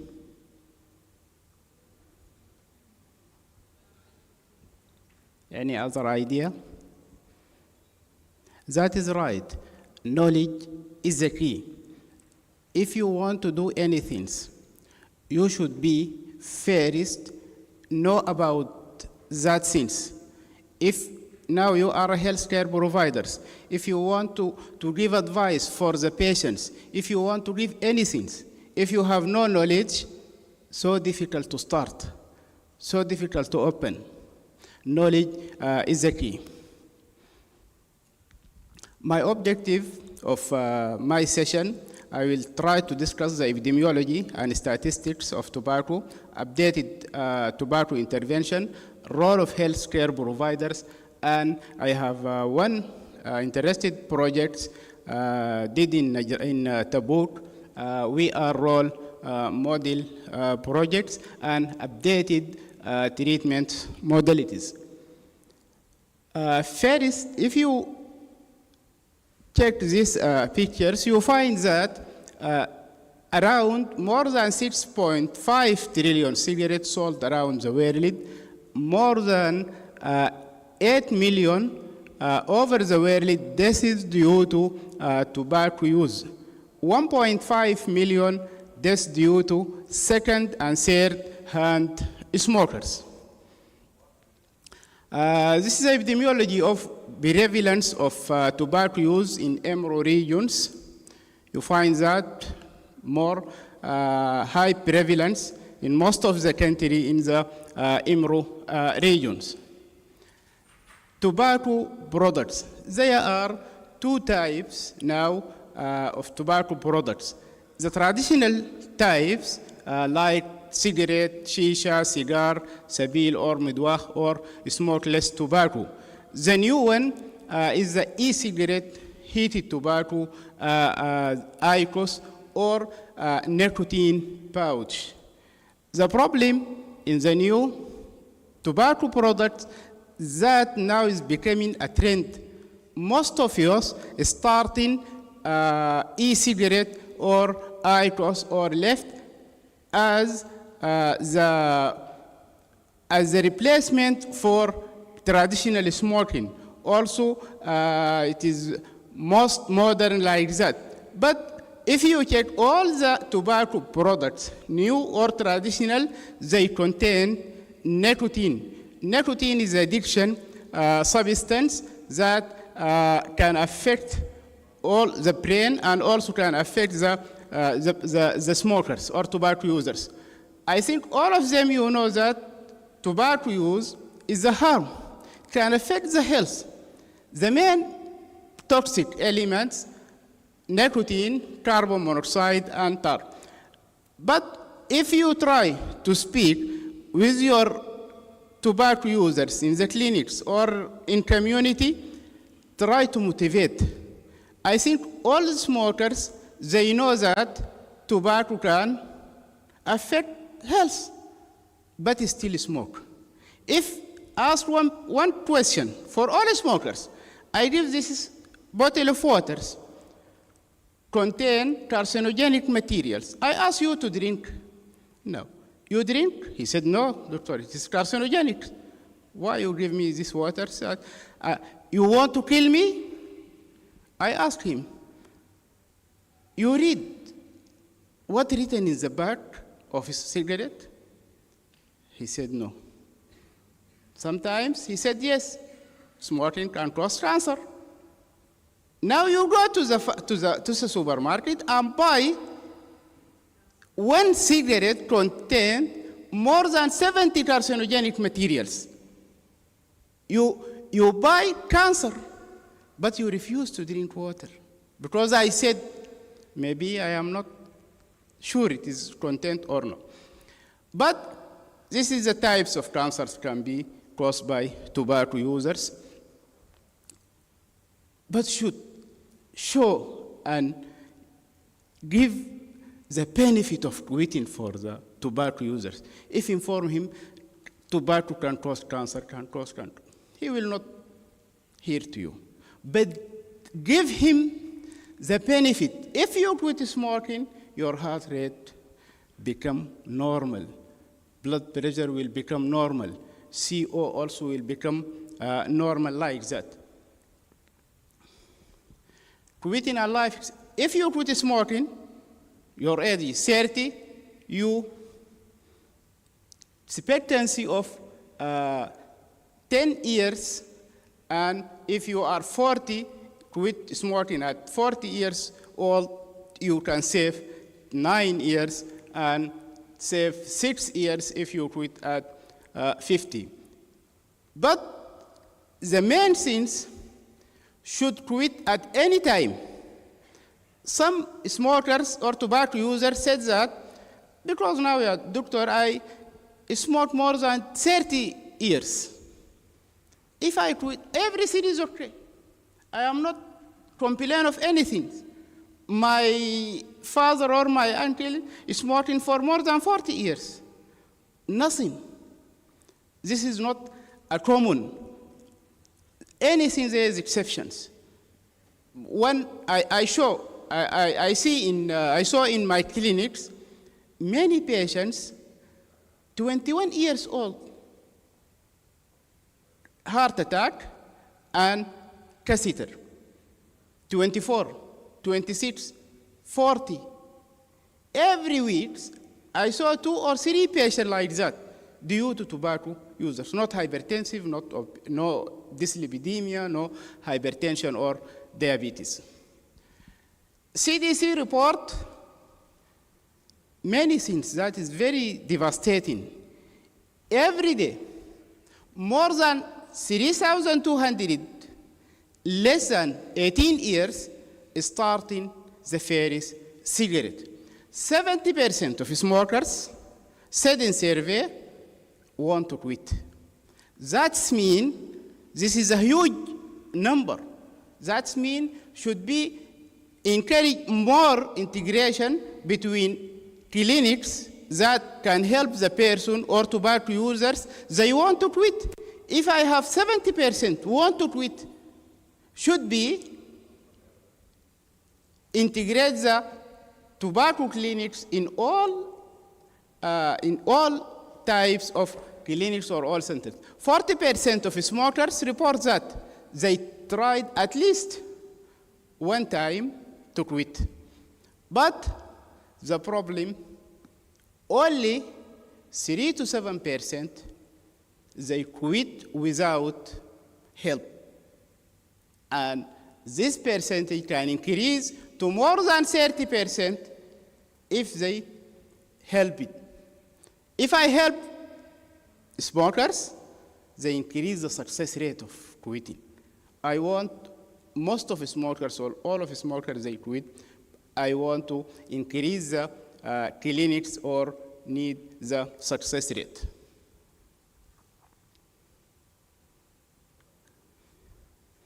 Sorry.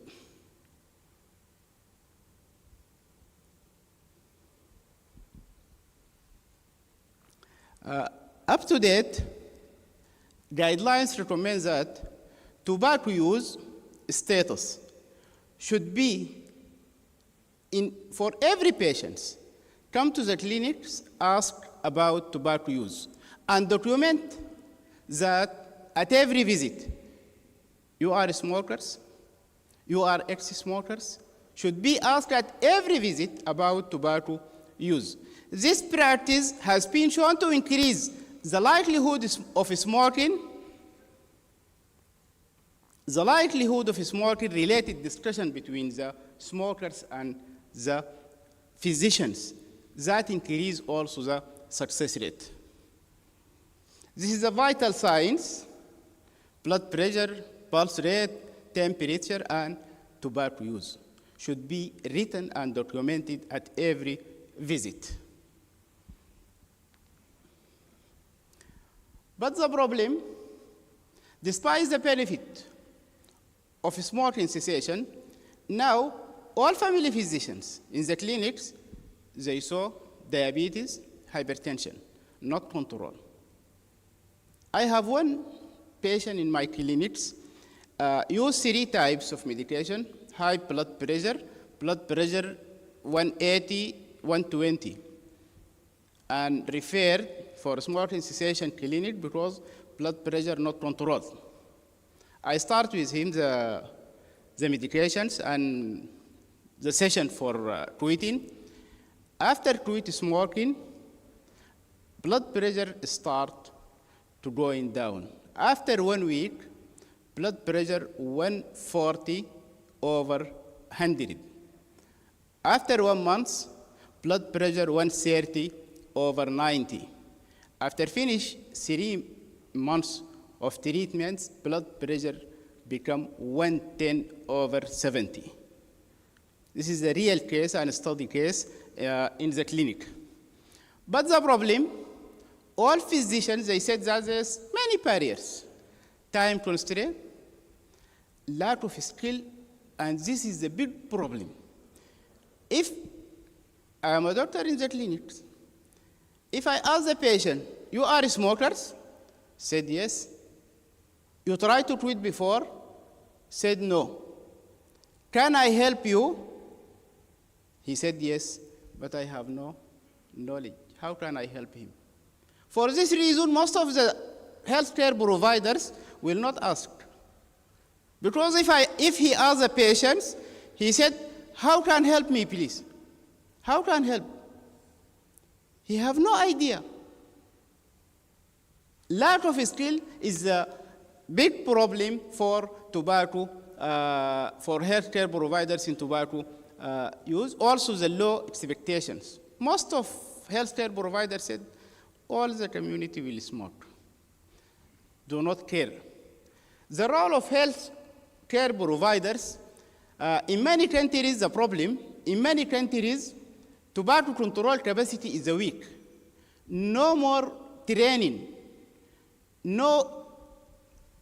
I think in Saudi Arabia now, it is the best country in tobacco control program for smoking cessation in clinics. I think there's more than 2,000 clinics now in Saudi Arabia. Also, tobacco prevention and treatment services are not integrated into routine patient care, healthcare.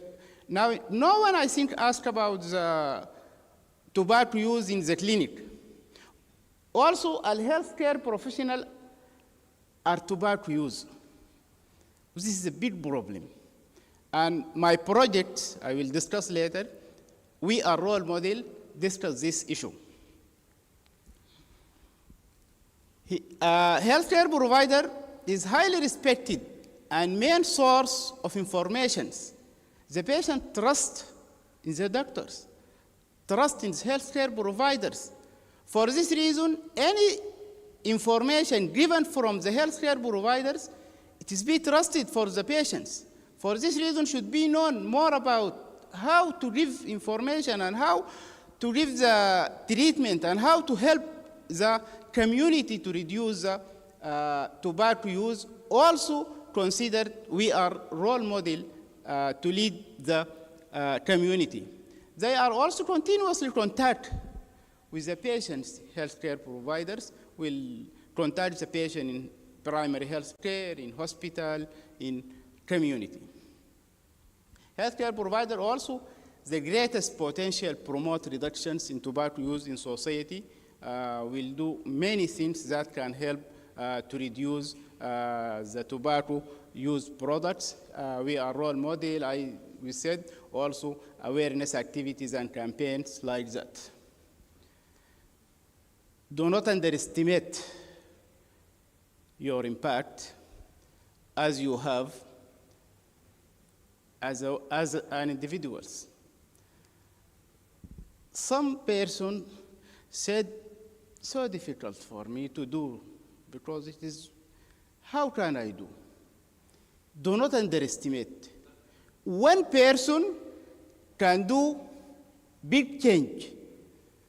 And you see now, we are role model is a project. When I start in my work in my work in Tabuk, join 2017, I will start to analyze the situation at that time. I found that most of healthcare providers, they not know more about the tobacco control programs. 2019, start questionnaire to analyze the situation. I want to know what is the knowledge, how can treat, how can deal with the smokers in the primary health care. This study done in 24 primary health care in Tabuk city.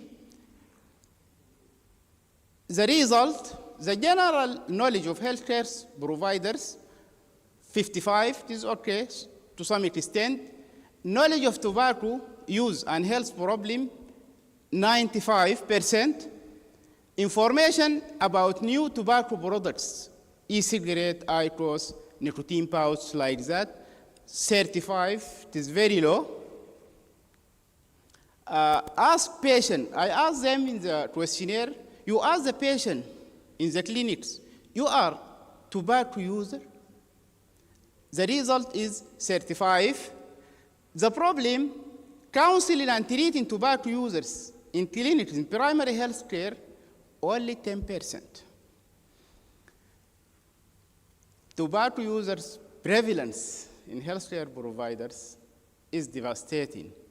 28% of healthcare providers are smokers or tobacco use for male and 4% for female.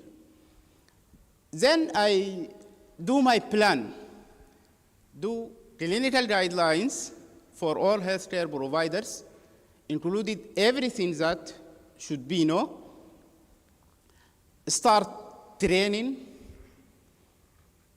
as the groups, individual training, regular training for all. Then I repeat the same questionnaire in 2021. And this is the result and comparison between 19 and 21. General knowledge from 55 become 90. Knowledge of tobacco use and health problem from 95 become 100. Information about the new products changing from 35 to 85. As a patient, most of healthcare providers becoming to ask the patient about tobacco use from 35 to 80%, and give counseling and treating the patient changing from 10% to 60%. The good things, healthcare providers' prevalence of tobacco use reducing during these 2 years from 28 to 15% in male and 4% and 1.5 in female from, okay. And finish this project with regional conference. This project won the Excellence Award from Ministry of Health,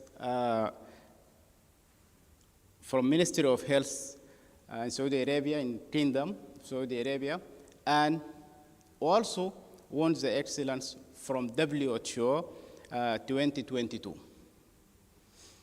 Tobacco treatment modalities, they are different evidence-based tobacco treatment modalities. I will discuss quickly medications, behavioral therapy, nicotine replacement therapy, or acupuncture like laser therapy or other types of treatment. Also, there are many tools for motivations tobacco users to quit. Tobacco users do not plan to fail, but fail to plan. For this reason, need someone to guide. Remember to advise your patients at every visit. Stopping smoking is the best thing you can do for your health. The message that should be taken, I have 3 messages. Our role to help a smoker is very important. All smokers should be given brief advice, at least 30 seconds.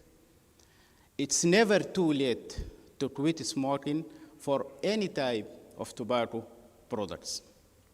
Thanks.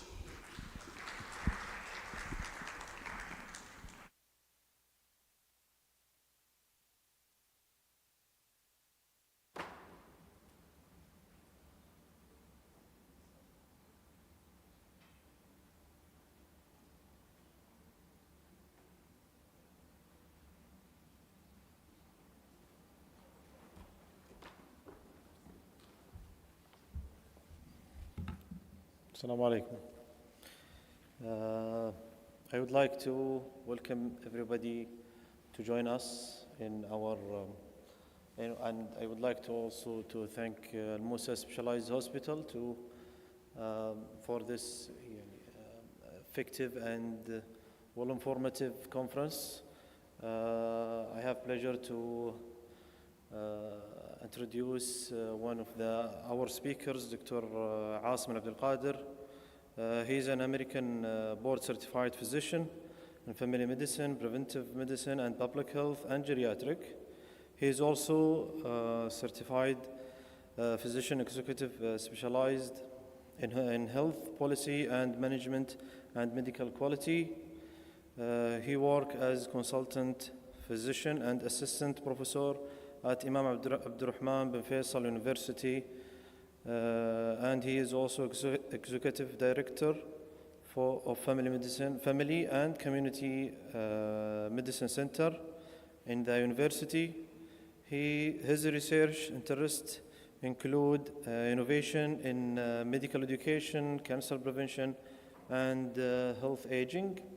Let's give a warm welcome to Dr. Asim.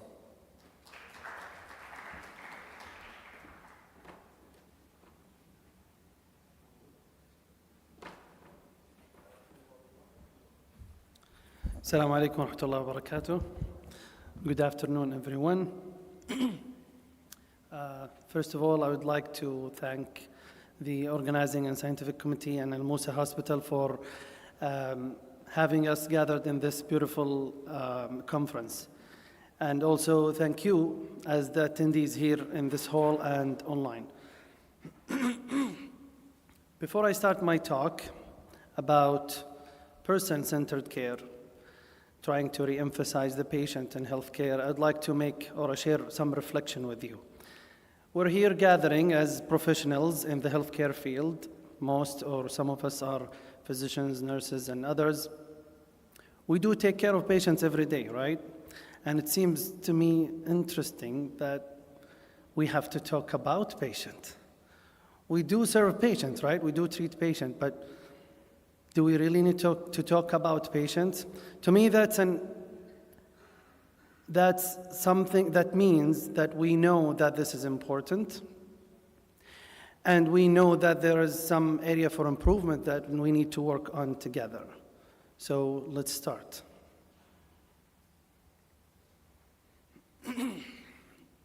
First of all, I have no conflicting interests to disclose for my talk today. Now, by looking at this picture, let's for a moment think as patients. If you were a patient, would you like to be in the setting on the right side or on the left side? So with the show of hands, who would like to be the patient on the right side? One. Okay. I'm going to ask you why in a second. Who would like to be the patient on the left side? Almost everyone. Let me start with you. Why the right side? If you could share with us.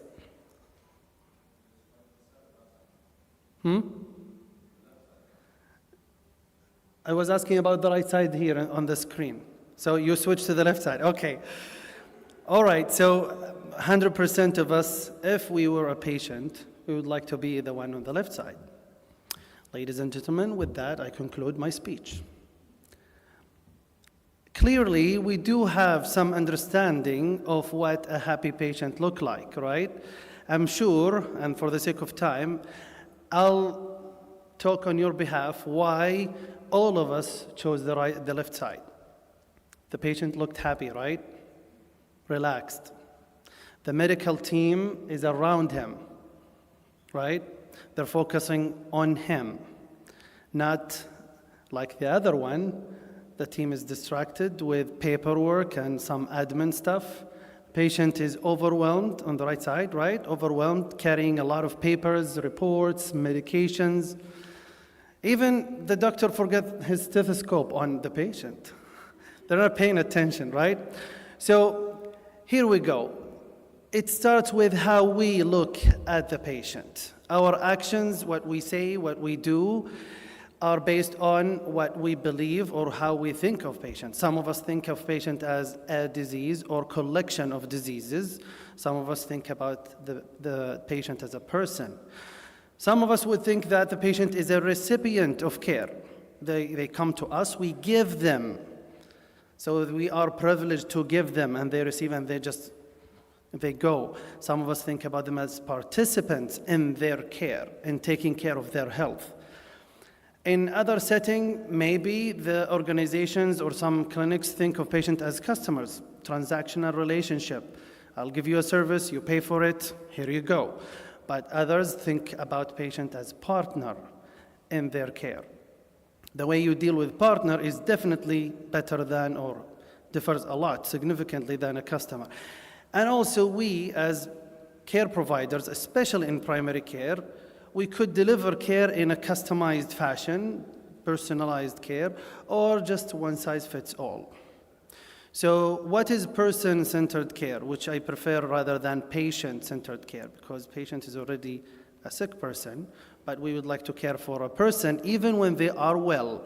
So person-centered care is not just a talk or a say or an action here and there. It's a healthcare model that integrates all the pieces in healthcare: physicians, nurses, admin staff, supportive staff, care coordinators, and even administration, believe it or not. So they have to all integrate, they have to collaborate prioritizing the individual's unique needs and values to deliver personalized care in a holistic way.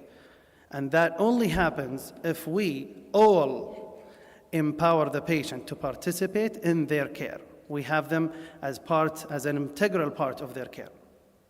So let's, based on evidence and based on literature, let's shed some light on some principles and fundamentals of person-centered care. First of all, if you want to give a person something that they deserve, you have to know and respect their values, preferences, and needs. You should deliver a care to them that is accessible and in a quick way. We should also deliver information, clear information to them, starting not in the clinic, starting at the parking lot. They know where to go, they know where to park, they know if you can give them free parking, that's a plus as well. And when they come to the reception, they should be educated about their rights and responsibilities. They come to you in clinic, you continue that process because you're part of a team, and you give them support throughout their care, whatever they need. You should attend and pay close attention to their physical environment and physical comfort and environmental needs. For example, comfortable waiting chairs, right? A very nice and very good examination bed and so forth. Temperature in the room. All of that plays a part in their care. We, of course, as primary care physicians, or even other professionals working as a team in primary care, we take pride in delivering continuity of care. We should make sure that there is a smooth transition between the care continuum. Should they need the emergency room, I take an additional step by calling the emergency physician, telling them what's the situation, right? So there's smooth transition. There is delivery of information, sharing of data, so that the patient does not suffer in the process of moving from clinic to ER, from ER to inpatient, from inpatient to home, and so forth. And alongside that, we coordinate as a team. Yes, I'm a doctor. I'm probably going to be staying in my clinic, but part of my team is a care coordinator or a nurse or other professional who's assigned to help me in this process. And of course, mental health and well-being and happiness is what we all look after in life, not only in healthcare, right? So as physicians, as primary care, we should think of that and focus on it, even if they are coming for some other organic disease. For example, if we're treating hypertension or diabetes, we should still think about depression, anxiety, and other things, insomnia. All that impacts, we know by evidence scientifically that it impacts organic diseases like hypertension and blood pressure. And as a society that takes pride and involves family and friends, we should also consider that. Should our patient need to go through huge decision, for example, getting surgery or getting admitted or starting a therapy that needs a lot of thinking, we should invite them. We should ask the patient, would you like us to have your family come in to discuss? Maybe you can bring them next visit so that we involve them and I explain to them your situation and the treatment option and so forth. So in summary, patient-centered care starts at any healthcare organization from the top all the way to bottom, and also from the bottom all the way to up, but it complements each other. So the mission and values of the organization should align with patient goals. Why? To provide and to allocate the resources and also empower the healthcare team, us, to deliver a collaborative and coordinated care, paying attention to physical comfort and emotional well-being, and inviting family and empowering the patient to take part in their healthcare decision-making and so forth. So why should we care about patient care? Patient-centered or person-centered care? There are several reasons, but the top 4 reasons: if the patient feels comfortable coming to the hospital or the clinic, they are happy with their doctor, they were more likely to follow your recommendations, and they will have a better overall experience with the healthcare system. And that's, I think, what all of us looking after, right? As clinics, as hospitals, as health group, we always look for improving the experience of healthcare. And that also will lead to a better satisfaction with the quality of care that we provide, and also ultimately, over the long run, better health outcome. And if we succeed in delivering high quality care with good outcomes, with the transformation journey that we're going through, we're going to secure better reimbursement and payment so that we will reduce the expenses and increase financial margins throughout the care continuum, whether it's in clinic, ER, admission, surgery, and so forth. So let's take some examples, some practical examples of how can we deliver person-centered care. One example is wellness plan.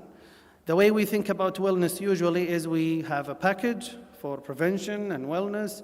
Here you go. You want one? Go ahead and just pay the bill, go to the lab, go to radiology, and finish your workup, and then come back to me. It's like one size fits all, right? But in order to deliver that service in an individualized, person-centered fashion, we should have the patient one-on-one with the doctor to assess and mitigate risk. What's the risk of metabolic disease? What's the risk of heart disease? And so forth. And then we close the gaps in care. For some, they're not following with the primary care, so I'll get them attached to primary care to get things rolling. For others, they do have certain chronic diseases, but they are behind with their medications and secondary or tertiary screening. So get these gaps closed first. Then, along the way, with the long-term relationship with the patient, we promote long-term health maintenance. Every time they come, we discuss that with them. And by the way, if you try it, I've tried it. It's so much fun. It's very satisfying.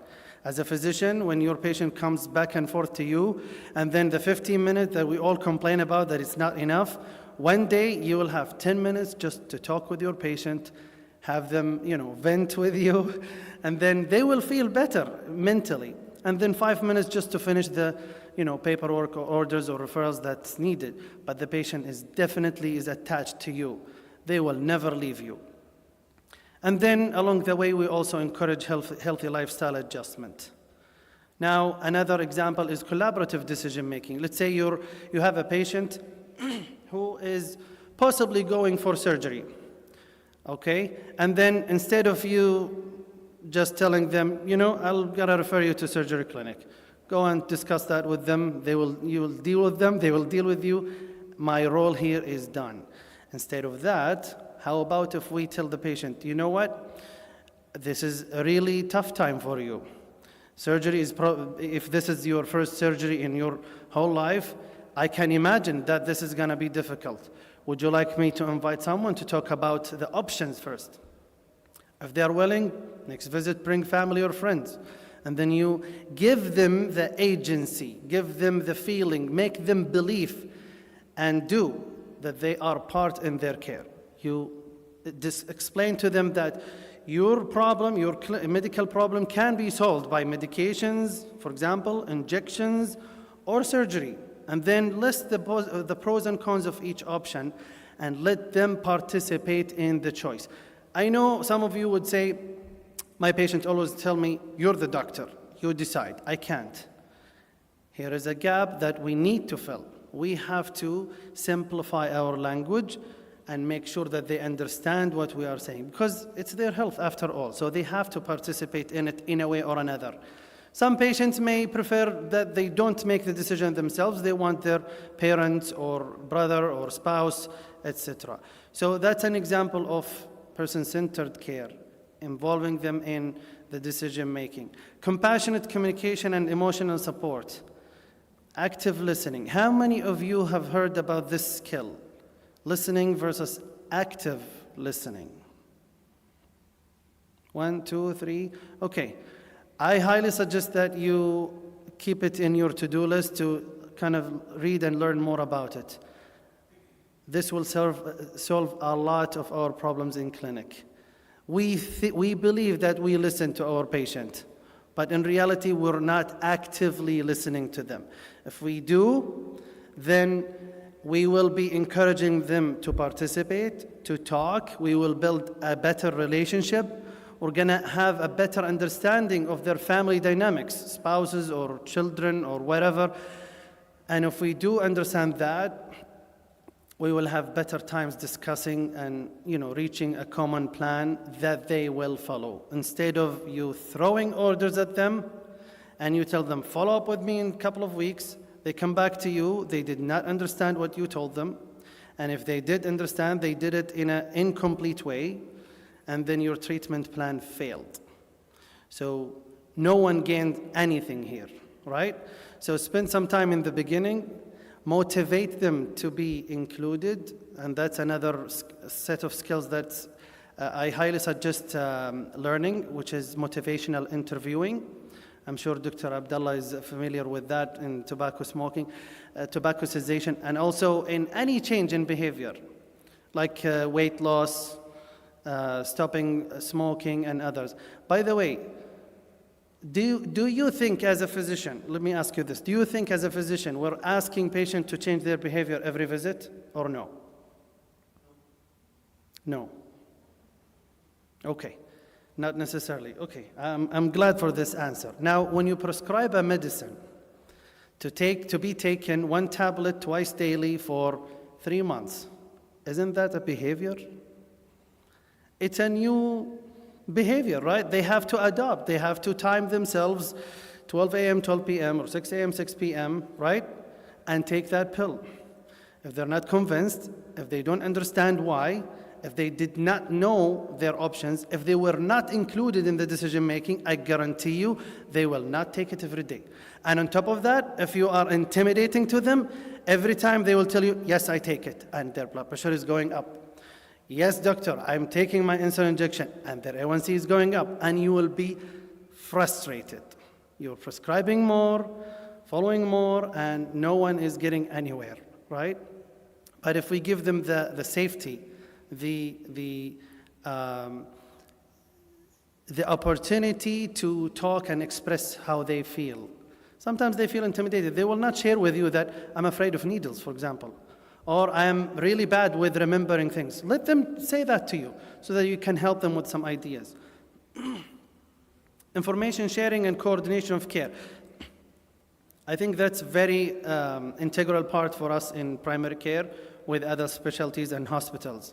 So the classic example is complex case, patient with diabetes, hypertension, dyslipidemia, obesity, blah, blah, blah.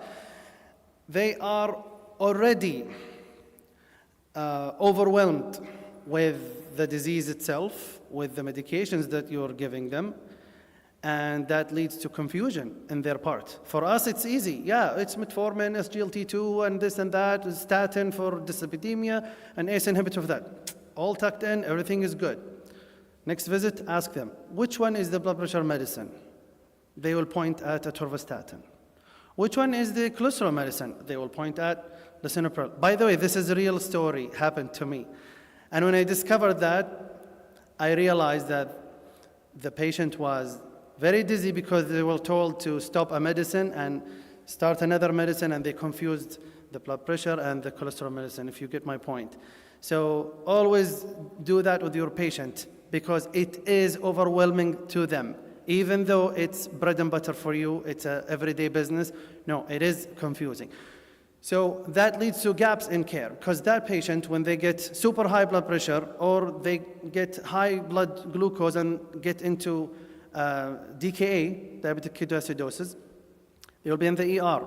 ER possibly admission possibly ICU, and confusion after confusion, burden over burden, and they're not getting anywhere. But if we go back in time, when they are in clinic with you, take the time, explain to them what's happening, what are the medication and why, and listen to them. What do they prefer? Some people prefer not to take any medication. Acknowledge that. What's the problem? Just say, okay, you know what? I'm with you. I do that with my older adult people. They always hate medications, right? So the way I start with them, you know what? You want to stop medication? I want to stop it with you. How about that? And they're like all open ears. How can we do that? I tell them, you know what? Work on your diet. Do this, this, and that. They come to you next visit excited. I did my part, now you do yours. Stop that medication. Win-win situation. And so forth, okay? So that's one way of information sharing, as well as between outpatient and inpatient. Now with the health information systems, electronic system, we should have clear or some sort of like complete and comprehensive documentation between what happens in the inpatient world and the outpatient world, so that we complement each other instead of the patient comes to you after going to several specialized clinics with multiple bags of medications, not knowing what is this and why are they taking it, and so forth. I'm sure that triggered a lot of memories and patient stories. Now, I will conclude with a couple of slides. One is that now we hear about person-centered care and then value-based care. Are they the same? Are they against each other? Should they complement each other? So the short answer is value-based care focuses more on the processes and the quality of care itself. So the principles of VBC is usually cost-effective care, guidelines adherence, standardization of care, considering cost to system. So it's all more like a materialistic and objective things, which are important. On the other side, I think by now we do have clear understanding about PCC, which is focusing on the patient, him or herself, their family, and their experience overall, their preferences, values, communication, and other aspects of care. So far there is no contradiction, right? But the good thing is there is overlap in between. So focusing on clinically effective care, safe care, timely care, equitable, shared decision making will hit both birds in one stone. So as an organization or as physicians, if we focus on these principles, we're going to be in great shape in the near future when the payment model changes along with the healthcare transformation. Okay. Last two slides here I got from the Health Sector Transformation Program strategy. Just wanted to highlight that person-centered care is not a luxury of knowledge, and it's not a fancy term to just, say in conferences. No, it is part of the strategy, as you can see on the top right, providing integrated, people-centered healthcare. And that goes hand in hand with the other strategic objectives: effective, sustainable financial resources, digital and virtual health tools and artificial intelligence, and then investing in private sector integration to create effective strategic partnership. So it is of great value to the national health system in Saudi Arabia. Another example of the same report, which I cited down there, that the modern model of care ensures safe, swift, beneficiary-centered. So beneficiary-centered, people-centered, person-centered, patient-centered, all are kind of the same concept, provided efficiency and effectively. And I'm sure you're all familiar with the 6 models of care: chronic disease, preventive care, palliative, child and maternity, urgent, and scheduled care. So with that, I conclude my talk. Thank you very much for your attention and participation.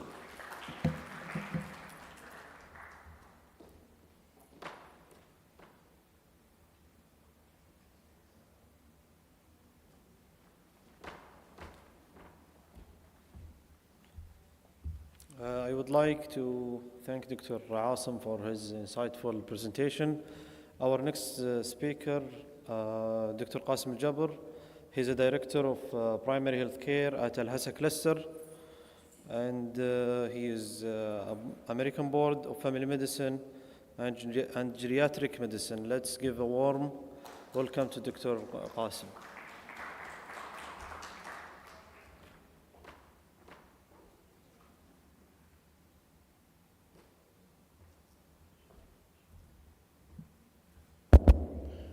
Assalamu alaikum. I would like to thank you for this great opportunity. I know how hard to stay focused until now. Anyway, I'm doing my best. I was lucky to have those great speakers before me. introducing the concept of value-based care, management, how important of value-based care, patient-centered care, and so on. What I'm going to present, basically, it's not a scientific material. It's a story. It's our story here in AlAhsa cluster when we started this subject, this concept of care, 2020 up to 2024. We have health coach, we have case coordinators, we have great family physicians on ground working hard, but now we want to keep the patients in the center. So what we have done in the beginning, I would call it gap assessment. We would like to see our challenges before we start. 2019, half of our primary healthcare centers, they don't have HIS activated. We have only 135 clinics active, and only we have one center, they have virtual care provided for the patients. I'm glad by 2024, 97% of our BHCs, they have HIS. We have up to 310 family medicine active clinic, and we have 5 different services of virtual care across all the primary healthcare centers. When it comes to the real assets of any healthcare organizations, the manpower, in the past, we have only 7 family medicine consultants, 14 specialists, and 240 GBs. Now we have more than 50 consultants, 135 specialists, and 226 GBs. Training needs in the past used to be based on the request from the MOH. Now we have a long list of our CBD courses provided during our business hours. And it's basically based on our population needs and actually based on our data. We recognized the decrease of demand after we implemented this concept. By 2021, we have around 1 million visitors to our BHCs. By 2023, we reached 1,753,000 patients visiting our BHCs. By the end of this quarter, Q1 2024, we reached 447,000, and we plan to reach more than 2 million visitors now. And this is reflecting 2 things. Now we are more aware of our populations, and we have more trust from our populations to come and visit us. I love this. In the past, we set a target not to exceed 26 patients to 30 patients per physician. And we struggled to keep this within the margin during our journeys. But if you look through the past, I would say 2 years, we always keep it between 30 to 26 to not compromise the quality of care we have to provide for our patients. Screening, prevention, as Dr. AlAhsa mentioned, very important, because by screening you could really minimize the cost and improve the clinical outcome. In 2020, we have no record for colon cancer screening. We reached more than 4,000 by 2021. Now we have like 14,000 patients screened for colon cancer. Breast cancer, we reached 33,000 patients screened for breast cancer, and we started maybe with 1,000 by 2020. For osteoporosis, we jumped from 2,200 by 2021 up to more than 10,000 patients now screened for osteoporosis. Those numbers become more effective because of our heroes on the ground. However, what is scary is the numbers in the middle. We have 5% of patients who are screened for colon cancer, they are FIT positive. 2 out of each 5, they have cancer. When it comes to mammogram, 3% they are mammogram positive, 2 out of those 3%, they have some sort of cancer. When it comes to osteoporosis, and as a geriatrician, it is one of the scariest number I have reviewed. 1/3 they are osteoporotic, 1/3 they are osteopenic, and the remaining 40% are normal. And believe me, osteoporosis, fracture, disabilities among geriatric patients, older adults, sometimes it is more dangerous than certain types of cancer.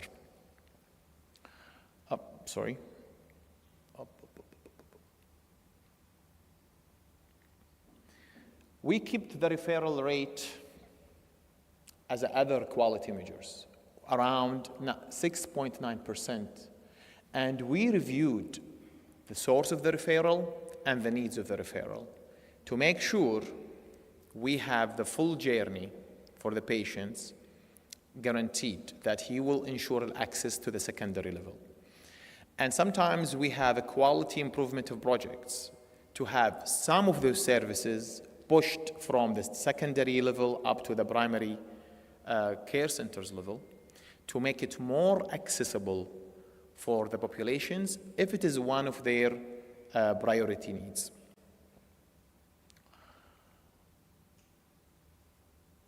This dashboard we implemented on a monthly basis, we reviewed. It tells me, as a director, how many patients has been seen, how many slots I generated. It is affected by Ramadan time, so the numbers are not the top. Usually we have more than 160,000 visitors, but it's affected. It tells me among our urgent care clinics, those patients diverted, triaged out from the ER to be served in the primary care since they are CTASC 405. So it gives the population access to urgent care without going to the ER and having a long queue and waiting for 3 or 4 hours. We have more than 26,000 patients served in March for urgent care services, and we have additional 8,000 served in specialized urgent care clinics.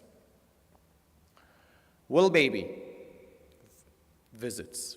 It's visits usually the parents do to vaccinate their children, to make sure they are screened for any congenital anomalies or any developmental delay.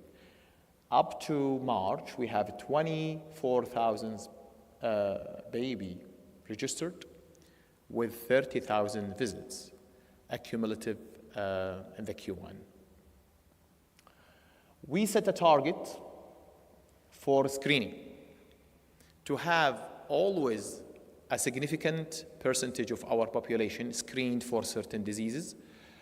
I'm sure many of you heard that our top reason of mortality and morbidity in AlAhsa is cardiovascular events. Then infection, and the last will be, and then cancer. So we monitor how many we screened on a monthly basis, hoping that we could reach our target by the end of the year. We do it for dyslipidemia, diabetes, osteoporosis, I'm gonna cut it short, breast cancer, colon cancer. We included now adult vaccination as well, pneumococcal vaccine, herpes zoster vaccine, influenza. We have a special dashboard for geriatric, Dr. AlAhsa, for geriatric patients. Keeping in mind, this is our rule as a family physician, as a primary healthcare team. Health coach, case coordinator, and physicians, they should monitor this among their empaneled populations. I'm so proud of this achievement from our colleague. Among diabetes, we jumped in Q1 for more than 10,000 newly diagnosed diabetic patients. However, still our control is above 70%. Actually, it's increased by 3%, which means one thing to me. With a new demand coming, still the quality of care is not that compromised. I'm sure many of those patients, because they are screened in the early stages of diabetes, their A1C is not that bad. So the treatment will be much easier for our physician. For blood pressure, we jumped 20,000, from 40 up to 60,000. And still our control rate is acceptable. It is around 70%. And I didn't really bring the data here. When we started this concept 3 years ago, our control rate among diabetic were around 27%, and among hypertensive was 10%. So we have a significant improvement during our journey among chronic diseases. Our new concept this year about obesity. 50,000 patients registered under team-based care, classified obese. 6.4% of them lose 7% of their weight in the last 3 months, which is very reassuring that patient-centered care, team-based care with well-trained physicians could help patients to losing weight, which is one of the most important part in any chronic disease, lifestyle modification. Our target this year actually to reach 10%. And I see that we are not far away from this, even it is just Q1. Osteoporosis. We looked through data for patients who are screened and become positive for as osteoporotic patients. Only 40% maintain to be alendronate. And our challenge this year to increase this margin up to 70%, to have them back in alendronate. Health coach. We have like 32 clinics in AlAhsa. They just do educations, lifestyle modifications for chronic diseases. If you look through data, they have 8,000 diabetic patients registered, 72 they have A1C less than 8. For hypertension, they have 6,000 patients, 60% they are reaching a target for their blood pressure. For overweight, 9% they lose 5% of their weight. For obese patients, 8% they lose more than 7% of their weight. So this health coach program, I can tell with confidence, it is very effective if you keep the continuity of care, if you keep the patient centered. And I submitted a new project for our CEO, for our VB, to increase the number of clinics to 45 from 32. Because we think they really could help if they are trained how to trace the patient's data and how to do the continuous education for them. We couldn't really do this without special metrics for health coach, without special metrics for case coordinator, without special metrics for physicians, to keep in track who is the best performer and congratulate them by the end of the year with 10% bonus, and to help the lower performer to be at least in the average, and we have a special program for this as a continuous professional development program. I was so happy talking about the cardiovascular events. More than 36,000 patients who are positive for dyslipidemia, now they have a risk of less than 10% for the cardiovascular risk. And we have only around 2,000 patients, they are above 10%. Half of them, I would say 43%, they are in both aspirin and statin, hoping to roam them back to the 33% and to reach almost 100% of patients who are dyslipidemic have risk, cardiovascular risk of less than 10%. CKD. I would say 46,000 patients, diabetic and hypertensive, screened for CKD. We are lucky who are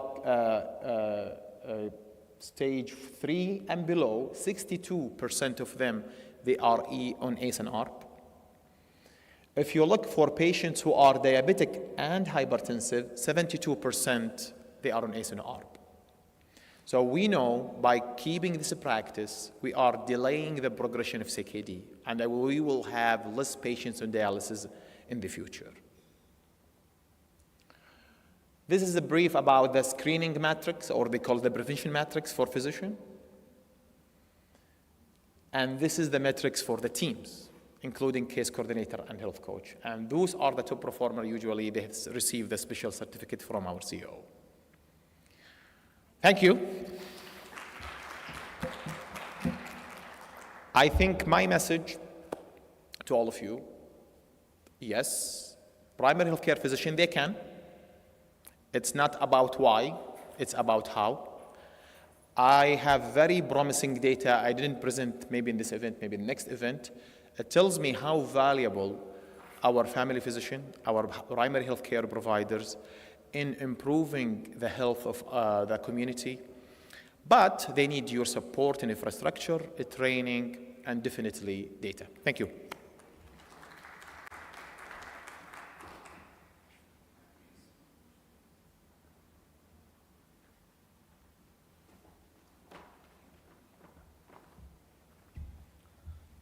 Thank you, Dr. Qasim.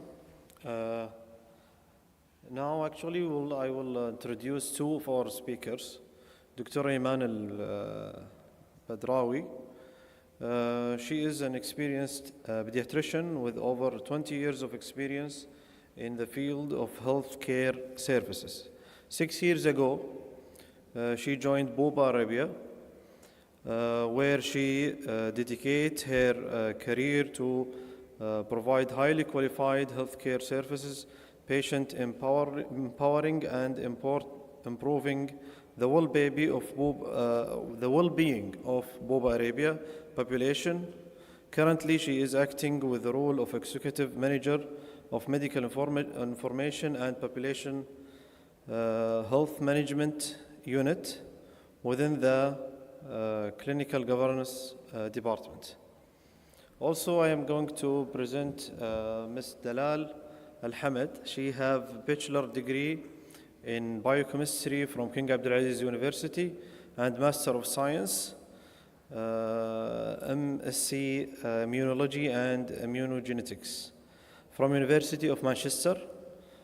Within 14 years of experience in the health and insurance sector, managing multiple leadership role within operations, focusing on revamping the customer experience. Currently, she is focusing on establishing VBHC strategy within Buba Arabia that is aligned with the regulator framework and the kingdom vision. Let's give a warm welcome to both of them.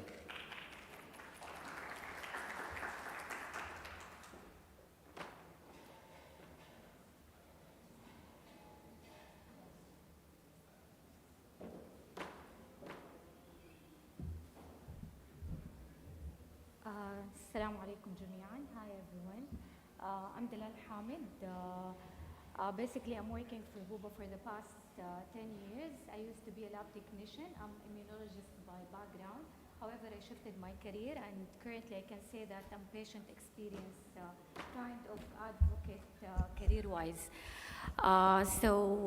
We thought before we share with you Buba Arabia initiative when it comes to value-based healthcare adoption, it would be a good idea to recap on the current value-based landscape and what is currently happening in the kingdom to speed up its adoption.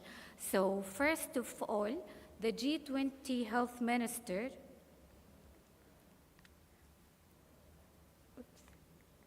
first of all, the G20 health minister declaration supported improving in value basically by investing a lot in the cost-effective prevention, and they also made the health digital as a key element in the healthcare services infrastructure. And from what we are seeing today, that digital is become really necessity, not a luxury. For example, everyone we're talking about telemedicine and how it is now integrated in their care.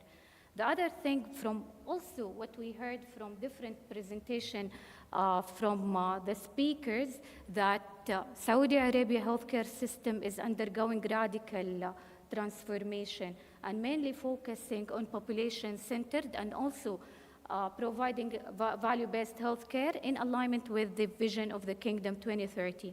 So زي ما شفنا دكتور قاسم, he mentioned this is one example from the public sector where CHI started to form the clusters, and the clusters are moving into more integrated care, accountable care integrated model where they're focusing mainly on outcomes driven and also providing population health management. And the results were amazing in the previous slide.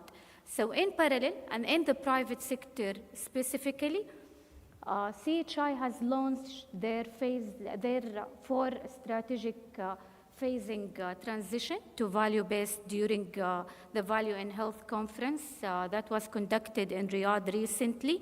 It is composed of 5 strategic transitional journey. And adding to what Dr. Asim, I believe he presented the personal coordinated care. Big element of it is the 3rd phase, which is focusing, the 2nd phase actually, which is mainly focusing in patient-reported outcome measures, and it is mainly focused on having the patient in the center of the decision-making and understanding the medical outcomes from the patient point of view. Not only that, CHI, and to speed up the adoption and encouraging the private sector to do so, they made, especially from the provider side, they made the value-based requirement as an integrated part of the recent certification and classification program.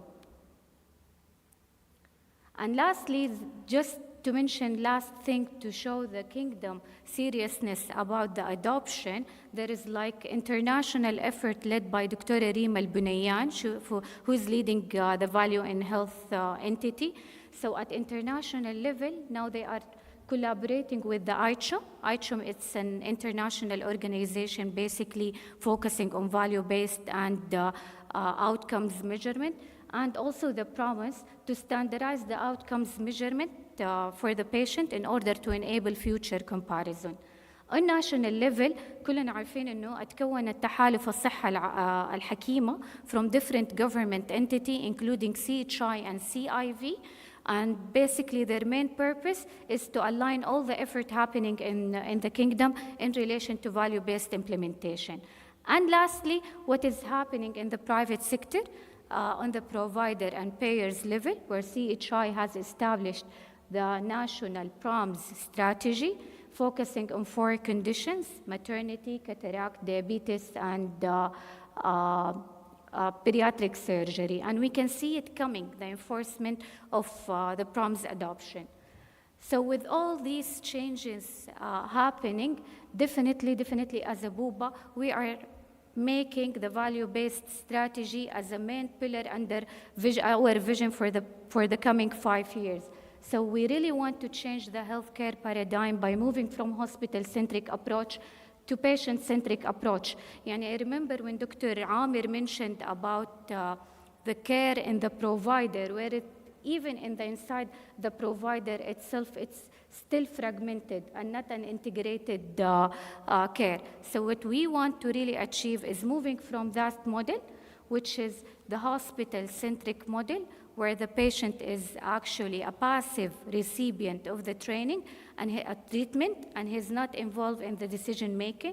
Each entity has its own organization and financial component, to more of patient-centric model that is focusing on collaboration between all the stakeholders in the private sector for the healthcare system.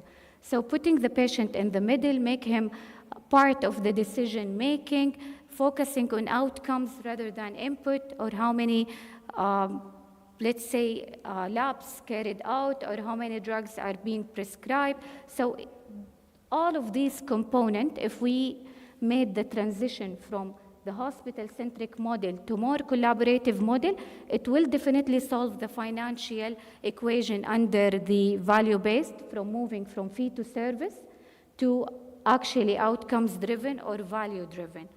So in alignment with that, we would like to share with you 2 initiatives that actually happening from Buba's side in collaboration with the provider. First one is that we have established a value-based pilot focusing on maternity. And basically what we are trying to do by this pilot is to create the outcomes measurement data infrastructure to enable benchmarking among the provider.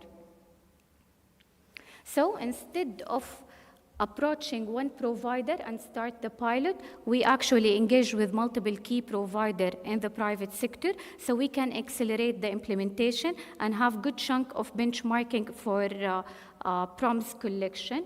So, and we don't want it to be like a cost focused, because in innovation, if you started it by focusing on the cost or the financial aspect, you will limit the implementation. So our main focus was on establishing collaborative, but most importantly, learning environment with the provider we are engaging with to exchange knowledge when it comes to value-based implementation, because we need to admit that it's a new concept when it comes to its practical implementation.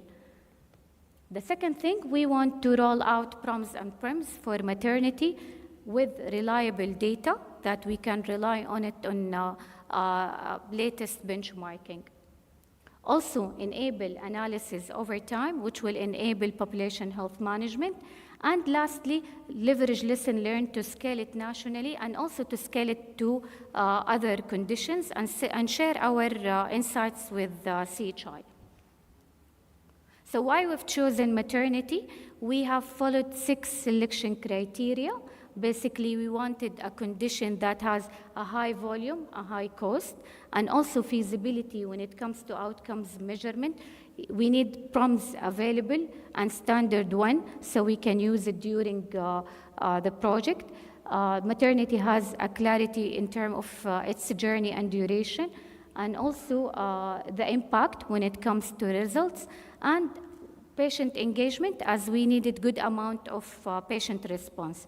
And the 6th element is not mentioned here. We want a condition that is one of the regulators' focus, which is maternity. Also, maternity, global-wise, demonstrated a successful story when value-based was implemented on maternity and child care. And this is part of some of the example of the outcomes improvement and also saving documented. So what we have done to make the implementation practical in innovation, in order to make it easy, adaptable, and sustainable as well, it needs to be simple, structured, and easy to understand. And this is what we try to do it with the provider.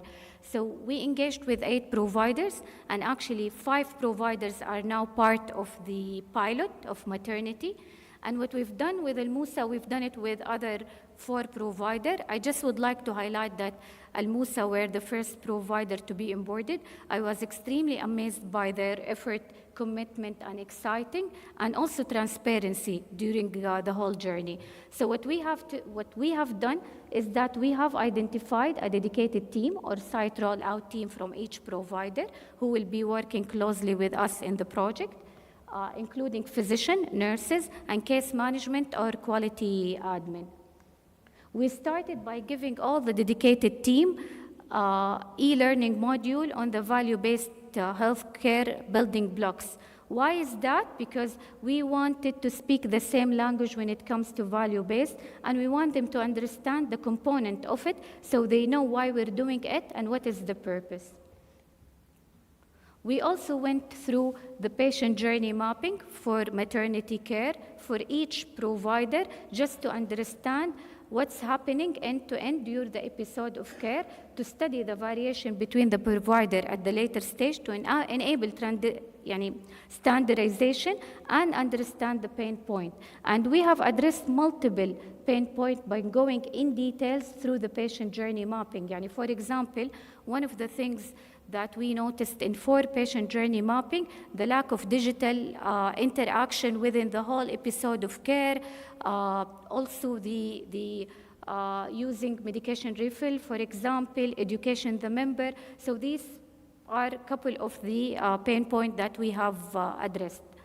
And lastly, what we will do is we will engage provider together, the clinicians together, to discuss each patient journey mapping, and we agree on the population of the maternity ladies who will be part of the PROMS collection program. So we end up, part of what we have achieved so far, we are 90% done with around 90% done with the pre-launching preparation to launch the PROMS for maternity. Around 57 individuals from the provider were trained, basically. One of the things that we've done, there is like the English version of the PROMS or the outcomes measure collection. And in order to standardize the collection among the private sector provider in Saudi Arabia, you need to do something called localization. It's not pure translation. So this is something that we have done, so it can be adopted by the market later on for the sake of data standardization. Also, AlAhsa help us in providing us with list of patients who can we interview to do the localization. And this is part of the incentive that we are providing to the provider who are part of the pilot, because it's a costly process. So whenever a provider is part of the pilot, they will have the luxury to use the localization at a certain stage to use it for their patient.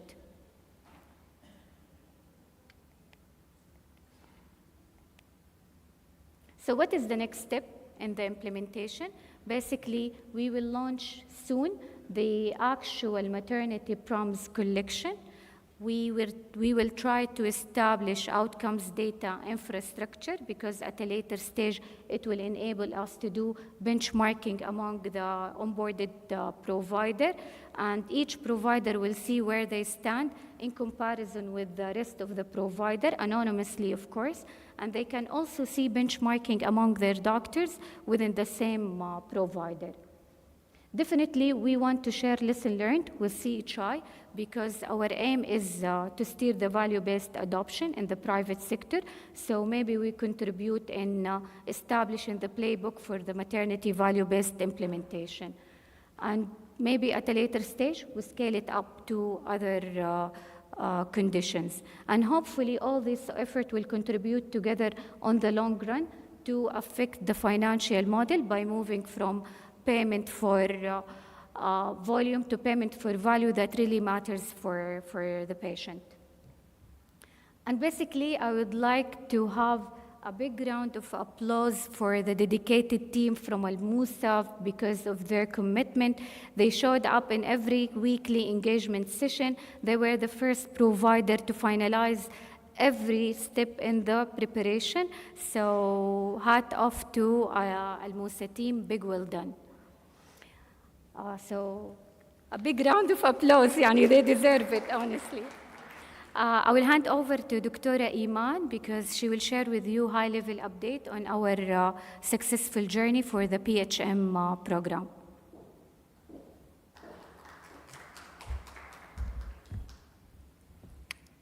Assalamu alaikum wa rahmatullahi wa barakatuh. Thank you all for having me with you today. Thank you, Dalal, for your speech.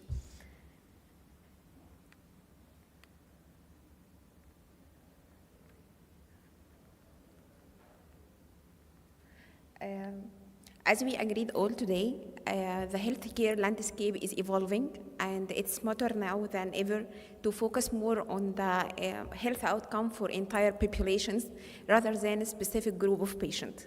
From here, Buba Arabia realized that fact by adopting a new initiative, is the Population Health Management Initiative, PHM.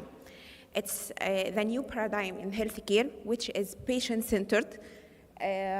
On 2019 was our first step. We started with population segmentation. Using many techniques of machine learning studies or AI, we are able to identify patients with chronic comorbidities, where we found that diabetic population should be our priority. As per evidence-based practice and their medical risk status, diabetic population has been categorized into 3 groups: well-controlled group, intermittent poorly controlled group, and persistent poorly controlled group. Each group of them, as we will see in the coming slide, has its own clinical pathway. And the clinical pathway here I meant by is there will be a coordinated set of services designed and customized and tailored for this specific group of patients, these services to be given in a certain frequency. On 2020, we expanded more clinical condition or chronic comorbidities were included, more clinical pathways initiated, and the services now can be offered for our members through telemedicine means. In 2023, Alhamdulillah, more than 1,000 members were engaged in our PHM initiative. As we will see, as for the clinical pathway for the well-controlled group, there is packages. The first one is a comprehensive medical evaluation for this patient. As we will see here, it's consists of height, weight, BMI measurement, fundoscope, foot exam, dental exam. All of these services can be provided for the patient who is well-controlled diabetic patient annually. Lab testing also will be given annually, while the A1C can be given twice yearly as per evidence-based practice, and the vaccination should be given according to MOH score. But for the intermittent poorly controlled, as we noticed, some of services become more frequent, can be given every 6 months, and the A1C can be done, should be done every 3 months. And for the persistent poorly controlled is more frequent.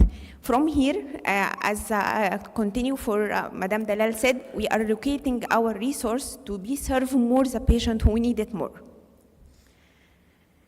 Here is the actual patient journey during the provider.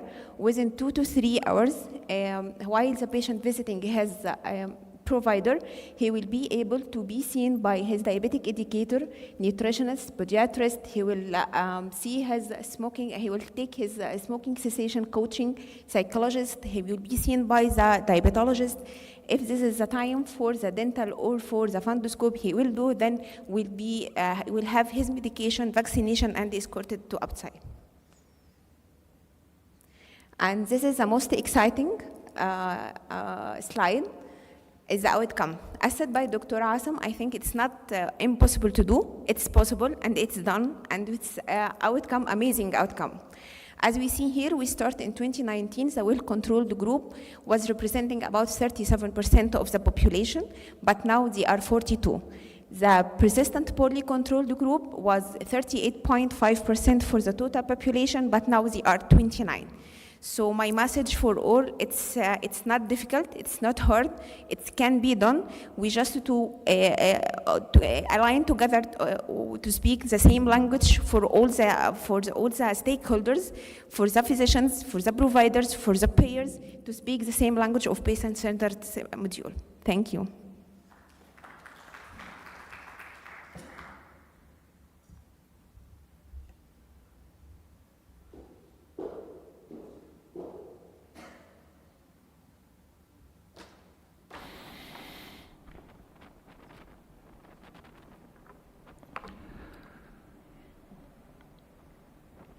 Thank you, Dr. Ayman, Ms. Dalal.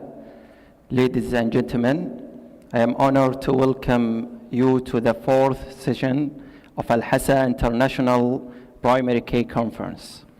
I am Dr. Abdullah Al-Hamam, Family Medicine Specialist in AlAhsa Health Cluster. It is a great pleasure to me to be standing in front of you all And now let's proceed with the next session. It's my pleasure to introduce Dr. Rami Khalil. Dr. Rami Khalil is the United States training and board certified consultant physician in the internal medicine with over 11 years of practice experience. He had spent the past 2 years exploring alternative model of primary care, especially direct primary care. He also has extensive experience in the field of clinical IT and the informatic, and currently serves as the medical director of the clinical informatic for the United States National Direct Primary Care Organization. He carries out his United States responsibility remotely, and he continues to see and treat patients in Dubai, where he and his family live. Today, under the topic Alternative Care Delivery Models, Direct Primary Care, Distribution in the Traditional Business Model. Please join me in the welcome Dr. Rami in virtual.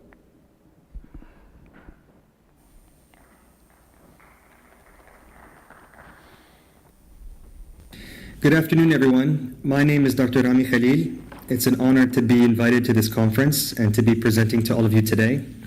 Due to some travel logistics, I could not arrange to be there in person, but I'll be able to join you live during the Q&A. My talk today is about how technology and payment models can play a role in revitalizing primary care both in this region and globally. So first, a bit about me and where I come from. I'm an internal medicine physician. I completed all of my education and medical training in the United States. I've practiced both in inpatient and outpatient care settings in different states. And before moving to this region, I had a full primary care practice in Pittsburgh, Pennsylvania, which is where I'm from. I also have a background in clinical IT and clinical informatics. I've worked for different hospitals and tech companies on various informatics projects, and I currently serve as the medical director of clinical informatics for People One Health, which is a direct pay primary care organization in the United States. Here in Dubai, I continue to see patients at Circle Care Clinic as a consultant internal medicine physician. So to frame this presentation, I'd like to touch on my perspective coming out of the US healthcare system. Many of you know this, the US is by no means a high-performing healthcare market. We, in America, we spend more than any country in the world on healthcare, and yet we sit at a rank of about 30th in care quality and in patient outcomes. Turns out living in the United States also means you're likely to die at a younger age as compared to comparable countries. This is a graph showing that the life expectancy in the United States trails behind comparable countries such as the UK, Australia, Canada, Japan, Germany, and Sweden, with a particular dip occurring around the pandemic. And this is a sister graph showing that since the pandemic, the gap in mortality rates between the United States and comparable countries has also widened. Now, I moved to the United Arab Emirates a year and a half ago. One of the first things I did the week I moved was attend Arab Health in Dubai. If any of you have attended that conference, you know it's easy to be blown away at the amount of energy and investment that is visible in the health tech space in this region. I was very pleased to see a lot of maturity here. So there are HIE systems that are promoting data sharing across the region. There's integrated care networks with dedicated investment arms. There are partnerships with major US medical entities. There's a development of an academic health system that's well underway to produce talent in the region. And I'm also really pleased to see that the government has a vision for the future of healthcare in the Emirates with really clear and thoughtful objectives. For example, the 2020 decision to expand the golden visa to all physicians, it's precisely how my wife and I, who's also a physician, we came to move here.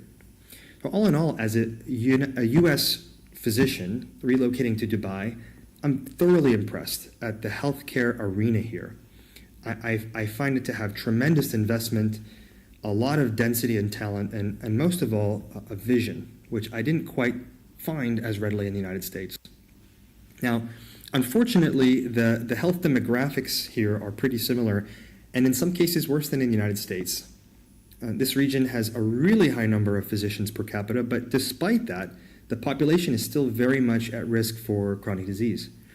This is mostly because of problematic lifestyle habits like smoking, poor nutrition, sedentary lifestyle. Diabetes here is widespread. The obesity rate is very high, north of 30%. And like in the United States, cardiovascular disease is the leading cause of fatalities in the GCC region. It accounts for over 2/3 of all deaths. This is a chart comparing age standardized mortality rate for cardiovascular disease. You can see that in the UAE, it's nearly double that of the United States. Strokes are the 3rd greatest cause of death, and they're the number 1 cause of disability. So why is this the case? Why is it that when you pour talent and investment into healthcare as a whole, outcomes don't improve? What's missing? What's not hitting the mark? What I find missing is a significant emphasis on guideline-driven medical prevention in the care model and investment equation. A disproportionate amount of money and outcomes reporting is focused on the bottom of this pyramid. There's much more of a focus on acute care facilities, specialized care, from orthopedics, dermatology, medical subspecialties. But what I don't see is a culture of paying a visit to your primary care doctor when you're sick as a first stop. There seems to be a lack of continuity of care in the outpatient space and more of an emphasis on finding the most specialized care for the right price rather than developing a long-standing relationship with a quality physician. And when it comes to preventative care, payers aren't covering the bill. Wellness is typically considered a self-pay service, where patients are paying out of pocket for a battery of testing that may not be relevant to their medical history. This is not in the ethos of prevention or guideline-driven care. So I've begun to appreciate here the very same thing I appreciated in the United States, which is that there is a disconnect between a vision of a healthier, happier, longer living population and the investment in primary and preventative care to meet that vision, especially as it compares to the amount of attention and investment we're putting into health technologies and into flipping that pyramid that we saw on the other slide. To be clear, this is not a problem that is unique to the region. It's something that we see in the United States, in Canada, in the UK, and we'll talk a little bit more about why that is. Now, there is no shortage of studies in the literature showing that access to primary care is associated with positive health outcomes. This has been studied up and down. You will not find any data suggesting otherwise. Primary care reduces costs both at the macro level and at the patient level. It increases access to services, and it does not reduce the overall quality of care rendered. It's also been studied that patients with a usual source of care are more likely to receive preventative services like vaccines, screenings, and they're more likely to engage in lifestyle modification discussions with their doctor. This is really simple stuff, but really important stuff. So as primary care doctors, we stand to have the most comprehensive view of a patient's medical situation, of their values, of their preferences, and often the most important thing we do is simply coordinate their care. In the US, I had a panel of patients of about 2,000 adults. They were mostly geriatric patients, and when I told them that I would be moving out of the area, I can't tell you how many of them scheduled appointments with me just to tell me that they felt overwhelmed, not about their health, but about the health system and how they would navigate it. And that really made me upset, but it also highlighted the fact that I was doing for these patients what a primary care doctor should do, which is be the quarterback of their care, be their partner in health. So much so that if the PCP is removed from the equation is at risk of failing. The point is, we as primary care doctors have to remind ourselves the importance and the value of what it is we do, of long-term partnership with patients. And we shouldn't forget that our efforts have been studied time and time again to have positive downstream effects on a national level. So if all of this is true, and if primary care is the lifeline of the healthcare system, why aren't medical graduates pouring into our field? Primary care trails significantly to subspecialty care, not just in the United States, But in the entire world, on the left you can see about a fifth of total grads enter primary care. I think that number is worse today. On the right, half of international grads go into primary care. And generally, we don't invest much in primary care. In the US, 5 to 7% on average of all healthcare spending is spent on primary care. This is far less than specialty care. What's worse is that in today's world of hospital-owned outpatient practice, primary care doctors are among the least paid doctors in the field. Some specialists in certain parts of the world are making 2 to 5 times more than primary care doctors. This sends a message to the current and future primary care workforce that primary care is not valued, it's not sexy. The result is PCPs experiencing an extremely high rate of burnout, career dissatisfaction, high PCP turnovers, PCP shortages, and in general, a brain drain away from primary care. Medical graduates deciding that, I'm not going to do that. I've got loans to pay. I've got kids to put through school. This was something that was present before the pandemic. I think it's even worse now. But what I really think is the biggest problem facing primary care today is the payment model that it lives in. The value proposition of primary care is struggling under the weight of a really outdated and incompatible fee-for-service payment system that can't and really never was designed to support prevention. Fee-for-service and prevention don't really mix. The concept of preventative health can't be supported in a payment system where you pay for each encounter. It disincentivizes prevention. It disincentivizes building a relationship with a doctor and getting usual care. What's most troubling about this is that the vast majority of healthcare rendered is predictable. Almost 70% of insurance claims are for things that are predictable, like routine physicals, routine blood work, cancer screening, and vaccinations. And so we're asking health insurance to do something it was never designed to do. The insurance equation was not designed to pay out for events that we know with certainty will happen. It was designed for 10 to 20% of people to use it.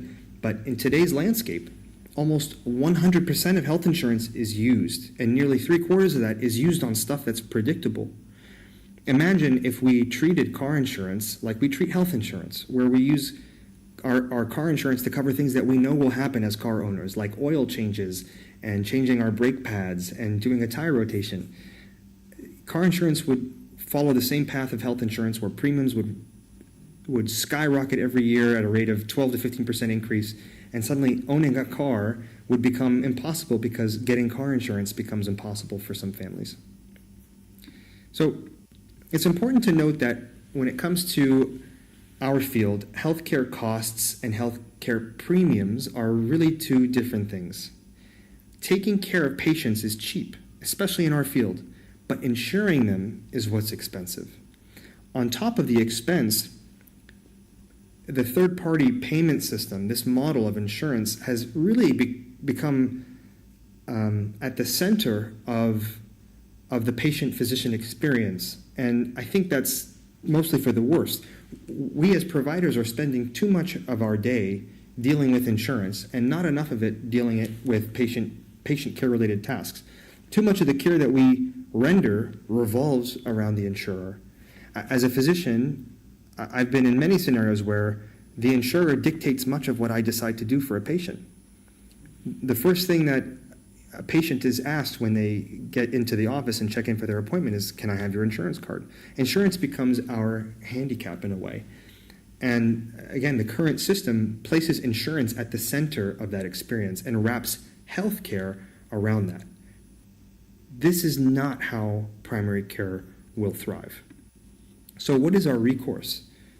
I believe the number one thing to do is change the payment model. Ditch fee-for-service in a system that doesn't incentivize healthy lifestyle, and let's instead switch to a capitated payment model. In primary care, this is called direct primary care, where the third-party payer, the insurer, they're almost completely removed from the equation, and the patient and the provider, or in some cases the employer and the provider, enter in an agreement where care is rendered at a fixed rate. In this sort of model, the role of insurance in the patient experience, it's not zero. We're not talking about eliminating insurance, but rather we relegate the role of insurance to one that is much smaller and much more appropriate. Patients will always still need to have a low-cost, high-deductible insurance plan that will cover emergencies, something like a hospitalization or an unplanned emergency department visit or a surgery. But in this sort of model, where you capitate preventative care, you then take health insurance and you wrap it around the patient experience and not the other way around. In the US, I practiced in this model. So I practiced in a direct primary care model at People One Health. In the office, there's no insurance. There's no what's your insurance card as soon as you get to the desk. There's no administrative middleman. There's just patient care. And I can tell you, after having practiced in this model, it's really hard to even think about returning to a fee-for-service primary care setting. It leads to more time spent with the patient. I get to spend more time with my patient. That in turn leads to better patient outcomes. Patients are going to the hospital less. There's fewer hospital admissions. There's fewer ED admissions. Now let's pivot a bit and talk about technology. Where does technology fit into this discussion? Can technology revitalize primary care?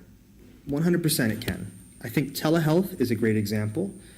I want to show you here on the left, this is a 1920s clipping from a magazine that's advertising how we in the future are going to be doing diagnosis by radio. So it's kind of remarkable. The idea of telehealth is by no means a new concept, but I'd argue that it was a bit of a lost technology. It didn't have a home until the right catalyst came along and gave it a couple things. It gave it two things. One is a purpose, and two is a home. The pandemic cemented telehealth as a useful technology that can spread care to a wide geographic region. And in the pandemic, it succeeded because it was the right time and it was the right place. But after the pandemic, it succeeded because it found a home. And it found a home in primary care and in behavioral health. So the point I want to make is that new technology in health always needs a home. And when it has a home, it will also get a set of physicians who will champion that technology. If you don't have physician champions and a clinical home with any newly launched technology, it can have a negative effect. Technology can do remarkable things, especially in primary care. I'm really excited about some of the things that are coming down the pipeline, specifically generative AI, machine learning. These are the things in primary care that excite me. And I think the future is really bright in this region as well. I think this region will be an adopter of many of these new technologies. But I also remind myself that these are just tools. And we have to invest in tools with an understanding of what they are intending to solve. Because if we do so without that planning, it can further degrade an already splintered and siloed healthcare space. So take, for example, the EHR, the electronic health record. EHR adoption exploded in 2009 after the HITECH Act was passed, this was an act passed by the Obama administration, which incentivized practices to switch from paper to digital, which in theory is a great idea. But over the years, digitization of health records has imposed slowly more and more and more documentation requirements on physicians in order for them to complete an encounter and to meet certain quality metrics and to basically get paid. And so over the last 15 years, slowly, physicians have lost their voice to the tech, to the EHR vendors. Now, today, for every 8 hours of patient care, doctors are on the health record for 5 of those hours, and the majority of that time is spent documenting. EHRs have definitely improved quality, they have improved safety, particularly in hospital settings, but in many ways, they have made physicians less efficient, especially when they're poorly implemented. They take away from the ability of a provider to operate at the top of their license. Medical documentation burdens are cited as the number one reason for physician burnout today. Doctors feel that medical documentation is onerous, it detracts from face-to-face time with patients. There are some critics who even feel that EHRs have been one of the greatest failures of clinical informatics, and that we need to completely rethink what an EHR should be from the ground up. in some ways we're wrapping the patient experience around the EHR, when in reality we should be doing the exact opposite. This is a drawing that some of you may recognize. It was published in JAMA a few years ago. It's a drawing by a 7-year-old girl who is documenting her doctor's appointment. And this is her on the exam table, and her sister is sitting next to her, and that's her mom as well. And who is that in the left in the corner staring at a computer with their back to everyone in the room? That's the doctor. And I like this drawing because it encompasses the cost of putting technology above the needs of patient and above the needs of provider. This is the sort of thing that happens when patients and providers, they get second place. And when we wrap the patient experience around technology, this is the sort of negative effect it can have. Now, in our lifetime, we are going to be seeing the fruits of this technology. We'll be seeing bioprinted organs. We'll be seeing CRISPR gene editing. I really mean it when I say I'm thrilled to be a physician working today. And I'm talking as a doctor, not as a tech person, what excites me more than any of these things is the ability to give a patient complete attention, to create a connection with another human being, to help a human feel cared for and to help them feel well, to listen to them, to be able to lay hands on them, to be able to reassure them. This is really one of the greatest satisfactions of our profession, and it's what patients want from their physician. The medicine and the practice of it, it's always going to be about human connection, and we cannot lose sight of the gravity of that as we get introduced to new technology. Many of you have probably heard this quote before: AI will never replace physicians, but physicians who use AI will replace those who don't. There's going to be an inevitable adjustment in the workforce as new technology comes to play, but I feel strongly that there will always be a need for primary care, because again, technology always needs a home and, more importantly, a face. Splintered and honestly confusing to patients. But the good news is, I think we can kill two birds with one stone. I think that most of these new technologies, particularly AI, has a great home in primary care, and that these two initiatives can grow hand in hand. Okay, so my closing slide here. How do we make primary care sexy again? How do we turn vision into reality? I've listed some things here that I think are important. So number one, set the floor for primary care spending in your organization.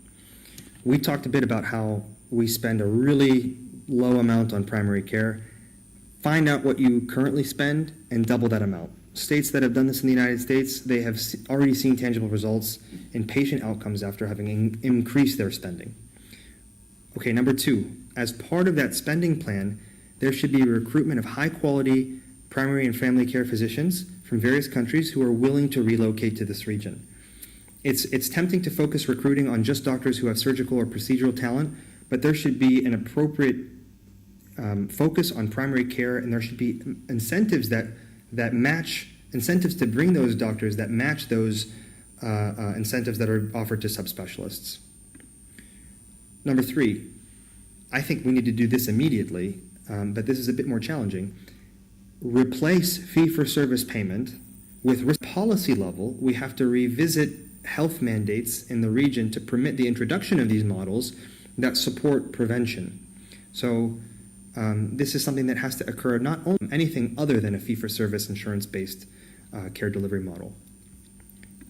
Number four, this is a bit of a long-term goal, but let's emphasize the importance of primary care at the local university level so that we can produce more GCC native family doctors in the government sector. I think these graduates, they have to feel supported, and they have to feel supported when they're at the medical school level. When I was in training in the US in a large academic health center, I flirted with the idea of not subspecializing and just going straight into primary care. And I lost support from my mentors in that process.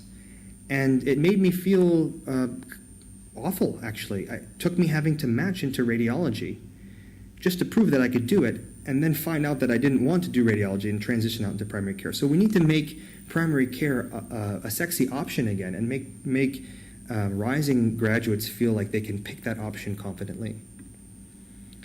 We also need to recognize that primary and family medicine doctors are uniquely positioned to serve as the champions of patient and provider-facing technology, particularly in the AI boom that we're in. I really do feel that AI is going to find its home in primary care more than any other specialty.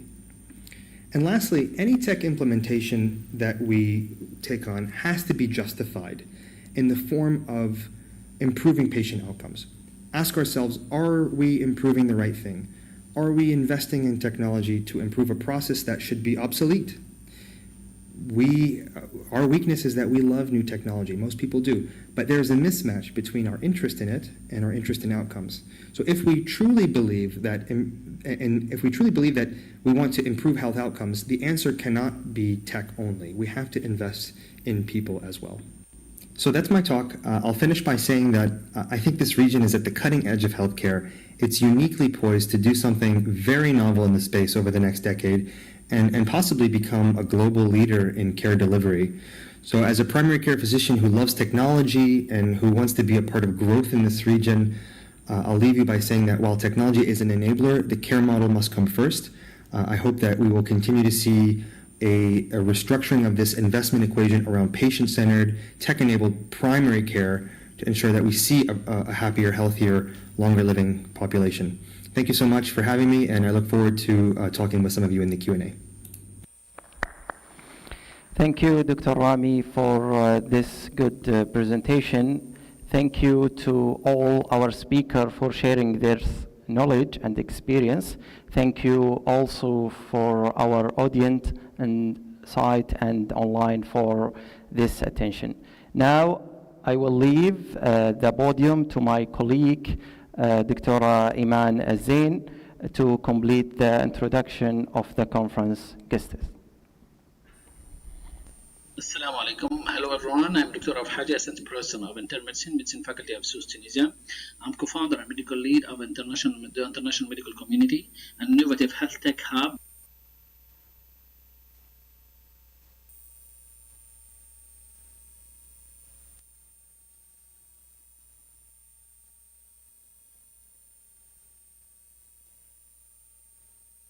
Thank you so much, Dr. Abdullah. I am honored to introduce our next speaker virtually, Dr. Raouf Haji. Dr. Raouf, Assistant Professor and Consultant in Internal Medicine with 12 years of experience in delivering exceptional clinical care, spearheading impactful biomedical research, and cultivating the next generation of medical professionals through teaching at esteemed institutions such as Sidi Bouzid Hospital, Medicine Faculty of SUSA in Tunisia, the Ministry of Health, and a private corporate in Saudi Arabia. Dr. Raouf will tell us about mid-tech innovation in primary care, balancing opportunities and cybersecurity threats.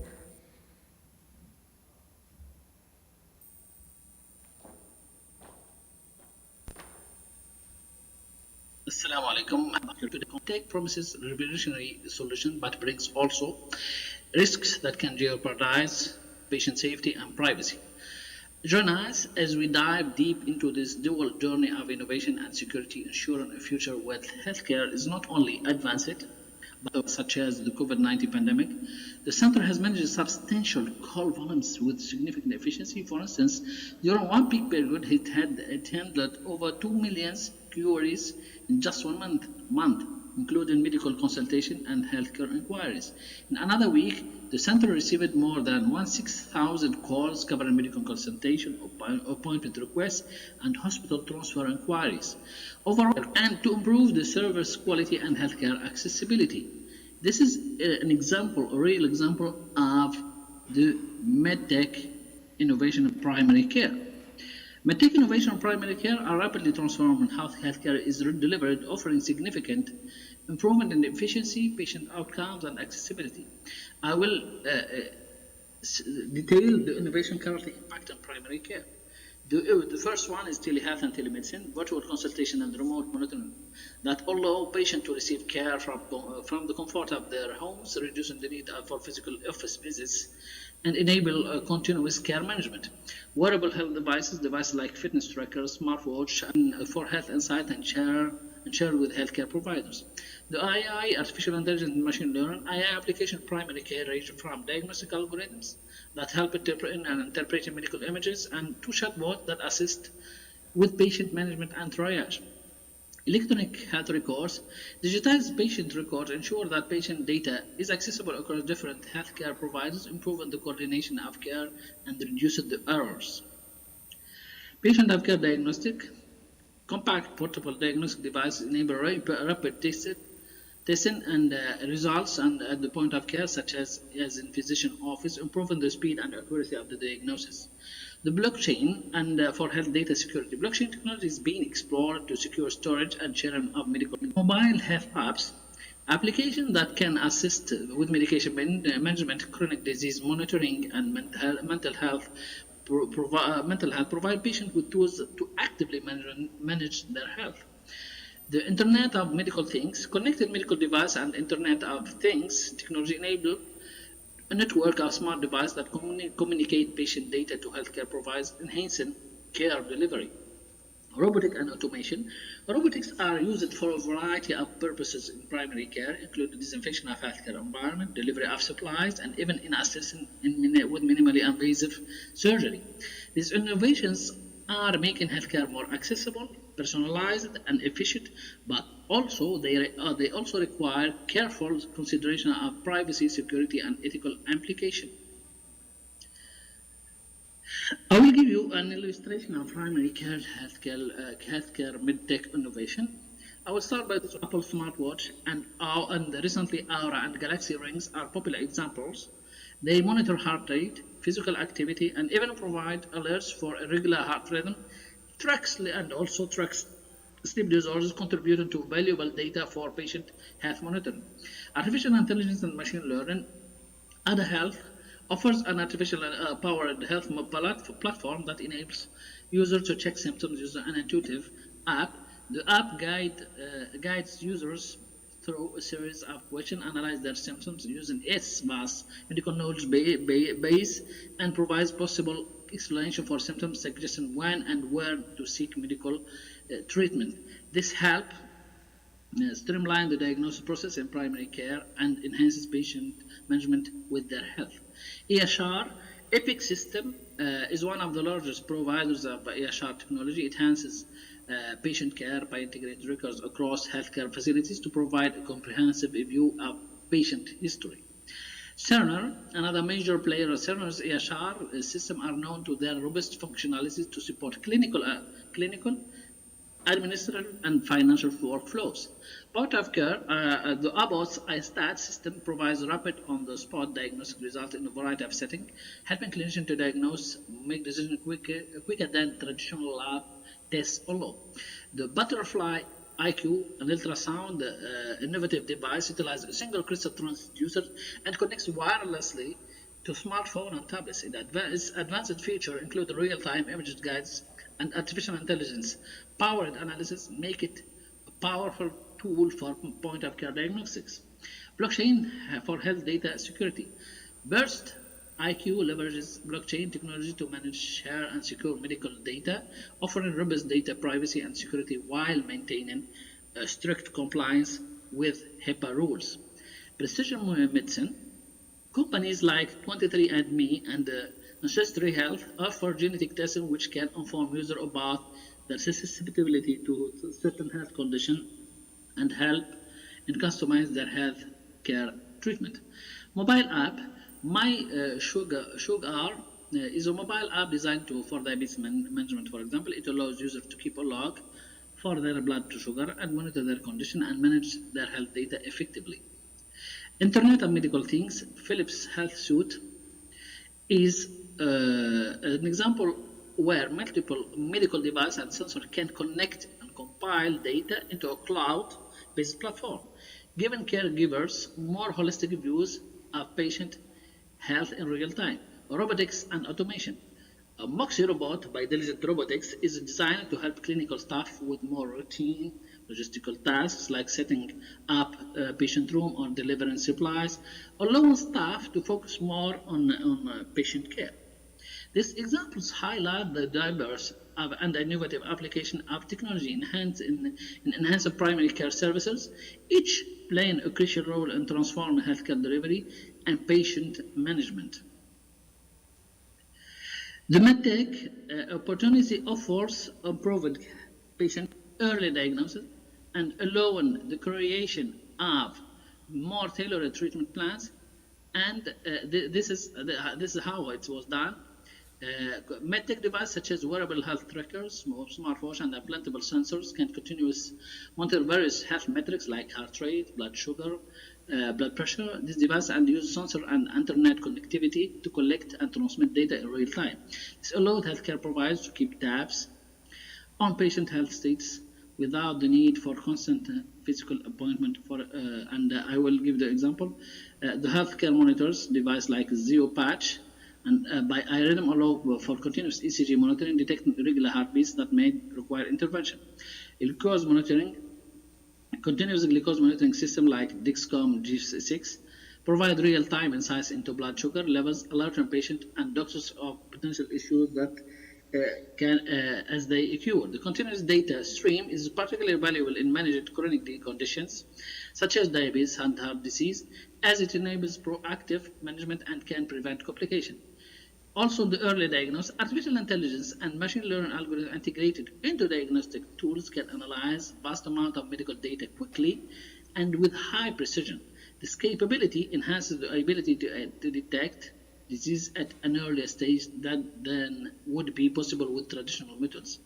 For imaging software, artificial enhanced imaging software can analyze X-ray, MRIs, and CT scans to detect anomalies that may be indicative of disease such as cancer, often earlier more than human eyes might discern. Symptom checkers. AI-driven platforms like those developed by AlAhsa guide patients through symptoms analysis and suggest potential diagnosis before they even see a physician. Early diagnosis leads to early intervention, which can significantly improve outcomes, reduce the severity of disease, and in some cases save lives. It can offer also the tailored treatment plans. Personalized medicine is another area where MedTech excels, using genetic information, lifestyle data, and other health metrics to craft individualized treatment plans. This approach not only improves efficacy, but also minimizes the risk of adverse reaction. The example of genetic tests like companies like 23andMe provide genetic tests that can predict susceptibility to certain conditions, allowing preventative measures or targeted therapies. Data analytics platforms that analyze data collected from various health devices can identify unique patterns and in patient conditions, enable for healthcare professionals engaged in their health management, provided tools for tracking medication adherence, symptoms, and therapy effectiveness. This engagement ensures that treatment plans are followed correctly and adjusted based on real-time feedback. Overall, MedTech's role is in enable continuous and remote monitoring, aiding in early diagnosis, supporting tailored treatment plans is pivotal in transforming primary care into more proactive patient-centered service. The shift not only enhances the quality of care, but also reduces long-term healthcare costs by preventing acute healthcare crises and managing chronic conditions more effectively.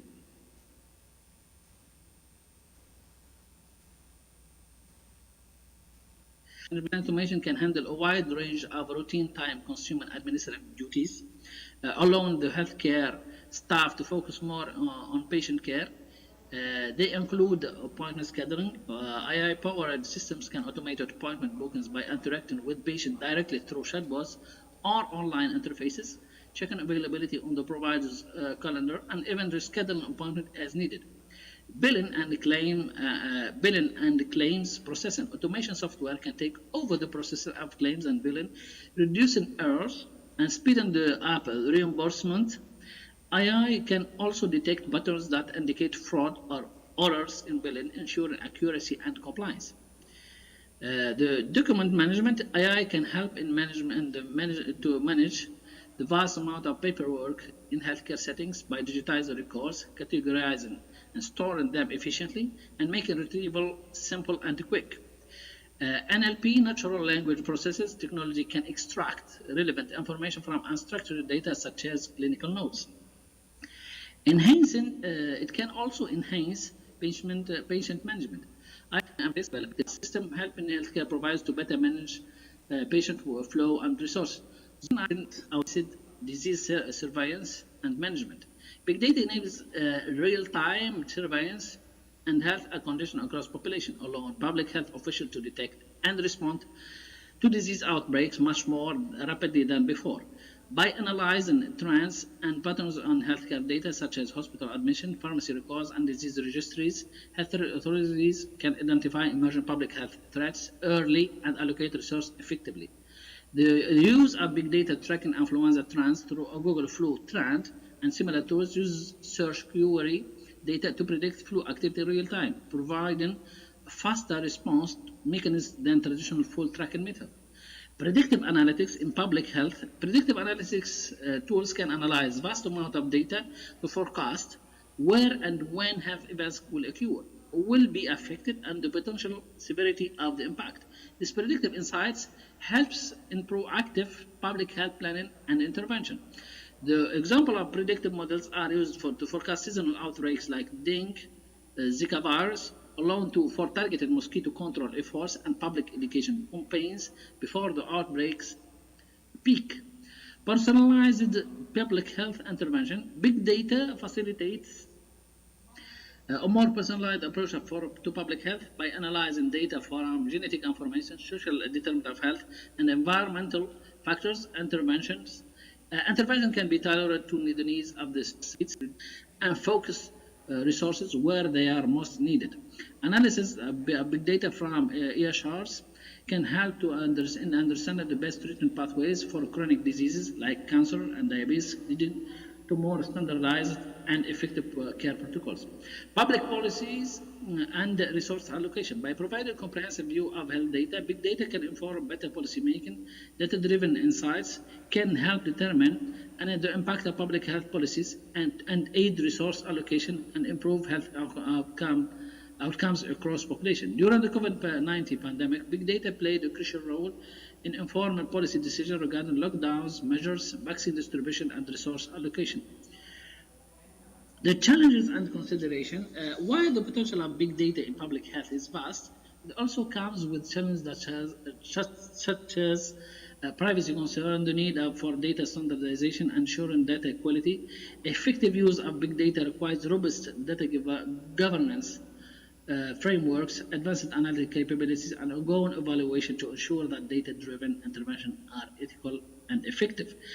In conclusion, big data holds the key to not only understanding public health dynamics at a granular level, but also implement interventions that are timely, efficient, and tailored to specific health needs.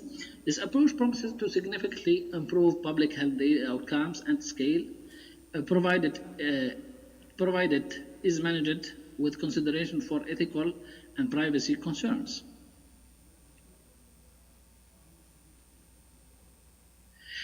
Cybersecurity threats and challenges.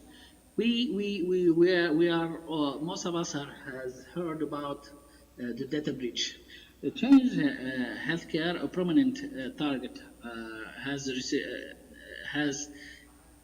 been victim of a prominent target of hacker group AlAhsa or Black Cat, was forced to pay a ransom over 2 months after the initial attack. This alarming incident underscored the ongoing threat to sensitive customer medical data with the potential of significant loss.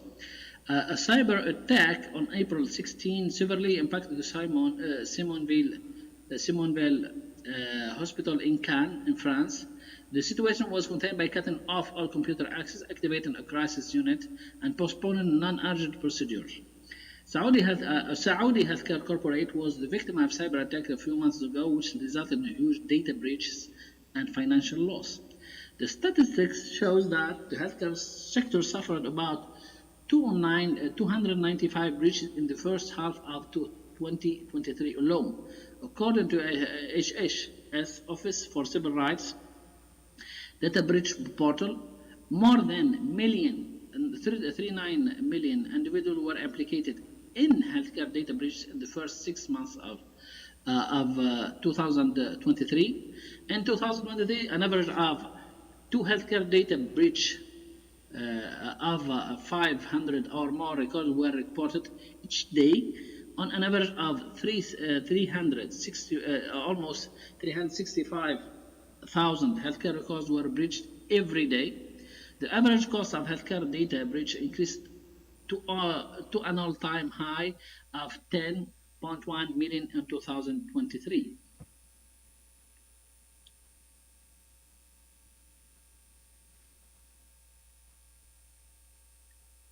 The integration of the other issue of cybersecurity threats is device vulnerability. The integration of Internet of Things in healthcare enhance monitoring and treatment, but introduces cybersecurity risk that can impact patient safety and data privacy. And there are main vulnerability associated to IoT in healthcare. Data breach. IoT devices collect and transmit sensitive data in real time, which can be exposed to be intercepted. Many devices lack robust encryption. This can be physically accessed and tampered with alternate setting or operation. This can lead to incorrect data output and device malfunction, potential delivery incorrect treatment or medication doses. Lack of standardization.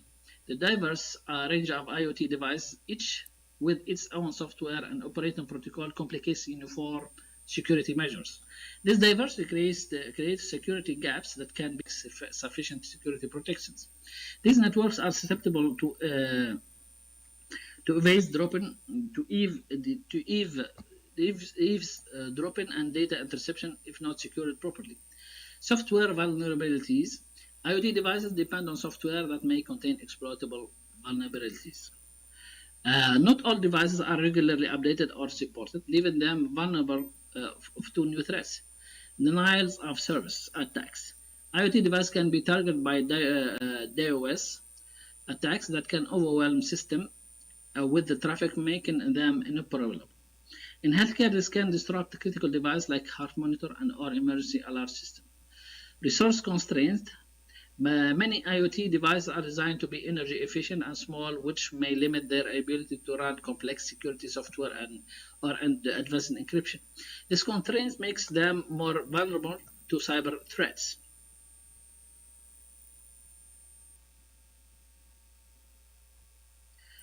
The other cybersecurity threat and challenge is healthcare regulation. The compliance with healthcare regulation like HIPAA in the US and GDPR in Europe involves navigating a complex array of requirements to protect patient data and ensure ethical handling.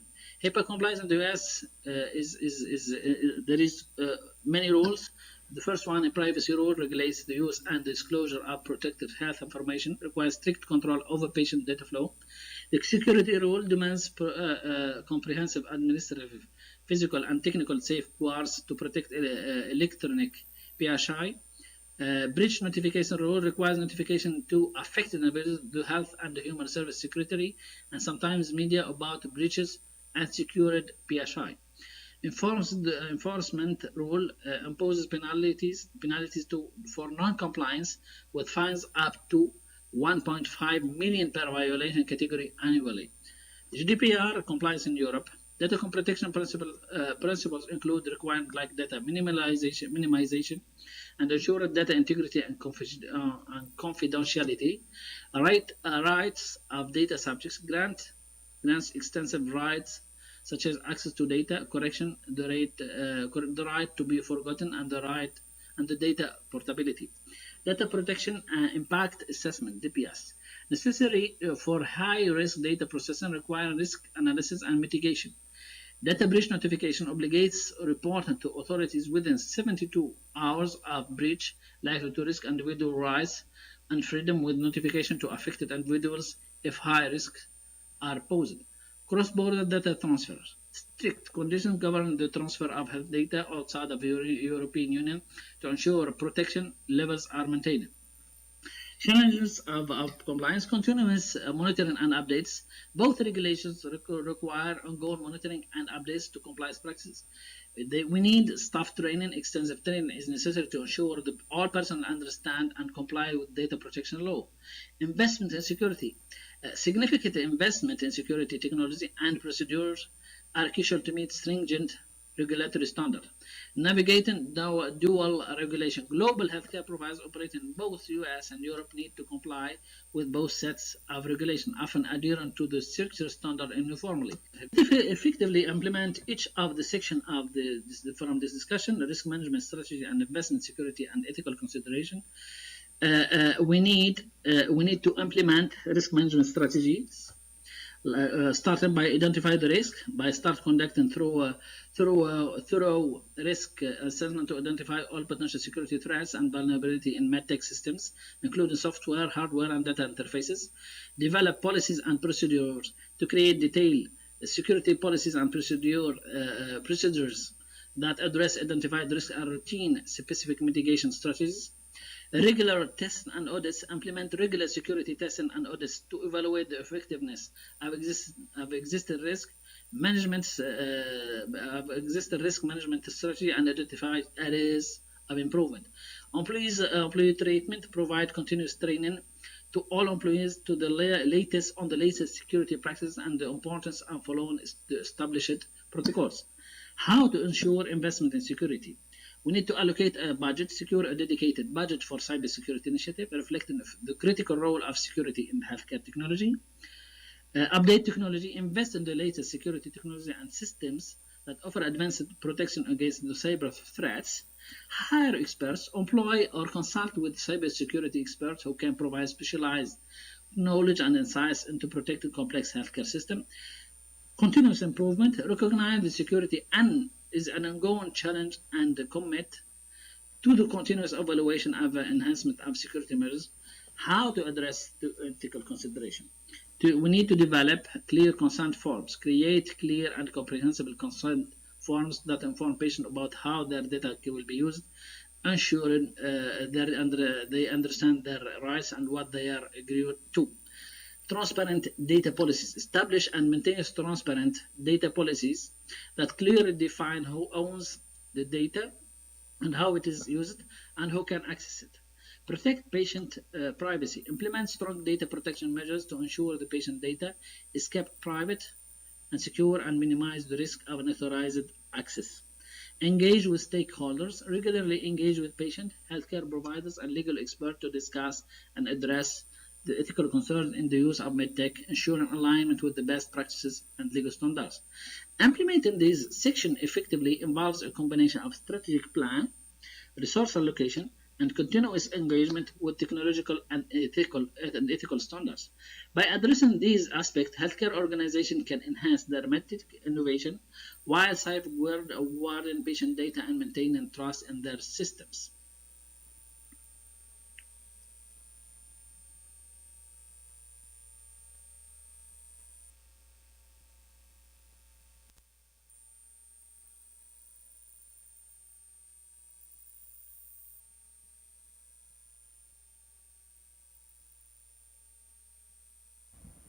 Thank you, everyone who stayed for the entire day. I hope you enjoyed, and I hope you learned something today that you will take with you to your practice. Thank you, everyone, for attending.